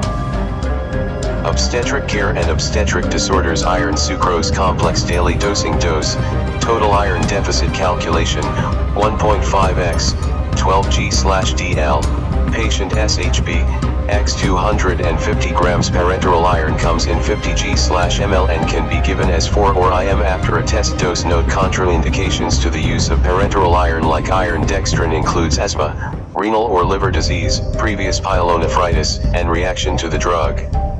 In severe anemia, HbLT 7 g/dl, blood transfusion may be necessary. 1 unit of blood increases the hemoglobin by approximately 1 g/dl. Use only screened blood for transfusion. In labor it is best to transfuse the patient. When there is heart failure, the blood, PAC cells, is transfused with furosemide, for 20 to 40 mg. Partial exchange transfusion may be necessary if the HB is 4 g/dl or less. Refer patients with anemia to a dietitian or diet nurse. Treatment for severe anemia, HbLT 7 g/dl, is best given in health facilities with blood transfusion capability. 101. Diabetes mellitus in pregnancy. Gestational diabetes refers to glucose intolerance of any degree that develops or is first recognized during the current pregnancy, irrespective of whether it resolves after delivery or not. It is associated with poor pregnancy outcomes. Many patients are asymptomatic. Screening is therefore mandatory. A fasting blood glucose test and 2-hour postprandial blood glucose test must be done on all pregnant women at booking and also at 28 to 32 weeks. See section on antenatal care. The management of diabetes mellitus in pregnancy involves a multidisciplinary approach comprising a team of obstetricians, midwives, nurses, dietitians, physicians, anesthetists and pediatricians. Causes: pre-existing type 1 diabetes mellitus, pre-existing type 2 diabetes mellitus, gestational diabetes mellitus. 253. Obstetric care and obstetric disorders. Symptoms: usually symptomatic, previous history of large babies, GT 4 kg, signs: fast-growing foetus, as assessed by symphysiofungal height being larger than the dates or by ultrasound scan. Presence of polyhydramnios. Investigations: ultrasound scan at 16 to 22 weeks, detailed scan to exclude major fetal anomalies. From 32 weeks, serial scans for growth assessment, i.e. biparietal diameter, head circumference, femur length, abdominal circumference, or trunk diameter, and weight estimation, FBC and sickling status. Midstream specimen of urine monthly for culture and sensitivity test. Urinalysis: high vaginal swab for vaginal candidiasis, blood urea, electrolytes, and creatinine. Fasting blood glucose and 2-hour postprandial blood glucose every 2 to 4 weeks. Glycated hemoglobin, HbA, 2 to 3 monthly 1C. Note: there is no place for urine glucose estimation in the management of diabetes in pregnancy except for screening only. For those who can afford a glucose meter, it would be prudent to do a glucose profile every 2 to 4 weeks. This involves the recording of fasting blood glucose, pre-breakfast, pre-lunch, post-lunch, pre-dinner and post-dinner levels. Treatment objectives: to achieve normal blood glucose and glycated hemoglobin levels, to reduce maternal and fetal complications, to deliver a healthy baby, to prevent neonatal morbidity. Non-pharmacological treatment. Diet: this is very important as some patients may improve on diet alone. The diet must comprise 3 meals and 3-4 snacks. Heavy meals must be avoided. The diet is best taken care of by a dietitian or diet nurse. 254. Obstetric care and obstetric disorders. Exercise: prior to embarking on an exercise program, pregnant women with diabetes should discuss with their obstetrician or midwife to ensure that there is no contraindication. Exercise is contraindicated in pregnancy-induced hypertension, preterm rupture of membranes, preterm labor, incompetence, cervix, persistent 2nd/3rd trimester bleeding, intrauterine growth retardation. Mild to moderate exercise, preferably non-weight bearing, at least 3 times per week is to be encouraged. Avoid exercise in the supine position after the first trimester. Discontinue exercise when there is bloody discharge from the vagina, sudden swelling of the face, ankles or hands, persistent severe headaches and or visual disturbances, faintness or dizziness, chest pain, unexplained abdominal pain. Pharmacological treatment. Evidence rating: A. Before planned pregnancy or during pregnancy. Ideally, an attempt must be made to optimize glycemic control in known diabetics before they become pregnant, if necessary with insulin therapy. If diet alone cannot control the blood glucose level, give insulin. Type 2 diabetic patients on oral medication who become pregnant should be switched to insulin treatment. Oral anti-diabetic agents should not be given during pregnancy and throughout lactation. Insulin requirements vary from patient to patient. Insulin therapy should usually begin with teaching the patient the correct technique for subcutaneous injections. Start with small doses, e.g. total daily dose of 6 to 10 units, of NPH insulin or premixed insulin, which has 30% of regular and 70% of NPH insulin, subcutaneously. 255. Obstetric care and obstetric disorders. Give approximately 2/3 of the total daily dose before breakfast and 1/3 before dinner. Adjust the insulin doses before breakfast and/or dinner by ±2 units according to results of blood glucose tests. Monitor insulin therapy with 24 weekly FBS and 2-hour postprandial blood glucose up to 34 weeks, then weekly till delivery. Keep fasting glucose levels between 4 to 6 mol/L and 2-hour postprandial glucose between 4 to 7 mol/L. This is often achievable on an outpatient basis. However, some patients would need to be admitted to hospital for short periods to ensure good glycemic control. Deliver by 40 weeks if diabetes is well controlled and there are no complications. If complications exist, then earlier delivery may be indicated. Indications for cesarean section include severe preeclampsia, previous cesarean section, advanced maternal age, malpresentation, or fetal macrosomia. If elective preterm delivery is necessary, confirm pulmonary maturity with amniocentesis, if facilities are available. There may be the need to mature the fetal lungs with corticosteroids under specialist care. Labor, induced or spontaneous, and cesarean section are best supervised in hospital under specialist care. Insulin requirements during labor should be given according to a sliding SCALE, C-section on diabetic ketoacidosis and sliding scale. Insulin requirements during cesarean section and other operative procedures, using a sliding scale or glucose potassium insulin infusion or GKI, should be discussed with the anesthetist. Pureperim insulin requirements reduce dramatically after delivery, hence, post-delivery insulin doses must be tailored to each individual patient's needs. Insulin may not be required in the first 24 to 48 hours for gestational and type 2 diabetics. The blood glucose levels may reach up to 11 mol/L without any problems. Check blood glucose 2 hourly.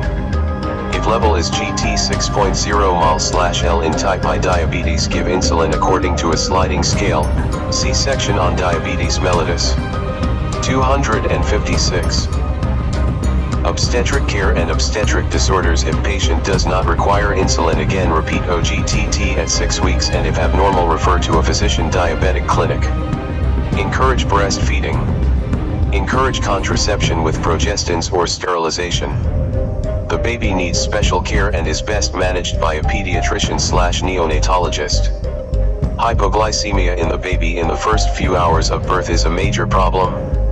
It can be prevented by initiating early, within 2 hours, breastfeeding or dextrose 10%, 4 ml/kg body weight as bolus, followed by maintenance of 60 ml/kg body weight in 24 hours. Refer to hospital for specialist care. For the convenience of patients, shared care between specialist and medical officer may be appropriate. 102. Cardiac disease in pregnancy. It is very important to diagnose cardiac disease early and to institute the correct management as early as possible if the excess morbidity and mortality associated with it are to be reduced. Cardiac disease may be present before the pregnancy or develop during the pregnancy or puerperitum, peripartum cardiomyopathy. Pregnancy makes cardiac disease worse. Some of the signs of pregnancy may mimic cardiac disease. Examples are the increasing pulse rate, collapsing pulse, and the presence of cardiac murmurs and a slight rise in the jugular venous pressure. Therefore, cardiac examination is essential in all antenatal patients. Management involves a multidisciplinary team including the obstetrician, neonatologist, and physician. The management depends on the functional classification of the New York Heart Association, NYHA Class I, asymptomatic Class 2, symptomatic with heavy work Class 3, symptomatic with light work or light exercise. Class 4, symptomatic even at rest. Causes rheumatic heart disease E.G. Mitral incompetence and stenosis, hypertension, cardiomyopathy, anemia. Congenital heart diseases that have been successfully treated may also present in pregnancy. 257. Obstetric care and obstetric disorders. Thyrotoxicosis symptoms: asymptomatic palpitations, easy fatigability, chest pain, dyspnoea, orthopnoea, paroxysmal nocturnal dyspnoea, cough, leg swelling. Signs: cardiac murmurs. Other signs of cardiac disease depending on the type of lesion. C-section on disorders of the cardiovascular system, presence of heart failure. C-section on heart failure. Investigations: FBC, blood urea and electrolytes, thyroid function test, if indicated. Electrocardiogram, echocardiogram. Other antenatal investigations. Treatment objectives: to maintain good cardiac function throughout the pregnancy, to prevent maternal and fetal complications as much as possible, to prevent maternal death. Non-pharmacological treatment. Antenatal period. Patients known to have cardiac disease must book early in hospital. Assess the severity of the disease early in pregnancy and at each antenatal visit. Refer to the cardiologist or specialist physician for advice. Further management should be between obstetrician and cardiologist/specialist physician. Those in NYHA class 3 and 4 should be admitted to hospital till delivery.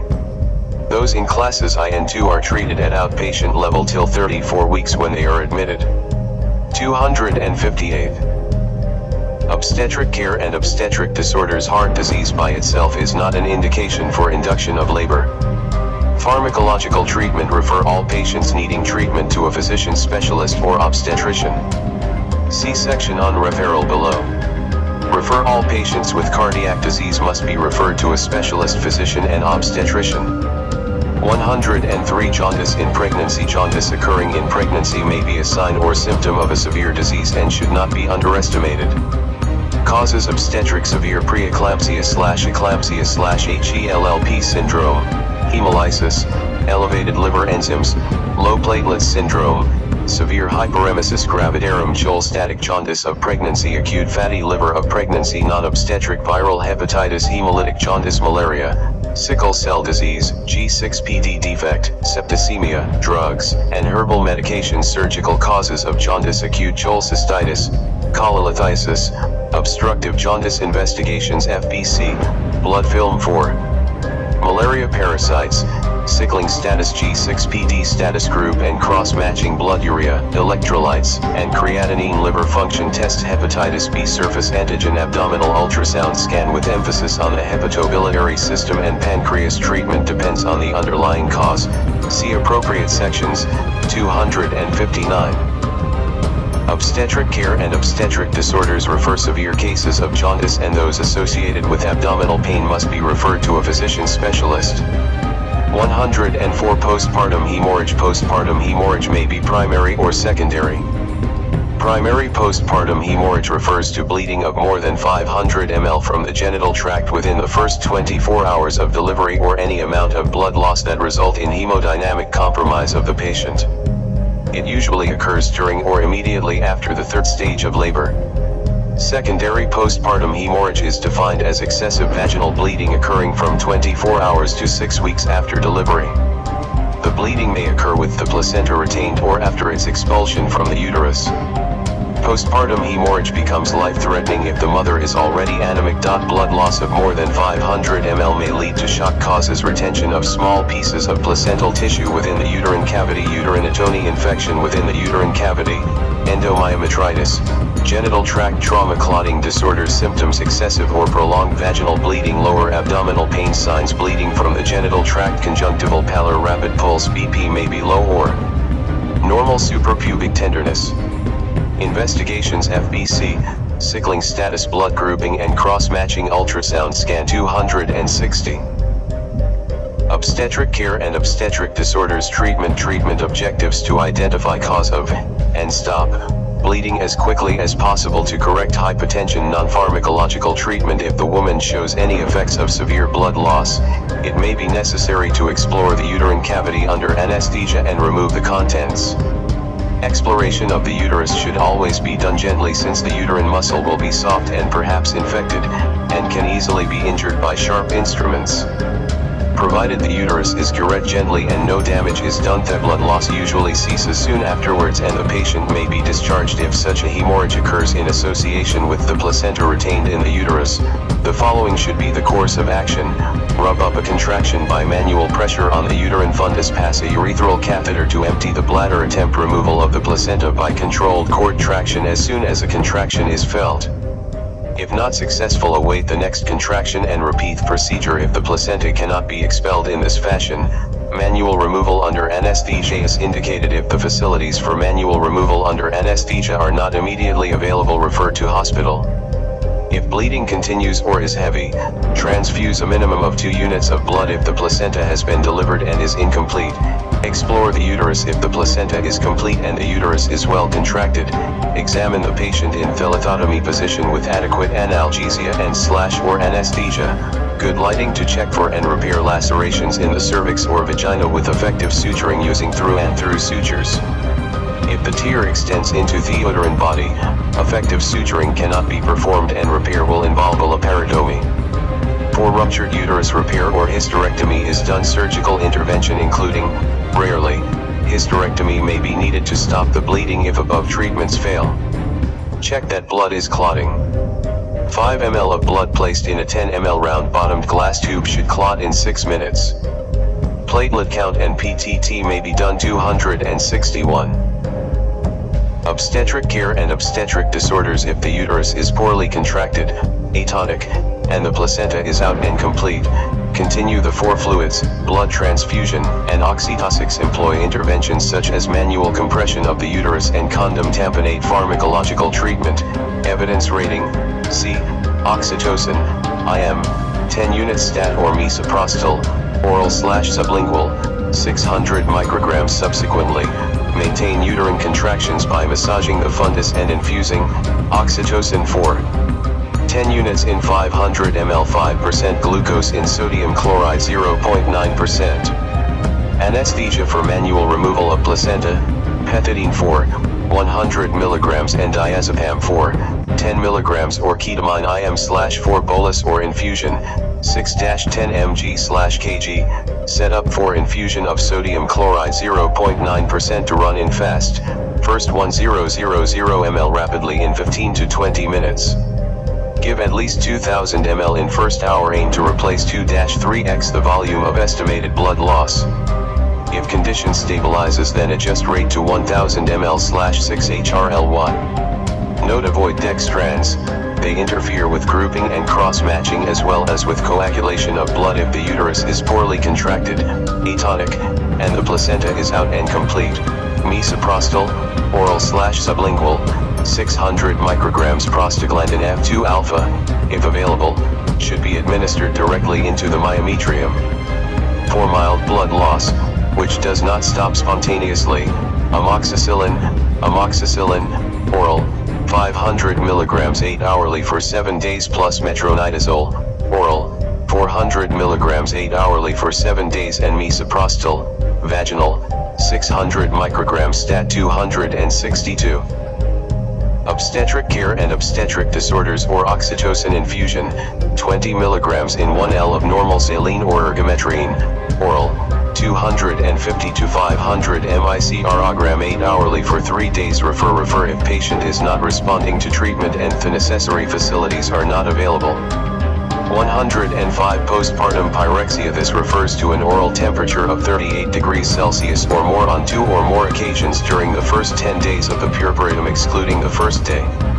Causes: malaria, puerperal sepsis, breast problems, engorgement, mastitis, abscess formation, urinary tract infection, respiratory tract infection. Symptoms related to cause, signs related to cause, investigations: FBC blood film for malaria parasites, blood for culture and sensitivity, urine for culture and sensitivity, high vaginal swab, fasting or random blood glucose, pelvic scan to exclude retained products of conception or pelvic abscess, treatment objectives to identify the underlying cause. 263.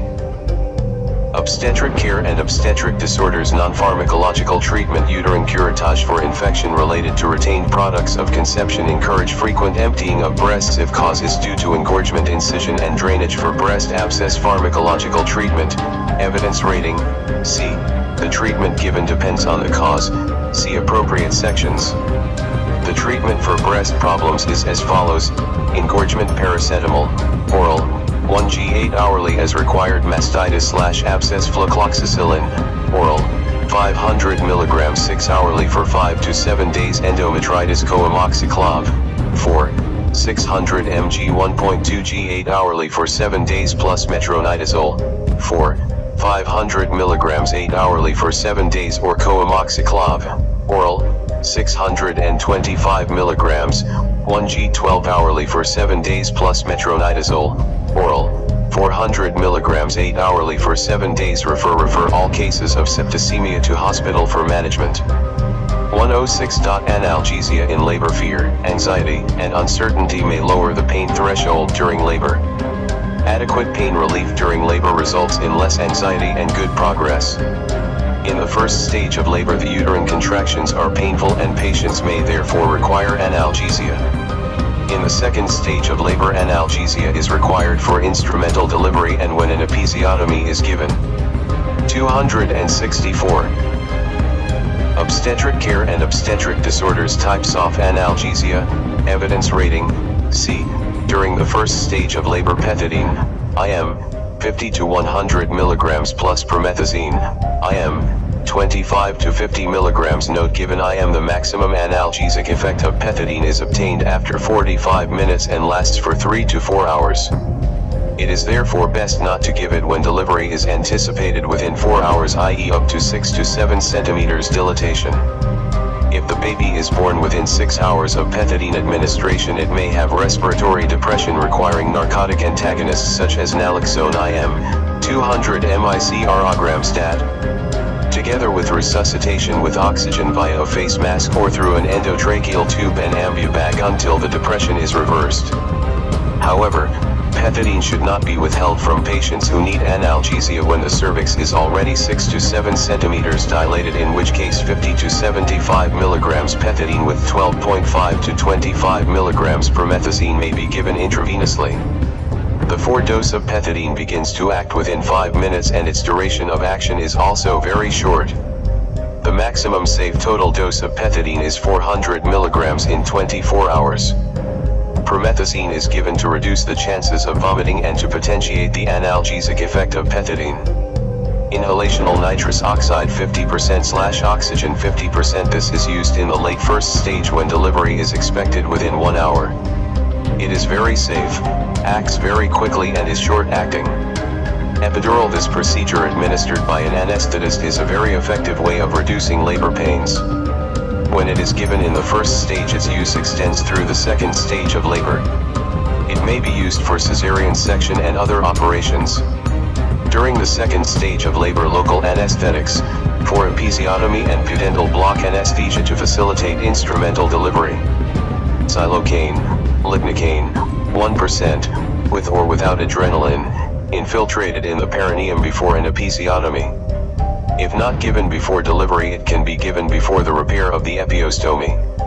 Anesthesia for short obstetric procedures, for manual removal of placenta, repair of large vaginal and cervical tears, 265. Obstetric care and obstetric disorders pethidine, IM or 1 mg per kilogram slowly, maximum 100 mg.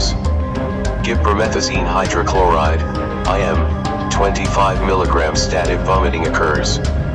Plus diazepam 10 mg, at a rate of 1 mg every 2 minutes. Monitor respiratory rate closely. Stop if respiratory rate is less than 10/minute.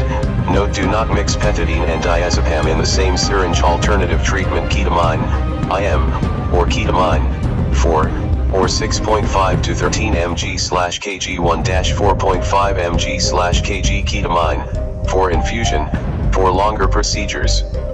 Total dose should not exceed 0.52 mg per kg, 1 mg per ml of ketamine in dextrose 5% or normal saline. Maintenance dose 10 to 45 microgram per kg per minute, adjusted according to response. Atropine, IM, 0.6 mg as pre-medication. Oxygen by face mask, 6 to 8 L/minute plus diazepam, 10 mg to avoid hallucinations. Note: ketamine is contraindicated in patients with high blood pressure, hypertension, and heart disease. 107. Preterm labor in premature delivery. Preterm labor refers to labor occurring before 37 completed weeks, resulting in premature delivery. The immature foetus is at risk of cerebral hemorrhage because the fragile cranial bones provide insufficient protection for the brain, and there is increased susceptibility to infection and impaired clotting mechanisms. Risk factors include young age of mothers, poor socio-economic class, and smoking. Causes: infections e.g. pyelonephritis, malaria, incompetent cervix, multiple pregnancies, abruptio placentae, diabetes mellitus. 266. Obstetric care and obstetric disorders symptoms: regular and painful uterine contractions or abdominal pains. There may be show signs: small maturity, palpable regular uterine contractions, progressive effacement and dilatation of the cervix, ruptured membranes. Investigations: FBC, fasting or random blood glucose ultrasound scan, for those not in established labor, for the gestational age, fetal line and presentation, amniotic fluid volume, normal or reduced, placental site and Estimation of the fetal weight. Treatment objectives to stop uterine contractions if foetus is not mature and labor not established to allow fetal growth and maturity if feasible. To promote fetal lung maturity to allow labor to progress if it is already well established. To treat any underlying cause, e.g. malaria, pyelonephritis. No treatment is best done in a hospital where the facilities can support the adequate care of the preterm neonate. Non-pharmacological treatment. Avoid sexual intercourse. Bed rest. Cervical suture inserted close to the level of the internal os for cases diagnosed as cervical incompetence. Pharmacological treatment. Evidence rating: A. Salbutamol, pour infusion, as a tocolytic, 2.5 mg salbutamol in 500 ml of dextrose 5%. This gives a concentration of 5 micrograms per ml. Start infusion at 10 micrograms/minute, i.e. 2 ml/minute, and increase rate gradually to 45 micrograms/minute, i.e. 9 ml/minute, until contractions cease, then gradually reduce the rate. 267. Obstetric care and obstetric disorders. Dexamethasone, IM, for fetal lung maturation, 6 mg 12 hourly for 4 doses. Note: avoid dexamethasone use when infection is present. Dangers of steroid use include susceptibility to infection, fluid retention and pulmonary edema and maternal postpartum collapse. Use dexamethasone and salbutamol only between 24 to 33 weeks of gestation. Refer the mother if the clinic cannot adequately care for the immature neonate. It is better to transfer the foetus in utero to the referral center. 108. Premature rupture of the membranes. This is the rupture of the membranes before the onset of labor. The two types are preterm, before 37 completed weeks, and term, before 37 weeks, but GT1 hour BEF or onset of labor. Causes: premature labor. Trauma symptoms: gush or leakage of fluid from the vagina. Signs: speculum examination reveals a clear fluid issuing from the cervical os or pool of fluid in the posterior vaginal fornix in the presence of chorioamnionitis. Fever, purulent vaginal discharge, maternal tachycardia, uterine tenderness. Investigations: FBC, sterile speculum examination including swab for culture, ultrasound scan, if available, for the gestational age, fetal lie and presentation, amniotic fluid volume, normal or reduced, and the placental site. Estimate the fetal weight. Urinalysis and culture. 268. Obstetric care and obstetric disorders. Treatment objectives: to prevent infection, to prevent labor if possible. Non-pharmacological treatment. Bed rest. Pharmacological treatment. Evidence rating: C. Amoxicillin, oral, 500 mg 8 hourly for 7 days plus metronidazole, oral, 400 mg 8 hourly for 7 days, or coamoxiclav, oral, 625 mg, 1g 12 hourly for 7 days. Refer patients to hospital or specialist for further management if necessary. 269. Chapter 15 Gynecological Disorders 109. Dysmenorrhea. Dysmenorrhea refers to cyclical lower abdominal pain associated with menstruation. The pain is thought to result from uterine contractions. It may be primary or secondary, indicating the absence or presence, respectively, of an identifiable underlying cause. Causes: uterine fibroids, chronic pelvic infections e.g. chlamydial infections, endometriosis. Symptoms: lower abdominal pain that is cramping or colicky in nature but may be dull and constant. Pain may radiate to the lower back or legs. Nausea, vomiting, headaches and dizziness may sometimes be associated with the pain. Signs: no typical physical signs. Investigations: FBC, sickling, pelvic ultrasound scan to rule out pelvic lesions such as fibroids. Treatment objectives: to relieve pain, to treat underlying cause. Non-pharmacological treatment. Non-pharmacological treatment. Evidence rating: A. Mild cases: aspirin, oral, 600 mg 8 hourly, or paracetamol, oral, 1g 6 to 8 hourly. 270. Gynecological disorders: severe cases: ibuprofen, oral, 200 to 400 mg 8 hourly. Alternative treatment: mefenamic acid, oral, 500 mg 8 hourly. Refer to a gynecologist if pain interferes with normal activity, especially if simple treatment is ineffective. 110. Abortion refers to the expulsion of the foetus and other products of conception before the 28th week of pregnancy. It may be spontaneous, threatened, inevitable, incomplete, complete or missed, or induced, therapeutic, criminal, or septic. After appropriate treatment and discharge from hospital, it is recommended that patients report back to hospital if there is lower abdominal pain, fever, vaginal bleeding, and malodorous discharge. Causes infections e.g. malaria, UTI, bacterial vaginosis etc. Fetal abnormalities, incompetence, cervix, chronic illness e.g. diabetes, thyroid disorders, sickle cell disease etc. Interference of the pregnancy with medications, oral/parenteral/douches, or instrumentation. Trauma, threatened abortion. Symptoms: there is usually scanty to moderate painless vaginal bleeding. There may be mild discomfort. Signs: the uterine size is compatible with the gestational age. There is no cervical effacement or dilatation. Investigations: FBC and sickling ultrasound scan confirms viable foetus in utero with closed cervix. 271. Gynecological disorders. Treatment objectives: to maintain a viable pregnancy, to term if possible non-pharmacological treatment, explain the condition to the patient. Bed rest at home or hospital. To abstain from sexual intercourse. To report back if bleeding or pain increases. Pharmacological treatment: non-inevitable abortion. Symptoms: there is lower abdominal pain associated with heavy bleeding. There may also be painless loss of liquor per vaginum. Signs: the cervix is dilated with the membranes bulging. There may be loss of liquor. The uterine size is compatible with the gestational age. There may be signs of shock pallor, collapsed peripheral vessels, rising pulse with reducing volume, falling BP, and cold clammy skin. Investigations: FBC and sickling blood grouping and cross-matching ultrasound scan shows the foetus dead or alive. Cervix may be dilated with membranes bulging through it.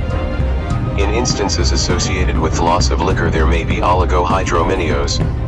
Ultrasound is necessary only if the diagnosis is in doubt. Treatment objectives: to resuscitate patient, to relieve pain, to allow the patient to abort, assist uterine contractions if weak, to evacuate the retained products of conception from the uterus, to determine cause of abortion if recurrent. 272. Gynecological disorders: to prevent infection with antibiotic prophylaxis. Non-pharmacological treatment: keep the patient nil by mouth. Evacuation of the uterus is done by either of the following techniques: after the expulsion of the foetus or before the expulsion of the foetus if it is less than 12 to 14 weeks size. Manual vacuum aspiration, MVA, with or without paracervical block anesthesia or uterine curettage under general anesthesia, especially when the uterine size is larger than 12 to 14 weeks size. Pharmacological treatment, evidence rating, C. For fluids and blood transfusion as necessary. Pethidine, IM, 75 to 100 mg stat. Followed by 50 to 100 mg 8 hourly, and promethazine hydrochloride, IM, 25 mg stat. Oxytocin, 4, 10 to 20 units/liter of normal saline or misoprostol, oral, 600 micrograms stat. Amoxicillin, oral, 500 mg 8 hourly. Metronidazole, oral, 500 mg 8 hourly. Incomplete abortion symptoms: the patient may complain of the passage of large clots and or the foetus and some products per vaginum. Signs: shock pallor, collapsed peripheral vessels, fast pulse, falling BP, and cold clammy skin. Uterine size is smaller than the dates. Cervix is dilated with the foetus already aborted. 273. Gynecological disorders: whole placenta or parts thereof may be palpable within the uterine cavity. Investigations: FBC and sickling blood grouping and cross-matching, ultrasound scan, to be requested if doubt exists in the diagnosis, especially in early pregnancies. Treatment objectives: to resuscitate patient, to evacuate the retained products of conception from the uterus, to prevent infection with antibiotic prophylaxis, to determine cause of abortion, if recurrent, to prevent risk of rhesus incompatibility in future pregnancies. Non-pharmacological treatment: digital curettage may be done during vaginal examination to remove as much of the placental tissue as possible. This helps to minimize the hemorrhage, but it may be uncomfortable or painful to the patient. Arrange for surgical evacuation of the retained products of conception under general anesthesia or manual vacuum aspiration, MVA, with or without anesthesia. To abstain from sexual intercourse for at least 2 weeks. Counseling and psychological support. Pharmacological treatment, evidence rating, C. For fluids and blood transfusion as necessary.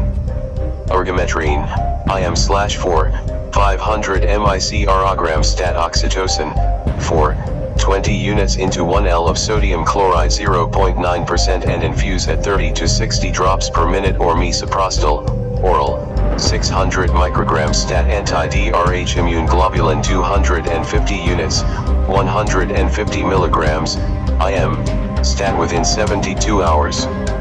Given to RH, D, negative women, 274.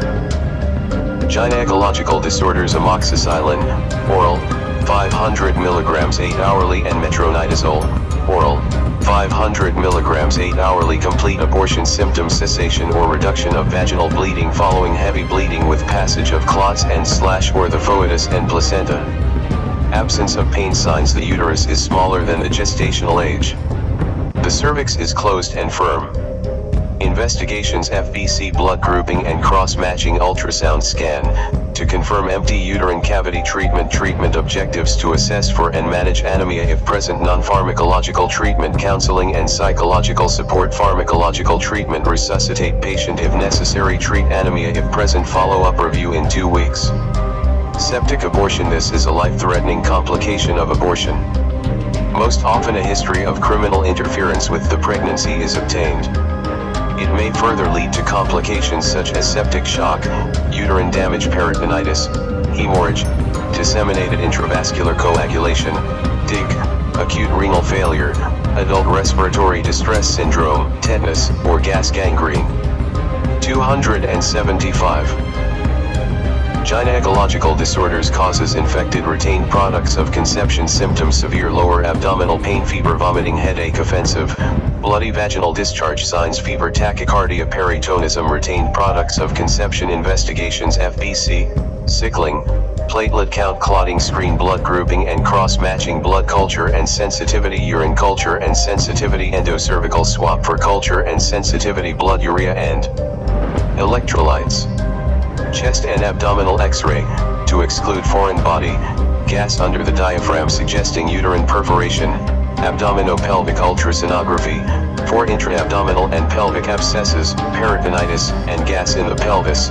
Treatment objectives: to resuscitate patient, to treat infection, to evacuate uterus, to provide counseling. Non-pharmacological treatment: evacuate the retained products of conception. Do gentle digital curettage followed by the instrumental curettage under general anesthesia within 6 hours of initiation of antibiotic therapy. Extreme care is needed in order not to perforate the uterus, if it has not been perforated already. 276. Gynecological disorders. Psychological support and family planning counseling. Pharmacological treatment, evidence rating, C. For fluids and blood transfusion as necessary. Ampicillin, 4, 1 to 2 g 6 hourly for 24 to 72 hours plus gentamicin, 4, 80 milligrams 8 hourly for 5 days plus metronidazole, 4, 500 milligrams 8 hourly for 24 to 72 hours. Switch over from 4 to oral therapy when appropriate. Continue with gentamicin, IM or 4, 80 milligrams for at least 5 days. The culture and sensitivity test results will direct the antibiotic therapy. Pethidine, IM, 100 milligrams 4 to 6 hourly with promethazine, IM, 25 milligrams 8 to 12 hourly. Allow to abort or set up oxytocin drip if the foetus is still in situ. Careful evacuation of the uterus must be done as risk of uterine perforation is high. Tetanus prophylaxis. Tetanol, IM, 0.5 ml stat human immune tetanus globulin, Tetigam, IM, 250 to 500 units stat. Missed abortion. This refers to fetal death in utero before 28 weeks gestation. Symptoms: there is reversal of the symptoms of pregnancy. There may be recurrent bloody vaginal discharge, absent maternal perception of fetal movements, if quickening has already occurred. 277. Gynecological disorders signs uterus is smaller than dates fetal heart tones are not heard either with the Pinard stethoscope or with a fetal Doppler device such as Sonicade. Investigations FBC, sickling blood grouping and cross-matching, blood film for malaria parasites if necessary blood clotting profile for the larger pregnancies. Pregnancy test ultrasound scan fasting blood sugar treatment objectives to make patient fit for uterine evacuation to ensure safe uterine evacuation to establish cause of fetal death if possible non-pharmacological treatment first trimester, LT 12 weeks evacuation of the uterus by suction curettage, manual or with machine, is preferred for first trimester cases. This must be done gently to avoid uterine perforation. The procedure must be covered adequately with oxytocics, as hemorrhage can be a problem. Hysterotomy may be indicated where induction fails or is contraindicated. Pharmacological treatment, evidence rating, C. For fluids and blood transfusion if necessary misoprostol, oral or vaginal, 400 micrograms stat. At least 3 hours prior to suction curettage, will facilitate curettage and prevent damage to cervix.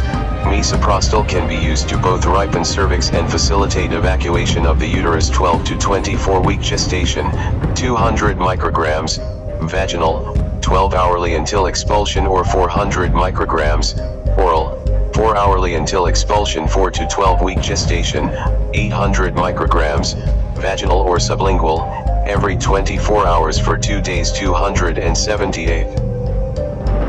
Gynecological disorders table 15:1. Misoprostol dosages for reproductive health indication dosage notes induced abortion, 0 to 12 weeks, 800 microgram vaginally 12 hourly ideally used 48 hours after mifepristone, oral, 200 milligrams missed abortion, 0 to 12 weeks, 800 microgram vaginally 3 hourly or 600 microgram sublingually 3 hourly give 2 doses and leave to work for 1 to 2 weeks, unless heavy bleeding or infection, incomplete abortion, 0 to 12 weeks, 600 microgram orally stat leave to work for 2 weeks, unless heavy bleeding or infection. Induced abortion, 13 to 24 weeks, 400 microgram vaginally 3 hourly, maximum 5 doses, use 200 microgram only in women with cesarean scar.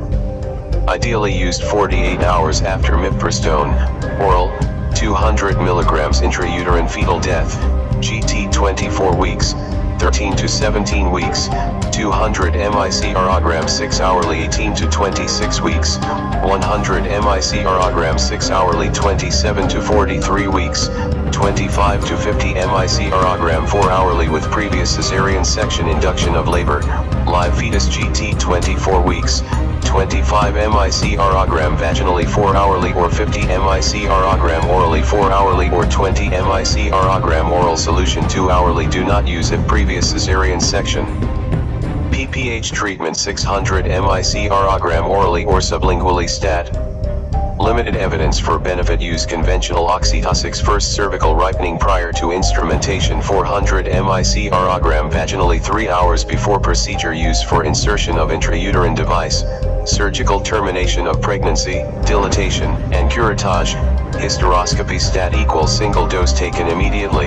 PPH equals postpartum hemorrhage. Oxytocin drip may be used for induction where other cervical ripening methods, e.g. Foley's catheter balloon, are used. There is a higher incidence of DIC in this category of missed abortions and the platelet count and the blood clotting profile should be checked and adequate preparation made, with blood grouped and cross-matched, fresh frozen plasma and 4 fluids, before the abortion procedure. 279. Gynecological disorders where medication abortion is being done. Patient should be admitted in hospital during the period. Note: oxytocin used together with misoprostol must be done with extreme caution as risk for uterine rupture is great. Induced abortion: this refers to the deliberate termination of pregnancy. Termination of pregnancy is requested for and done for reasons permissible by law either through a surgical procedure or by pharmacological means. Under the current provisions for Ghana, An induced abortion may be carried out legally only under the following conditions: in case of rape, defilement, or incest, threat to the physical and mental health of the mother, presence of fetal abnormality, mental retardation of the mother. Patients given a pharmacological option for abortion will need to be monitored closely for completeness of the abortion process. They should be informed to report back immediately in cases of profuse or heavy vaginal bleeding, fever, offensive vaginal discharge. Treatment objectives: to ensure that legal requirements for termination are met, to ensure safe abortion, to provide family planning counseling after the procedure, non-pharmacological treatment, pre-abortion counseling, explore the reasons for the abortion request to ensure that it meets the legal and medical requirements, and provide information of other care options and unavailable abortion methods. Surgical 4 to 12 week gestation, manual vacuum aspiration, dilatation and curettage, GT 12 weeks gestation, cervical ripening followed by dilatation and evacuation, pharmacological treatment 4 to 12 week gestation, 280. Gynecological disorders, misoprostol, vaginal or sublingual, 800 micrograms every 24 hours for 2 days, or where available give mifepristone 200 milligrams daily for 48 hours before use of misoprostol. 12 to 24 weeks gestation, misoprostol, vaginal, 200 micrograms 12 hourly until expulsion, or misoprostol, oral, 400 micrograms 4 hourly until expulsion, or where available give mifepristone 200 milligrams daily for 48 hours before use of misoprostol. Refer for all types of abortion. Refer early for specialist care. If the uterus is found to be perforated or if complications are severe. 111. Abnormal vaginal bleeding. This refers to bleeding which deviates from the normal menstrual pattern, in terms of the amount, duration, or interval. Abnormal menstrual patterns and bleeding are common in young adolescents and women within the ages of 45 to 50 years. No cause may be found on investigation, as it is mostly due to immaturity of the ovaries and its pituitary controls. Bleeding may be mild or severe and life-threatening. The causes are multiple and may be related to age of the patient. Postmenopausal bleeding is said to occur when a woman who has stopped having menstruation for 6 to 12 or more months begins to bleed per vaginum. Treatment is directed at the cause found. Causes: young adolescents, dysfunctional uterine bleeding. Complications of pregnancy: coital lacerations including rape and defilement. Accidental traumatic lesions of vulva and vagina. Women of childbearing age: complications of pregnancy, including ectopic pregnancy and choriocarcinoma. 281. Gynecological disorders: coital lacerations, use of hormonal methods of contraception or intrauterine contraceptive device, IUCD, cervical cancer, fibroids, dysfunctional bleeding. Perimenopausal women: dysfunctional bleeding. No cause may be found on investigation, as it is mostly due to aging of the ovaries. All other causes listed for women of childbearing age also apply.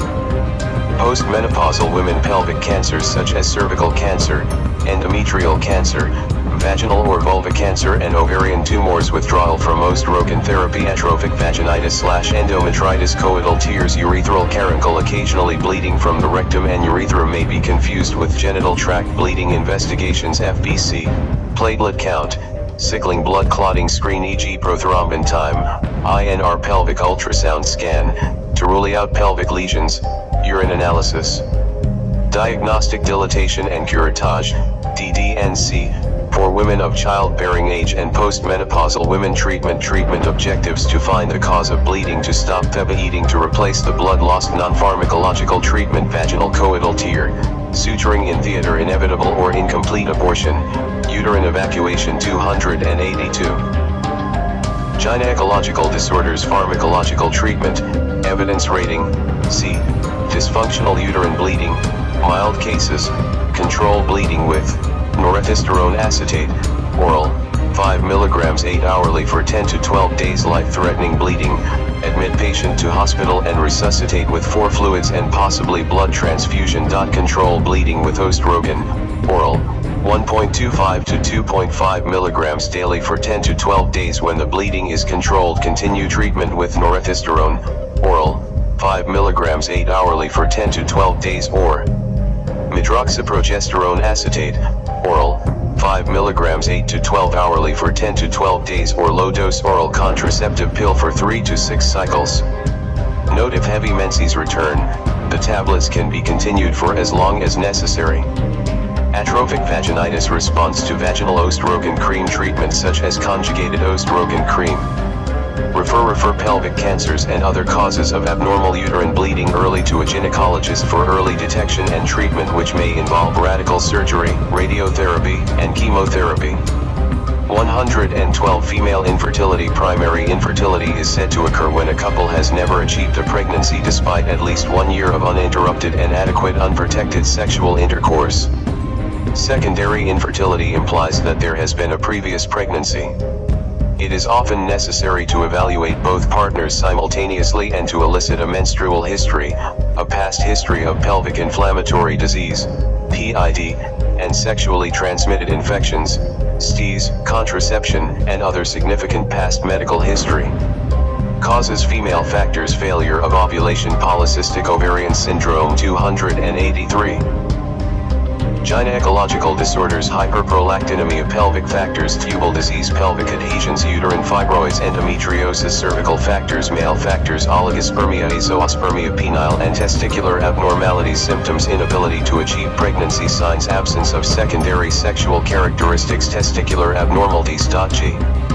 Varicocele, galactero-E, abdominal masses from uterine fibroids or ovarian masses. Investigations: FBC, sickling blood glucose hysterosalpingogram, best done under fluoroscopic guidance.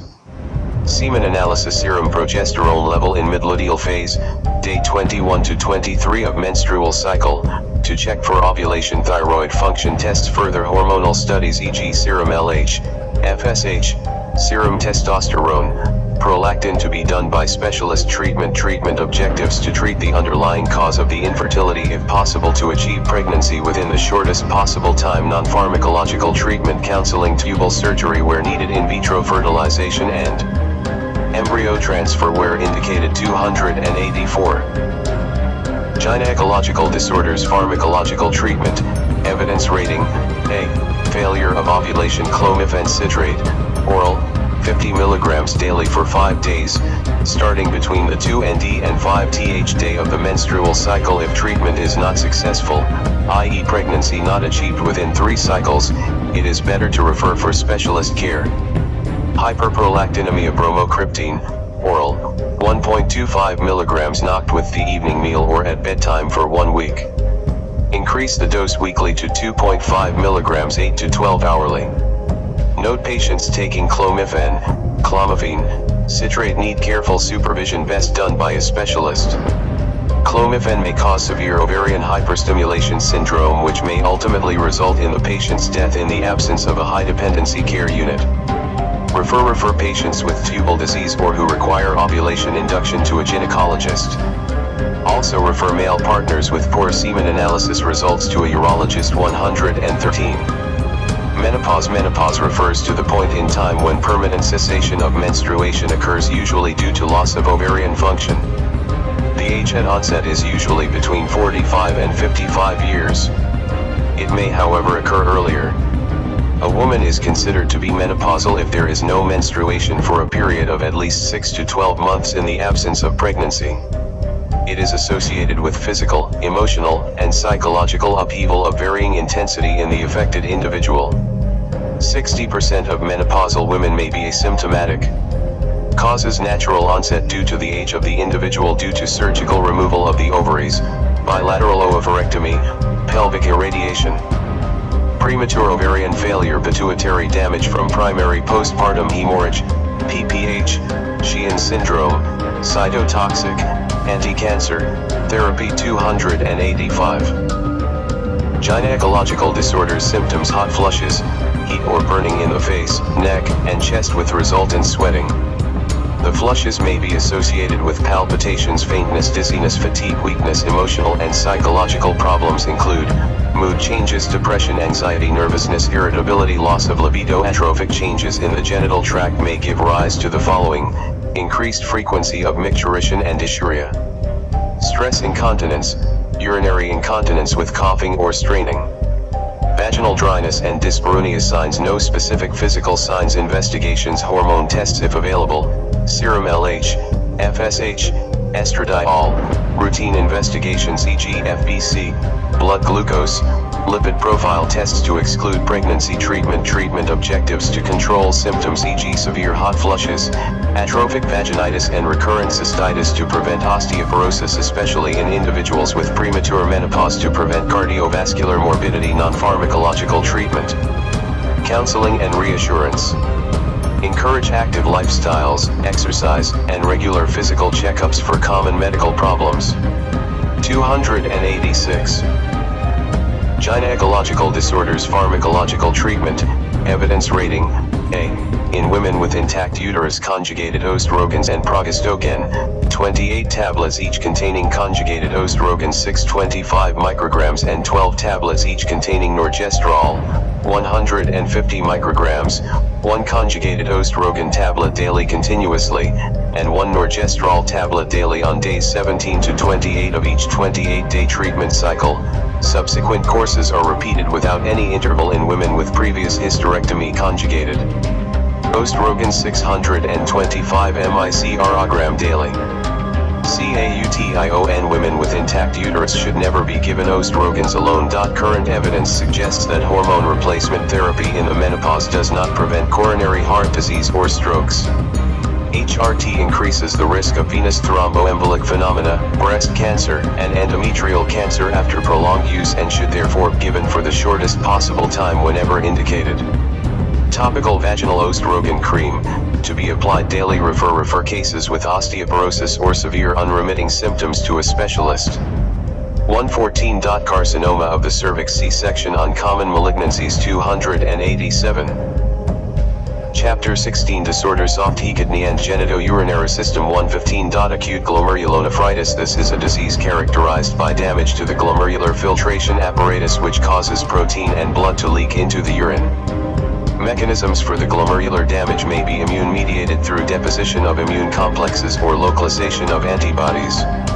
Causes infections post-streptococcal infections pharyngeal infection skin sepsis, impetigo, infected scabies other bacterial infections e.g. salmonella, brucella hepatitis B virus, hepatitis C virus, yellow fever, HIV parasitic e.g. toxoplasma, trypanosoma, schistosoma, malaria systemic lupus erythematosus systemic vasculitis symptoms a history of preceding infection generalized edema most marked around the eyes breathlessness anorexia, sometimes associated with vomiting and abdominal pain fever seizures urinary abnormalities, oliguria LT 400 ml/24 hours, hematuria signs edema oliguria, urine volumes LT 400 ml/day, hypertension hematuria dark colored urine. Acute heart failure coma investigations urinalysis sediment shows erythrocytes, leukocytes, and a variety of casts including erythrocyte casts 288. Disorders of the kidney and genitourinary system proteinuria usually less than 2g/24 hours but may be in the nephrotic range FBC poo and creatinine throat cultures, in children may be useful, chest x-ray, may show pulmonary edema, ECG immunology ASO, anti-streptolysin O, titers treatment objectives identify and stop the cause of renal injury prevent and control complications non-pharmacological treatment bed rest diet, protein and salt restriction control. Fluid and acid-base balance, adults control fluid or retention by restricting daily fluid intake to 800 ml plus previous day's urine output. Children to restrict fluids to 400 ml/MOF body surface area and previous day's urine output. Pharmacological treatment, evidence rating, C. Post-infectious glomerulonephritis furosemide, oral, 40 mg daily, increasing to 2g daily in adults. Treat all active infections. Refer all patients with complications of renal failure, severe cardiac failure and hypertensive encephalopathy that arise following post-infectious glomerulonephritis to a physician specialist or a nephrologist. Patients with other causes such as lupus nephritis or systemic vasculitis, who need more intensive investigations, including renal biopsy, should be referred to a physician specialist or a nephrologist. 289. Disorders of the kidney and genitourinary system 116. Nephrotic syndrome defined by proteinuria in excess of 3-3.5 g daily accompanied by hypoalbuminemia, edema, hyperlipidemia and hypercoagulable state.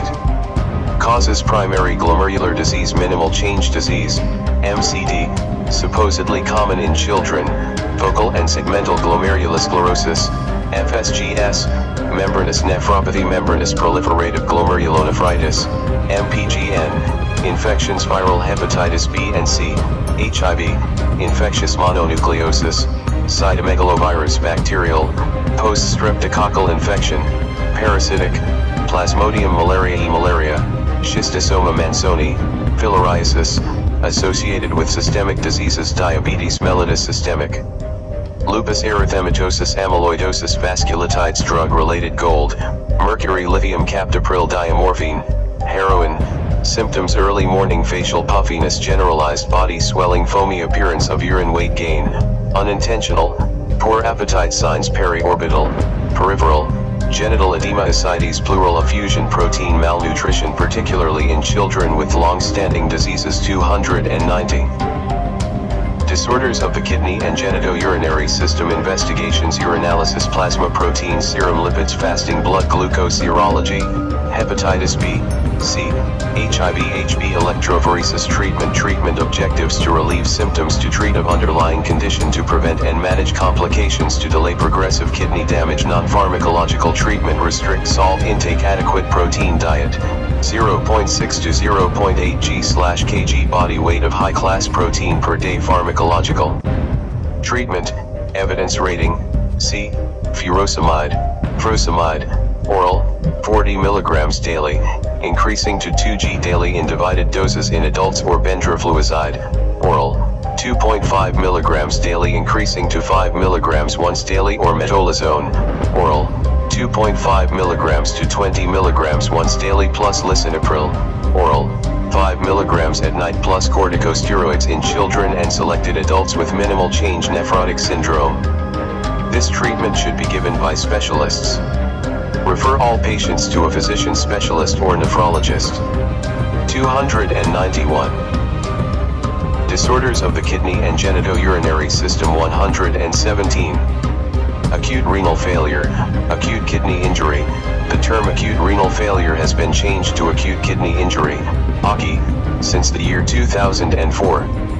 The proposed classification or staging system for AKI is now based on the rifle, risk, injury, failure, loss of kidney function, end-stage disease, criteria, as follows: an abrupt reduction, within 48h, in kidney function manifesting as an absolute increase in serum creatinine level of GT 26.4 micromole/L, 0.3 mg/dL, or a percentage increase in serum creatinine level of GT 50%, 1.5 f-fold from baseline, or a reduction in urine output, documented oliguria of LT 0.5 ml/kg/h for GT6H. These criteria should be applied in the context of the clinical presentation and following adequate fluid resuscitation where applicable. Studies have shown that preventive therapy or medical interventions performed during the early stages of AKI provide the greatest chance for minimizing the extent of injury. Hence, early preventive treatment and early diagnosis of AKI are imperative for patients with AKI regardless of the cause. Table 16-1 Classification for acute kidney injury based on modification of RIFLE criteria. 1 Increa SE of GT 26.4 micromole LT 0.5 ml/kg/hour for GT 6 hours, 0.3 mg/dL, or to 150 to 200% of baseline. 2 Increase to GT 200-300% of baseline, GT 2-3-fold, LT 0.5 ml/kg/hour for GT 12 hours. 3 Increase to GT 300% off baseline, 0.3 ml/kg/hour for 24 hours, GT 3-fold, or serum creatinine GT 354 micromole/L 4.0 mg/dL with an acute rise of at least 44 micromole/L, 0.5 mg/dL, or anuria for 12 hours. Stage serum creatinine criteria. Urine output criteria. Causes: obstetric septic abortion, post-cesarean section eclampsia. Postpartum hemorrhage, PPH, HELLP, hemolysis, elevated liver enzymes, low platelet syndrome, gynecological bilateral ligation of ureters following abdominal hysterectomy. 292.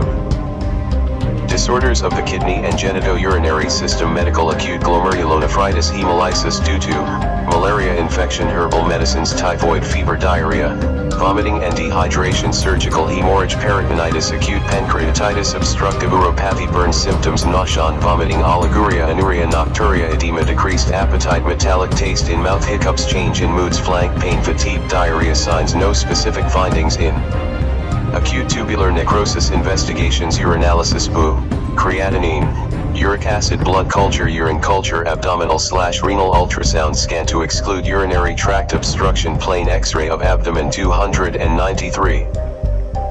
Disorders of the kidney and genitourinary system, treatment objectives to recognize and correct reversible causes to prevent further renal injury, to maintain a normal electrolyte and fluid volume, milieu, non-pharmacological treatment, nutrition, give protein of high biological value at 40 g protein/day, strict fluid input and output chart, daily weighing in adults, restrict fluid intake to 600 ml plus previous day's output, beware of hyperkalemia, avoid potassium containing foods e.g. banana, pharmacological treatment, evidence rating, C. Treatment of fluid losses, correct fluid losses vigorously and early with appropriate fluid replacement as follows: 0.9% sodium chloride. 4. In cases of diarrhea and vomiting, blood transfusion. In severe bleeding, plasma replacement. In cases of severe burns, give furosemide. 4. 80 mg when fluid volume has been replaced adequately. Treatment of hyperkalemia, calcium gluconate 10%. 4. 10 to 20 ml over 2 to 5 minutes. Sodium bicarbonate. 4. 8.4% 44 ml equivalent. 4. Over 5 minutes. Note: do not mix calcium gluconate and bicarbonate in the same delivery system. Regular insulin. 4. 10 units in 50 to 100 ml glucose 50%. Treatment of hypertension, crises/encephalopathy. See section on hypertension. Refer all patients with clinical indications for dialysis, e.g. those with congestive heart failure, electrolyte abnormalities, hypoatramia, hyperkalemia, not controlled by conservative means. 294. Disorders of the kidney and genitourinary system, severe metabolic acidosis, bicarbonate less than 10 mol/L after bicarbonate treatment, real or impending uremic symptoms, seizures, pericarditis, hypertensive crises/encephalopathy. 118.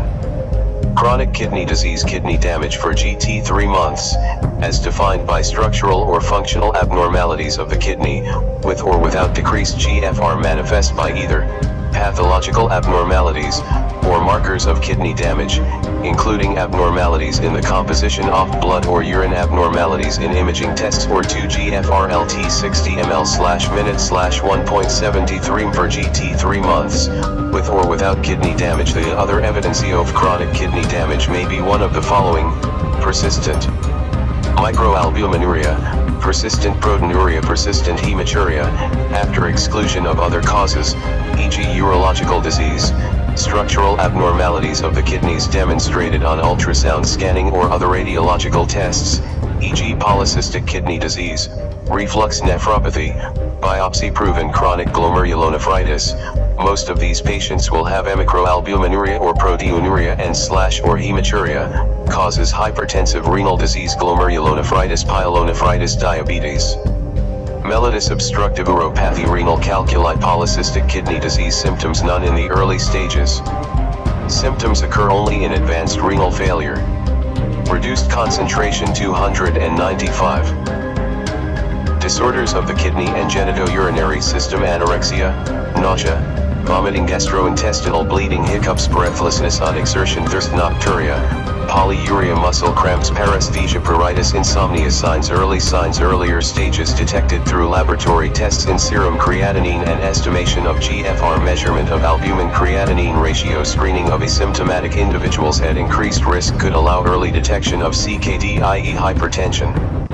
Diabetes mellitus, history of glomerulonephritis.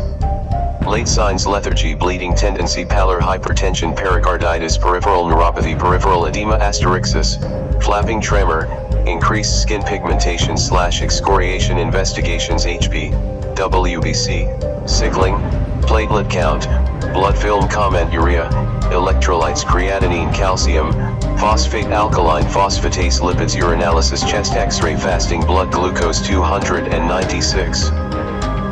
Disorders of the kidney and genitourinary system treatment objectives to detect chronic kidney disease early in susceptible individuals.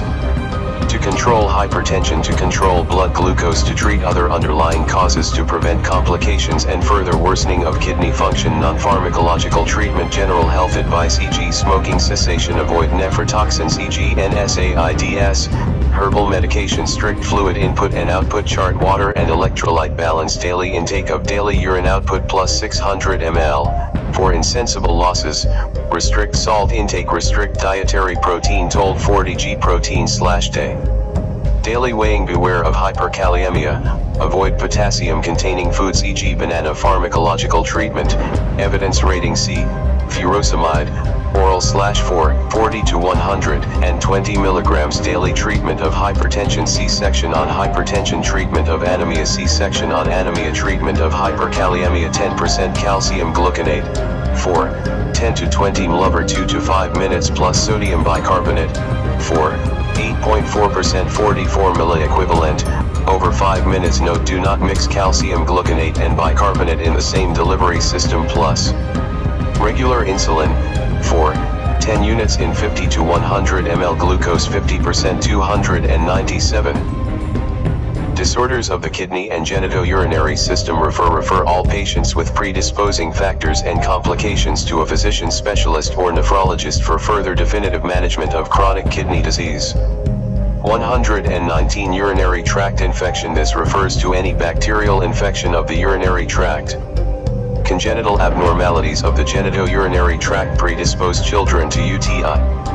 If UTI is proven in children, the patient will need referral for further evaluation of the genitourinary tract in a hospital, e.g. abdominal ultrasound, mixture rating, cystourethrogram, intravenous pyelography, etc. Causes: ascending infection by organisms of the gut flora following bacteremia or septicemia, urinary obstruction e.g. enlarged prostate in adult males, posterior urethral valves in infants / children. Symptoms: frequent painful urination, hematuria, cloudy / foul-smelling urine, vomiting, suprapubic pain, fever in children.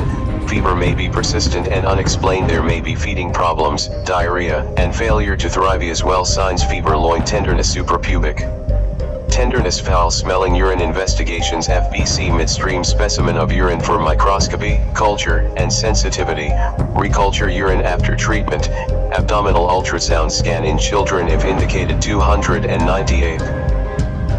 Disorders of the kidney and genitourinary system treatment objectives: to relieve symptoms, to eradicate causative, to prevent complications, to identify patients with abnormalities of the genitourinary tract. Non-pharmacological treatment: liberal oral fluids to encourage good urinary output, personal hygiene and proper cleaning after defecation. Pharmacological treatment, evidence rating C, in mild / moderate cases, ciprofloxacin, oral, adults 500 mg 1-2 hourly for 7 days. Coamoxiclav, oral, children 12 years and above, 1/500/125 tablet 12 hourly for 7 days. 6 to 12 years, 5 ml of 400/57 suspension 12 hourly for 7 days. 1-6 years, 2.5 ml of 400/57 suspension 12 hourly for 7 days. 0.25 ml/kg body weight of 125/31 suspension 8 hourly for 7 days. 0.25 ml/kg body weight of 125/31 suspension 8 hourly for 7 day. 1 month 1 year.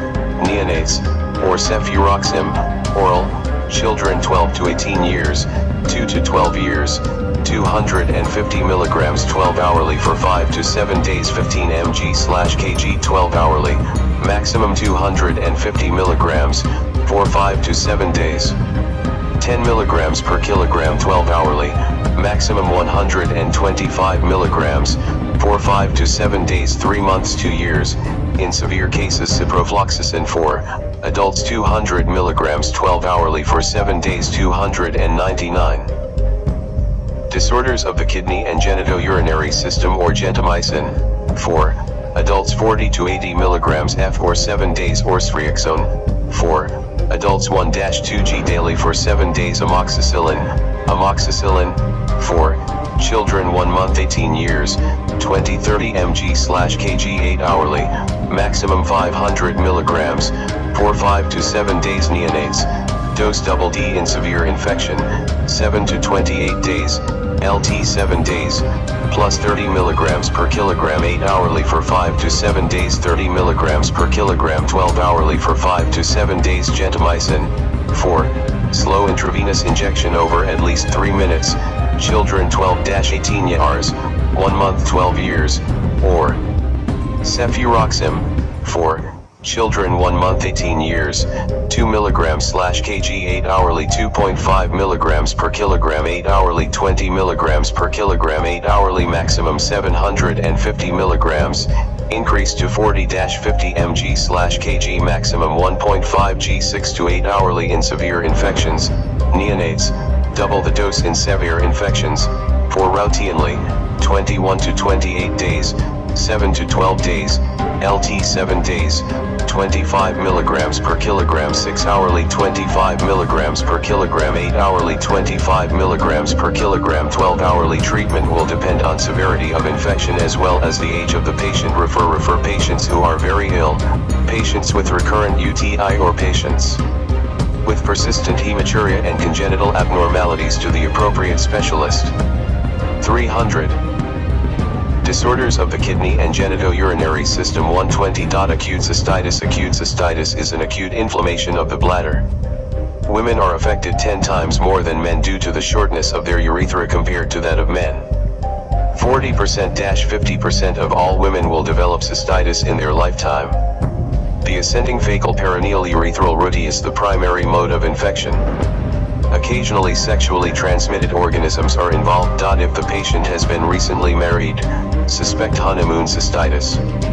Causes: E. coli, about 80%, Staphylococcus saprophyticus, Klebsiella proteus, Gonococcus enterococci. Symptoms: low-grade fever, frequency nocturia, urgency, dysuria, hematuria, cloudy, foul-smelling urine, low back and suprapubic pain. Signs: low-grade fever, suprapubic tenderness, hematuria. Investigations: urinalysis, midstream urine for culture and sensitivity imaging of urinary tract in recurrent or persistent cases to exclude anatomical abnormalities, lower urinary tract obstruction, etc. Fasting blood glucose, erythrocystoscopy in selected cases. 301. Disorders of the kidney and genitourinary system. Treatment objectives: to eradicate infection, to prevent recurrence and complications, to relieve pain. Non-pharmacological treatment: liberal oral fluids to encourage good urinary output, precoital and postcoital emptying of the bladder, personal hygiene and proper cleaning after defecation. Pharmacological treatment. Evidence rating: A. Ciprofloxacin oral, 500 mg 12 hourly for 3 to 5 days, or nitrofurantoin oral, 50 to 100 mg 6 hourly for 3 to 5 days. 3-day therapy is effective in uncomplicated cystitis in women, or cefuroxime oral, 500 mg 12 hourly for 3 to 5 days, recommended in symptomatic cystitis and UTI in pregnancy. Mist. Potassium citrate oral, 10 ml 8 hourly if urine is acidic, pH of 6 or below, to reduce bladder pain and dysuria. Paracetamol oral, 500 mg 1g 6 to 8 hourly when required, or diclofenac sodium oral, 50 mg 8 hourly when required. Refer all cases which require cystoscopy and all cases of persistent hematuria, recurrent cystitis, or bacterial resistance to the specialist. 121. Bacterial prostatitis. Prostatitis is inflammation of the prostate. Bacterial prostatitis may present as an acute condition which may either be sexually transmitted or result from urethral reflux of infected urine into the prostatic ducts, spread from the rectum or spread from the bloodstream. 302. Disorders of the kidney and genitourinary system. If inadequately treated, this may progress to chronic prostatitis. Causes: gram-negative bacterial infections, e.g. from E. coli, Pseudomonas, Streptococcus faecalis. Sexually transmitted infections, e.g. from gonococcus and chlamydia. Symptoms: acute fever, chills, low back and waist pain, urinary urgency and frequency, nocturia, dysuria, difficulty in urination, hematuria, chronic low back and waist pain, urinary urgency and frequency, nocturia, difficulty in urination, hematuria. Signs: acute swollen and tender prostate on digital rectal examination, DRE. Avoid prostatic massage as this could lead to septicemia. The rectum feels hot from the inflammation. Chronic findings on DRE may be normal investigations: urinalysis and culture, FBC, ESR, blood culture expressed prostatic secretions for culture and sensitivity. In chronic prostatitis only, treatment objectives: to relieve pain and fever, to control infection. 303. Disorders of the kidney and genitourinary system, non-pharmacological treatment, bed rest, hydration, hospitalization may be required in severe cases or when the condition is complicated by acute urinary retention. Suprapubic cystostomy for acute urinary retention. Urethral catheterization should be avoided. Pharmacological treatment, evidence rating, C. Sodium chloride 0.9%, 4, as required in severe systemic infections. Ibuprofen, oral, 400 mg 8 hourly when required, or diclofenac, oral, 75 mg 12 hourly when required. Lactulose, oral, 10 to 15 ml 12 hourly and adjust dose accordingly. Ciprofloxacin, oral, 750 mg 12 hourly for 14 to 21 days plus doxycycline, oral, 100 mg 12 hourly for 14 to 21 days. Note: initial therapy with parenteral antibiotics is indicated in severe cases. Follow-up should be for at least 4 months. Refer all cases of chronic prostatitis for specialist care. 122. Benign prostatic hyperplasia. This refers to benign enlargement of the prostate gland. The average age at which this occurs is about 66 years. The two main etiological or risk factors are aging and the presence of testosterone. There is no correlation between sexual activity and the etiology. Depending on the severity of symptoms, treatment may be pharmacological, drug therapy, or surgical. Drugs used include alpha-adrenergic blockers, e.g. terazosin, and those that suppress testosterone production, e.g. finasteride. Their use will cause shrinkage of the prostate and relief of the attendant obstruction. A combination of these two classes of medications may produce better response than either used alone in some patients. 304.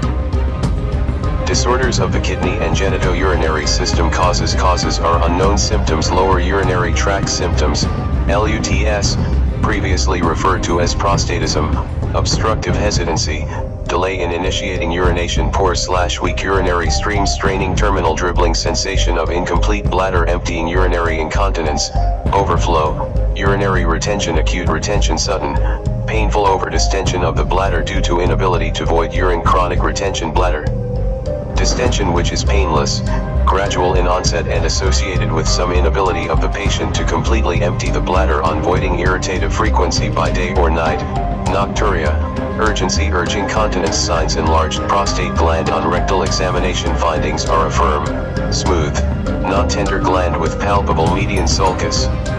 The rectal mucosa moves freely over the prostate which has well-defined edges. Tender bladder when in acute urinary retention, non-tender bladder in chronic retention. Uremic signs, e.g. drowsiness, confusion, etc. Palpable kidneys in hydronephrosis investigations. FBC, blood urea, electrolytes, and creatinine. Prostate-specific antigen, PSA, urinalysis, urine, midstream, for culture and sensitivity. Abdominal and pelvic ultrasound. 305.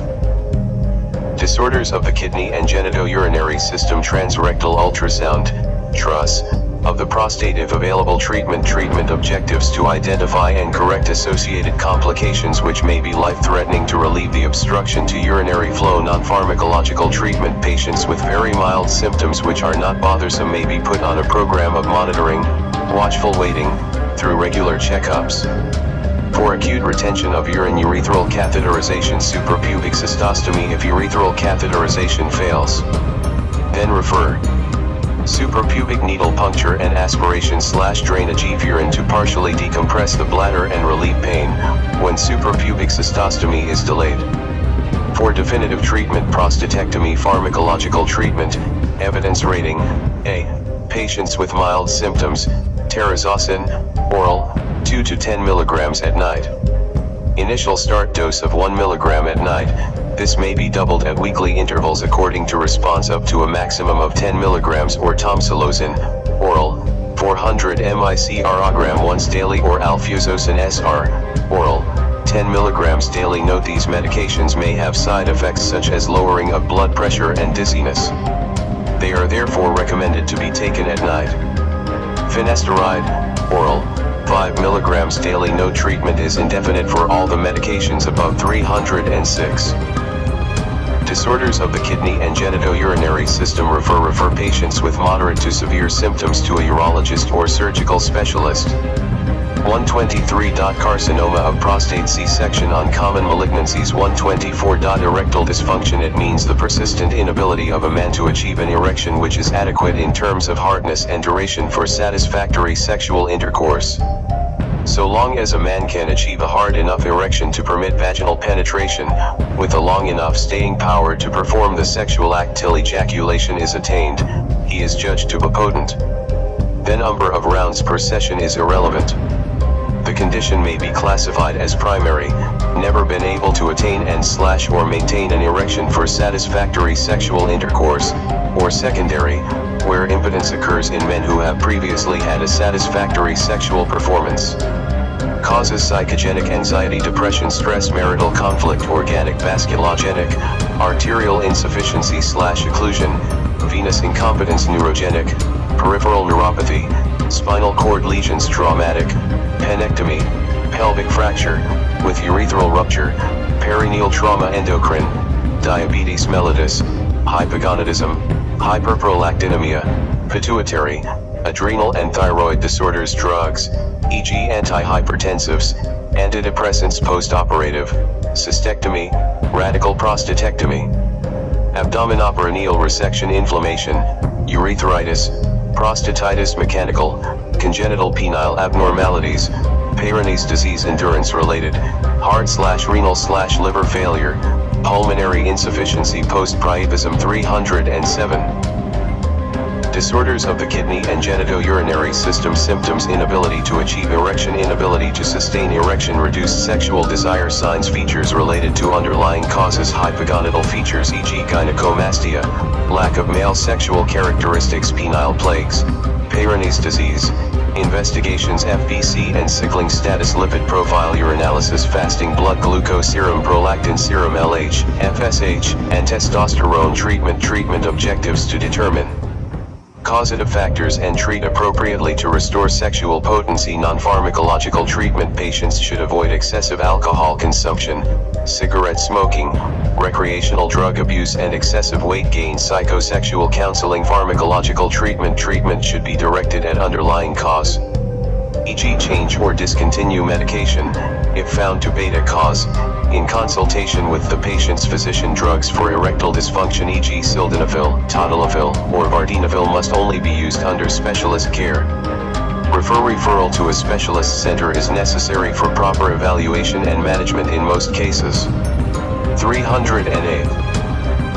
Disorders of the kidney and genitourinary system. 125. Male infertility. Infertility is the failure of a couple to achieve conception within 12 months of adequate unprotected coitus. About 1/3 of cases of infertility result from pathologic factors in men, 1/3 from factors in both men and women, and 1/3 from factors in females. Male causes therefore account for 50% of infertility.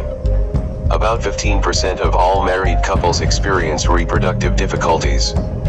Causes: for practical purposes, the main causes can be divided into 3: treatable causes, potentially treatable causes, untreatable causes. Table 16:2. Causes of male infertility: treatable causes, potentially treatable causes, untreatable causes. Varicocele, idiopathic congenital abnormalities, e.g. absence of both testis and chromosomal abnormalities. Infections of testis, epididymis, urethra, prostate, undescended testis, bilateral testicular atrophy, ejaculatory dysfunction. Gonadotoxins, drugs, radiation, erectile dysfunction, blockage of vas deferens, hyperprolactinemia, hypogonadotropic hypogonadism. Symptoms: patients usually complain of their wife's inability to give them a child. Such patients are quite often very apprehensive, frustrated and reluctant to undergo investigations. Symptoms suggestive of history of STI, UTI, mumps, genital, pelvic or inguinoscrotal surgery and injuries. Signs: absence of male secondary sexual characteristics. Gynecomastia. Examine external genitalia to assess. 309. Disorders of the kidney and genitourinary system. Testes, presence or absence, size and consistency. Epididymis, thickening. Vas deferens, absence, thickening. Varicocele. Inguinoscrotal region, scar from previous hernia. Orifice. Penis, size, curvature. Hypospadias, epispadias. Urethra, discharge. Meatal stenosis, stricture. Investigations: FBC and sickling. Semen analysis, urinalysis. Fasting blood glucose. Specific investigations relating to various causes, e.g. scrotal ultrasound. Specialized investigations, e.g. hormonal profile done by specialists. Evaluation of female partner by gynecologist. Treatment objectives: to improve fertility, potential to achieve pregnancy with partner. Non-pharmacological treatment: sexual counseling, smoking cessation, reduction in alcohol intake. Avoid local, scrotal, exposure to excessive heat, cold, and chemicals. Avoid tight underwear.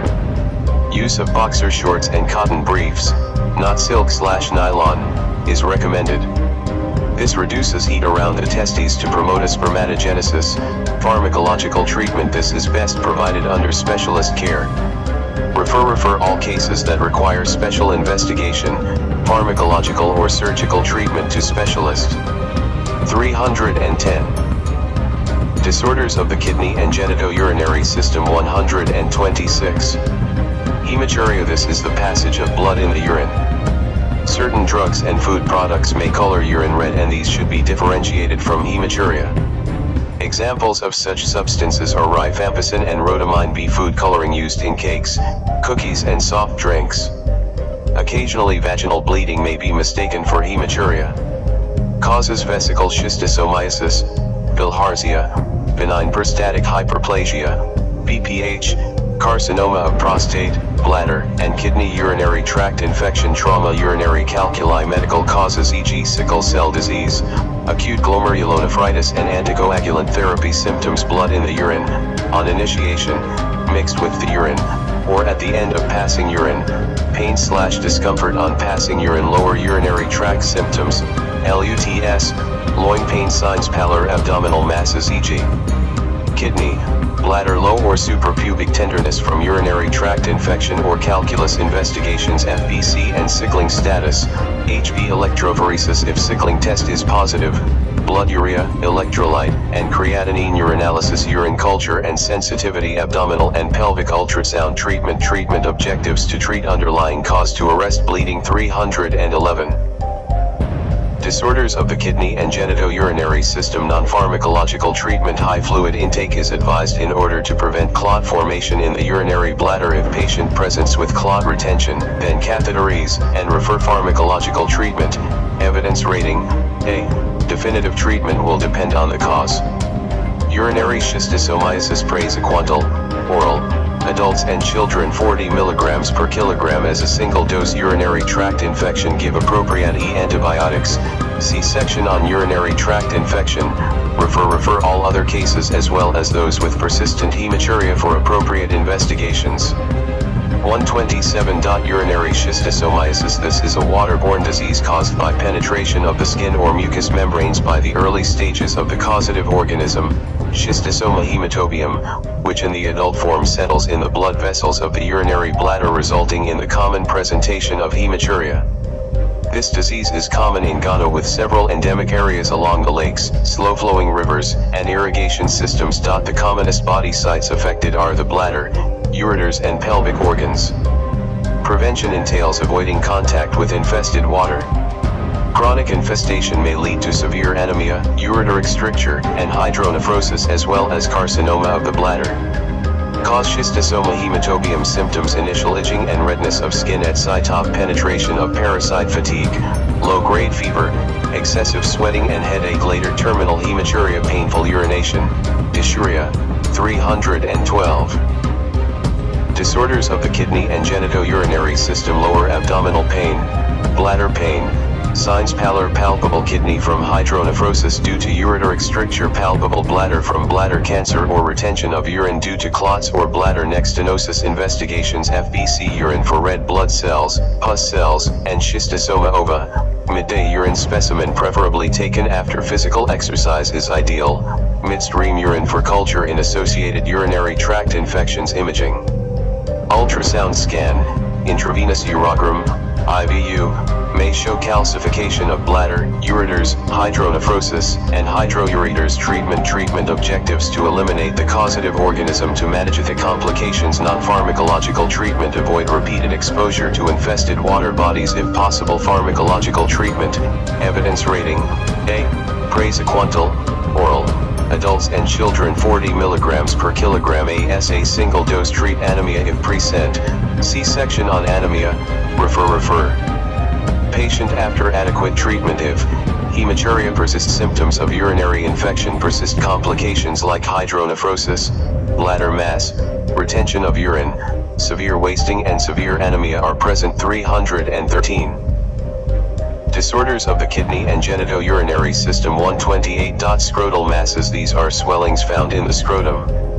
Causes: these could be divided into two: painless scrotal swellings, testicular tumor, inguinoscrotal hernia, hydrocele of spermatic cord, spermatocele/epididymal cysts, varicocele epididymal tumors, chronic epididymorchitis, painful scrotal swellings, testicular torsion, acute epididymitis, ST or non-ST related, acute epididymorchitis, strangulated inguinoscrotal hernia, testicular tumor, usually painless except rapidly growing type or tumor necrosis.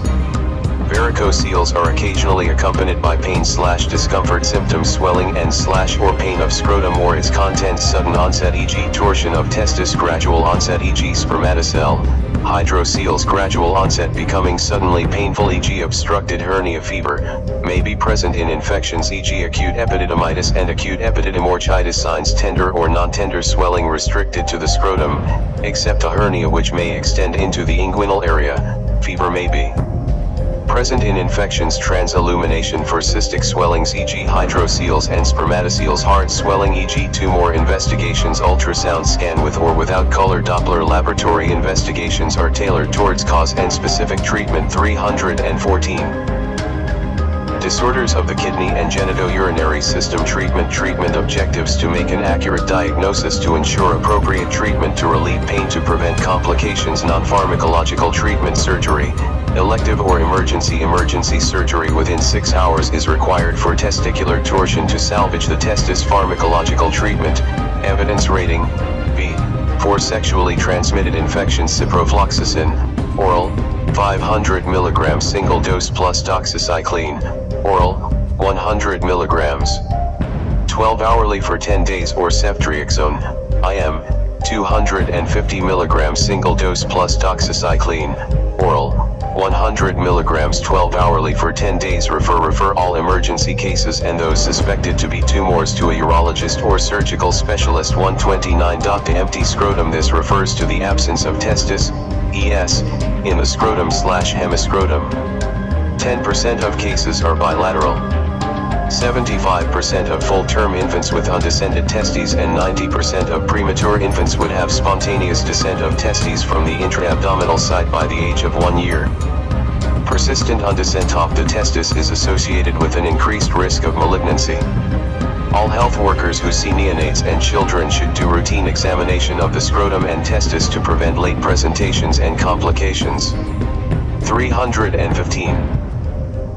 Disorders of the kidney and genitourinary system. Causes: undescended testes unknown/idiopathic.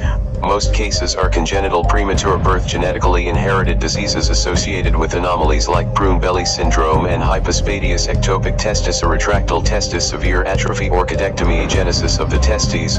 Rarely.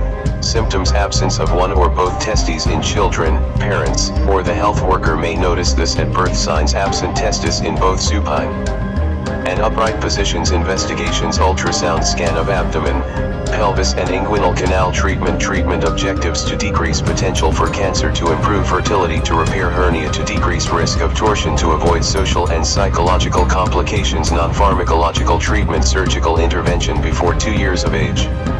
All ectopic testes should be operated because they will not descend. Pharmacological treatment, evidence rating, A. Human chorionic gonadotropin, HCG, for undescended testis in neonates/infants. This is contraindicated in ectopic testis. Refer patients aged over 1 year with no evidence of testicular descent to a urologist or surgical specialist. 316. Disorders of the kidney and genitourinary system. 130. Priapism. This refers to a spontaneous, prolonged, persistent, usually painful erection which is unwanted. It is commonly seen as a prolongation of nocturnal penile tumescence, NPT, or early morning erection. This is a well-known complication of sickle cell disease. Patients are usually shy and reluctant to come to the hospital due to stigmatization. Late presentation is therefore common, and herbal medicine applications and spiritual remedies may have been tried to relieve symptoms prior to being seen in hospital. Early reversal within 24 to 48 hours may reduce the high impotence complication rate of 50%. Although the occurrence is usually in adults, it may periodically occur in older children.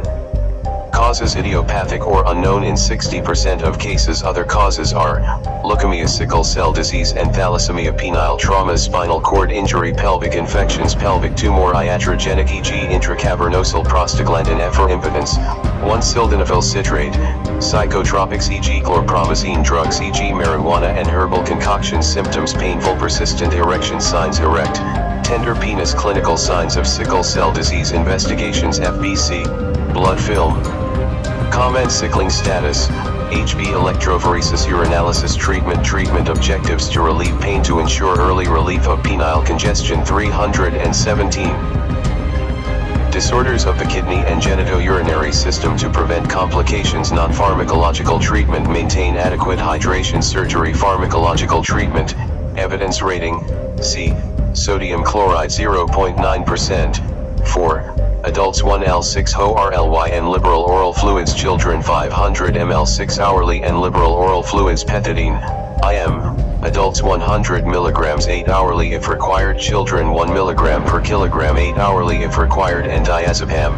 4. Adult 10 mg stat, give and slowly over 13 minutes, then refer. Children 0.03 mg per kilogram stat, given slowly over 13 minutes, then refer. Patients not responding to conservative management should be promptly referred to a urologist or surgical specialist. 131. Posterior urethral valves. These valves or folds of tissue are congenital obstructing membranes within the lumen of the urethra. It affects between 1 in 5,000 to 8,000 males. It is the commonest cause of congenital bladder outlet obstruction. They obstruct urinary outflow from the bladder but permit easy urethral catheterization. Because a condition is congenital, secondary changes in the bladder and upper urinary tract are advanced at birth. Some patients may be born with severe renal impairment or develop one soon after birth if recognition is delayed. Most patients present as neonates or infants. Occasionally presentation is late in childhood. All male newborn babies should be closely watched to ensure good stream of urine. Prenatal diagnosis is possible using ultrasound. 318.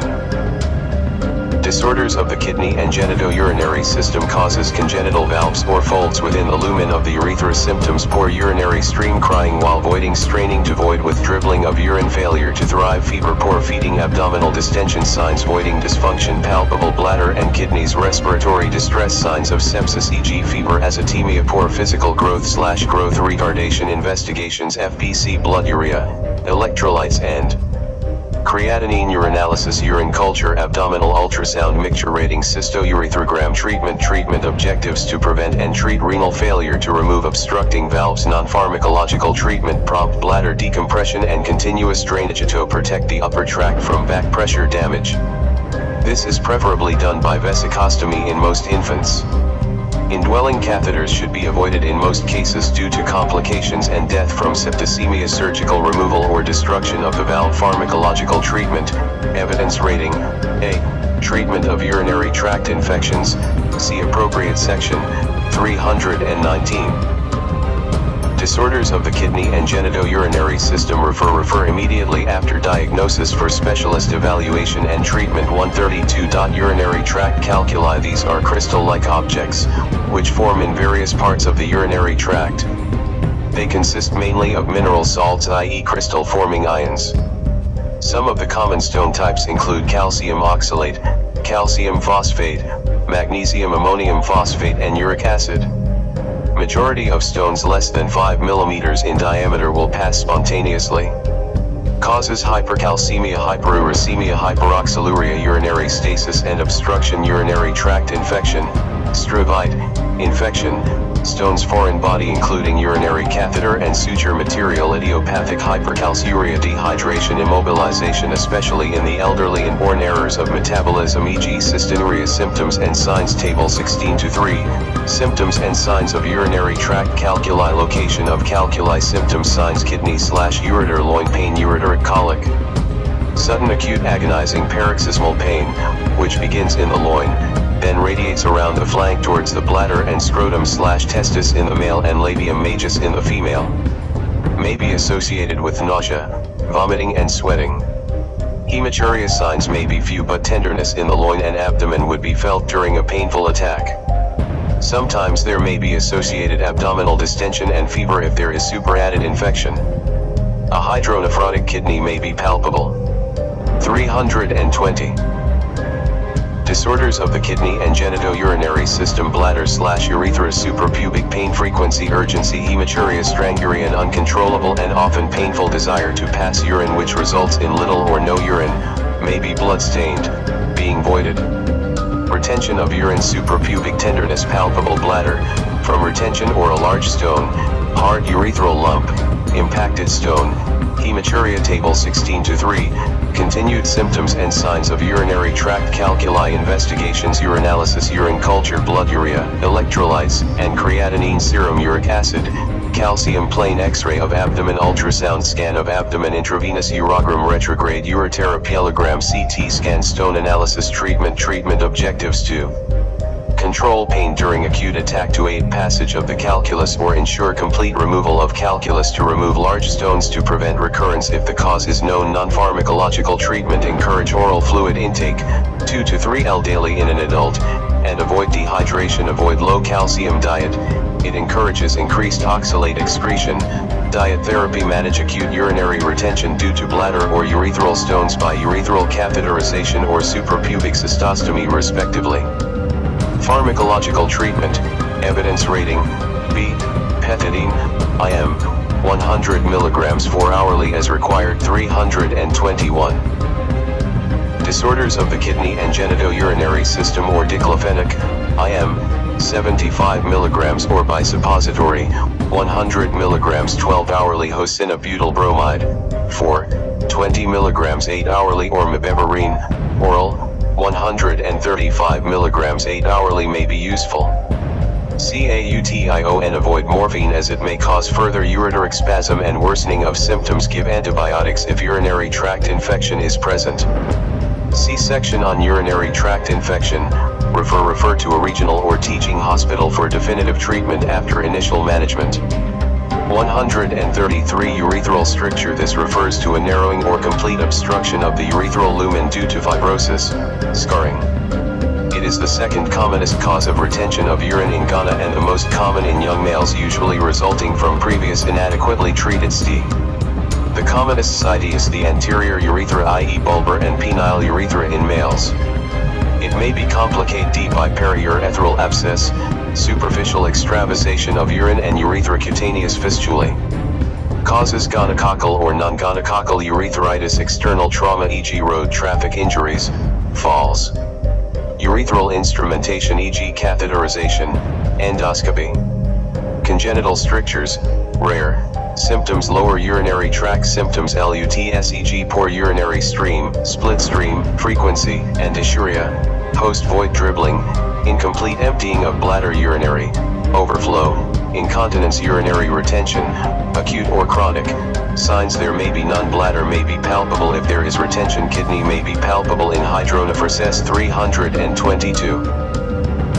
Disorders of the kidney and genitourinary system. Localized induration may be felt along the urethra. Failure of catheterization. These heightens the suspicion of a stricture. Investigations: urinalysis, urine culture and sensitivity, blood urea, electrolytes, and creatinine. Retrograde urethrogram, antegrade urethrogram. Provided a suprapubic catheter is in place. Uroflowmetry, urethrocystoscopy. Treatment objectives: to relieve symptoms and prevent complication. To treat underlying cause. Non-pharmacological treatment. Tricatheterization. A gentle attempt is made to pass a urethral catheter, which will be held up at the site of stricture.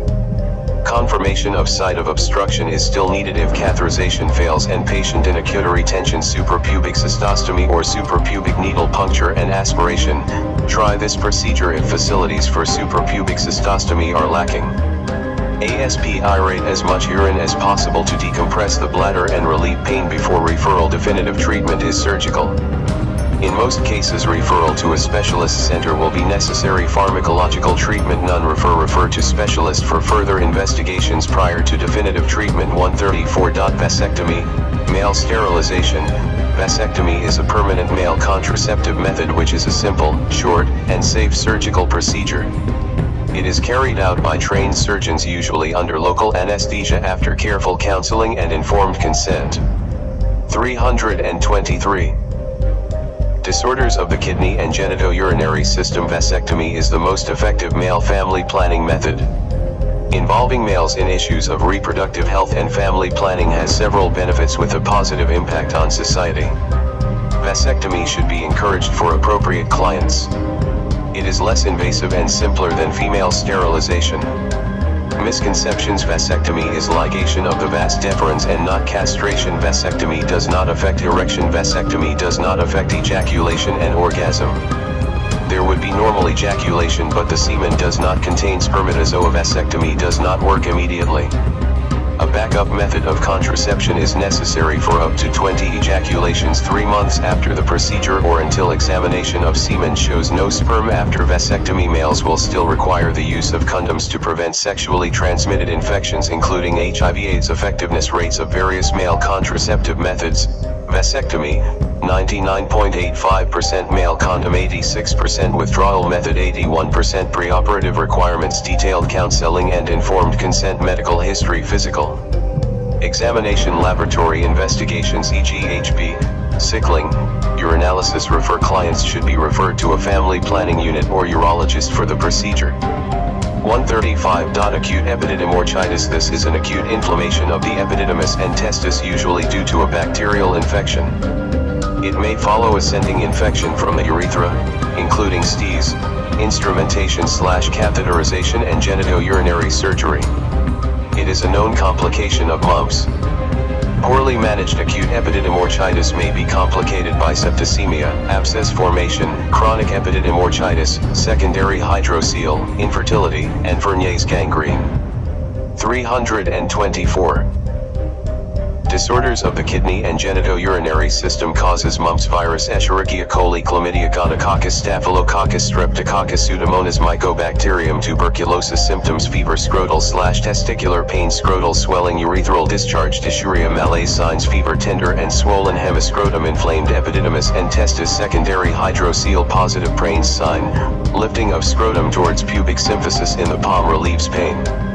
Investigations: urinalysis, urine culture and sensitivity. First catch of urine preferred to midstream urine. FBC and ESR blood culture and sensitivity. Scrotal ultrasound/MRI. Treatment objectives: to relieve symptoms, to eradicate the infection, to prevent recurrence, to prevent complications, e.g. abscess and sterility. 325. Disorders of the kidney and genitourinary system. Non-pharmacological treatment: bed rest, scrotal support, surgical drainage of abscess. Avoid unprotected sex until treatment and follow-up. Trace and treat sexual contacts. Pharmacological treatment: ciprofloxacin, oral, adult 500 mg 1-2 hourly for 7 to 10 days. Children 5 to 15 mg/kg 12 hourly for 7 to 10 days, plus doxycycline, oral, 100 mg 12 hourly for 4 weeks in cases of sexually transmitted infections, or azithromycin, oral, adult 500 mg daily for 3 days. Children 10 mg per kilogram daily for 3 days. Alternative treatment: norfloxacin, oral, 400 mg 12 hourly plus doxycycline or azithromycin, as above. Diclofenac sodium, oral, 50 mg 8 hourly or ibuprofen, oral, 400 mg 8 hourly. Refer all cases of persistent fever and complications to the surgical specialist or urologist. 136. Testicular torsion, torsion of spermatic cord. This is cessation of blood supply to the testis due to twisting of the cord. This is a medical emergency that needs to be recognized before the cardinal signs and symptoms are fully manifest, as prompt surgery saves the testes. 326. Disorders of the kidney and genitourinary system. Delay in treatment could result in testicular atrophy, abnormal sperm count leading to infertility/sterility. It can be classified into intravaginal torsion, which constitute more than 95%, and extravaginal torsion, which is usually found in infants. About 50% of torsion occurs during sleep and early in the morning. It is rare in older children and adults but common in children under 15 years. Causes: undescended testis, bell clapper malformation, horizontal lie of testis/inversion of testis, long mesorchium, trauma, spasm of cremaster muscle. Symptoms: sudden onset of acute severe pain in one testicle or recurrent pain which resolves spontaneously, recurrent torsion and detorsion, lower abdominal pain on affected side, nausea and vomiting. No urinary symptoms, no fever signs, swollen, tender, and abnormal position of testis and epididymis. Shortened and twisted cord. Edema/reddening of scrotal wall, right testis twisted clockwise, left testis twisted anti-clockwise. Prain sign is absent. Elevation of scrotum in the palm towards the pubic symphysis does not relieve pain. Table 16-4. Distinguishing between torsion and epididymorchitis. Parameter: torsion, epididymorchitis, HLT 15 years, GT 15 years. Sexually active, onset of pain sudden/early morning, gradual history of coitus usually absent, usually present fever absent, present urinary symptoms absent, present urethral discharge absent, present instes. 327. Disorders of the kidney and genitourinary system. Table 16-4. Continued distinguishing between torsion and epididymorchitis. Position of testis: changed, unchanged, swelling testis, epididymis and testis. Prain sign absent/negative, present/positive blood supply. Doppler test: reduced, normal or increased. Treatment: surgical, non-surgical investigations. Urinalysis: FBC, Doppler stethoscope, color Doppler ultrasound scan. 99 mTC per technetate scintillation scan, 90 to 100% accurate. Treatment objectives: to have surgical intervention within 6 hours of onset, to surgically explore all doubtful cases to prevent testicular loss. Non-pharmacological treatment: emergency surgery is the standard treatment. If surgery is delayed, then manual detorsion should be carried out carefully to prevent loss of testis. Manual detorsion procedure under local anesthesia, see below, and standing at the foot of bed. Untwist, right testis anti-clockwise, left testis clockwise. Emergency surgery should follow this procedure as soon as possible. Pharmacological treatment, evidence rating, C.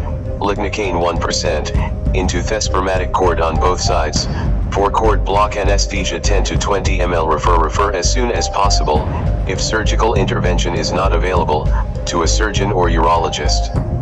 Beware: testicular torsion has potential medico-legal implications. 137. Fournier's gangrene: it is an acute fulminant polymicrobial necrotizing fasciitis or gangrene affecting the scrotum and sometimes extending to the perineum, penis. 328. Disorders of the kidney and genitourinary system and lower abdomen. It is also called idiopathic gangrene of the scrotum. The synergistic infections of anaerobic and aerobic bacteria coupled with obliterative arteritis results in the extensive gangrene. The risk factors include diabetes mellitus, HIV/immunosuppression, perineal abscess/infection of scrotum and contents, trauma, extravasation of urine, periurethral abscess and urethral stricture/calculi. The complications of Fournier's gangrene include septicemia, extravasation of urine, exposure of testes and fistula. Formation causes: Staphylococcus microaerophilic, Streptococcus E. coli, Fusobacteria, Clostridium welchii, Bacteroides. Symptoms: acute onset of painful anterior scrotal swelling in previously healthy tissue. Fever signs: fever, prostration, rapidly progressing gangrene, fetid odor, sharp demarcation between dead tissue and healthy tissue, crepitus on palpation. Of affected tissue, testis is usually spared. Urinary extravasation, presence of risk or predisposing factors. Investigations: wound culture and sensitivity, serum culture and sensitivity, urinalysis, FBC and ESR grouping and cross-matching, fasting blood glucose, HIV screening. 329. Disorders of the kidney and genitourinary system. Plain X-ray of pelvis will reveal gas in affected tissue. Treatment objectives: to resuscitate patient, to treat the infection, to manage concomitant risk factors, to salvage the testes, to prevent/treat complications. Non-pharmacological treatment: surgical intervention, radical debridement, reconstructive surgery, testis buried in upper thigh temporarily to prevent desiccation, skin grafting and reconstruction of scrotum. Myocutaneous flaps, nutrition supplement, wound care, management of diabetes mellitus if present, pharmacological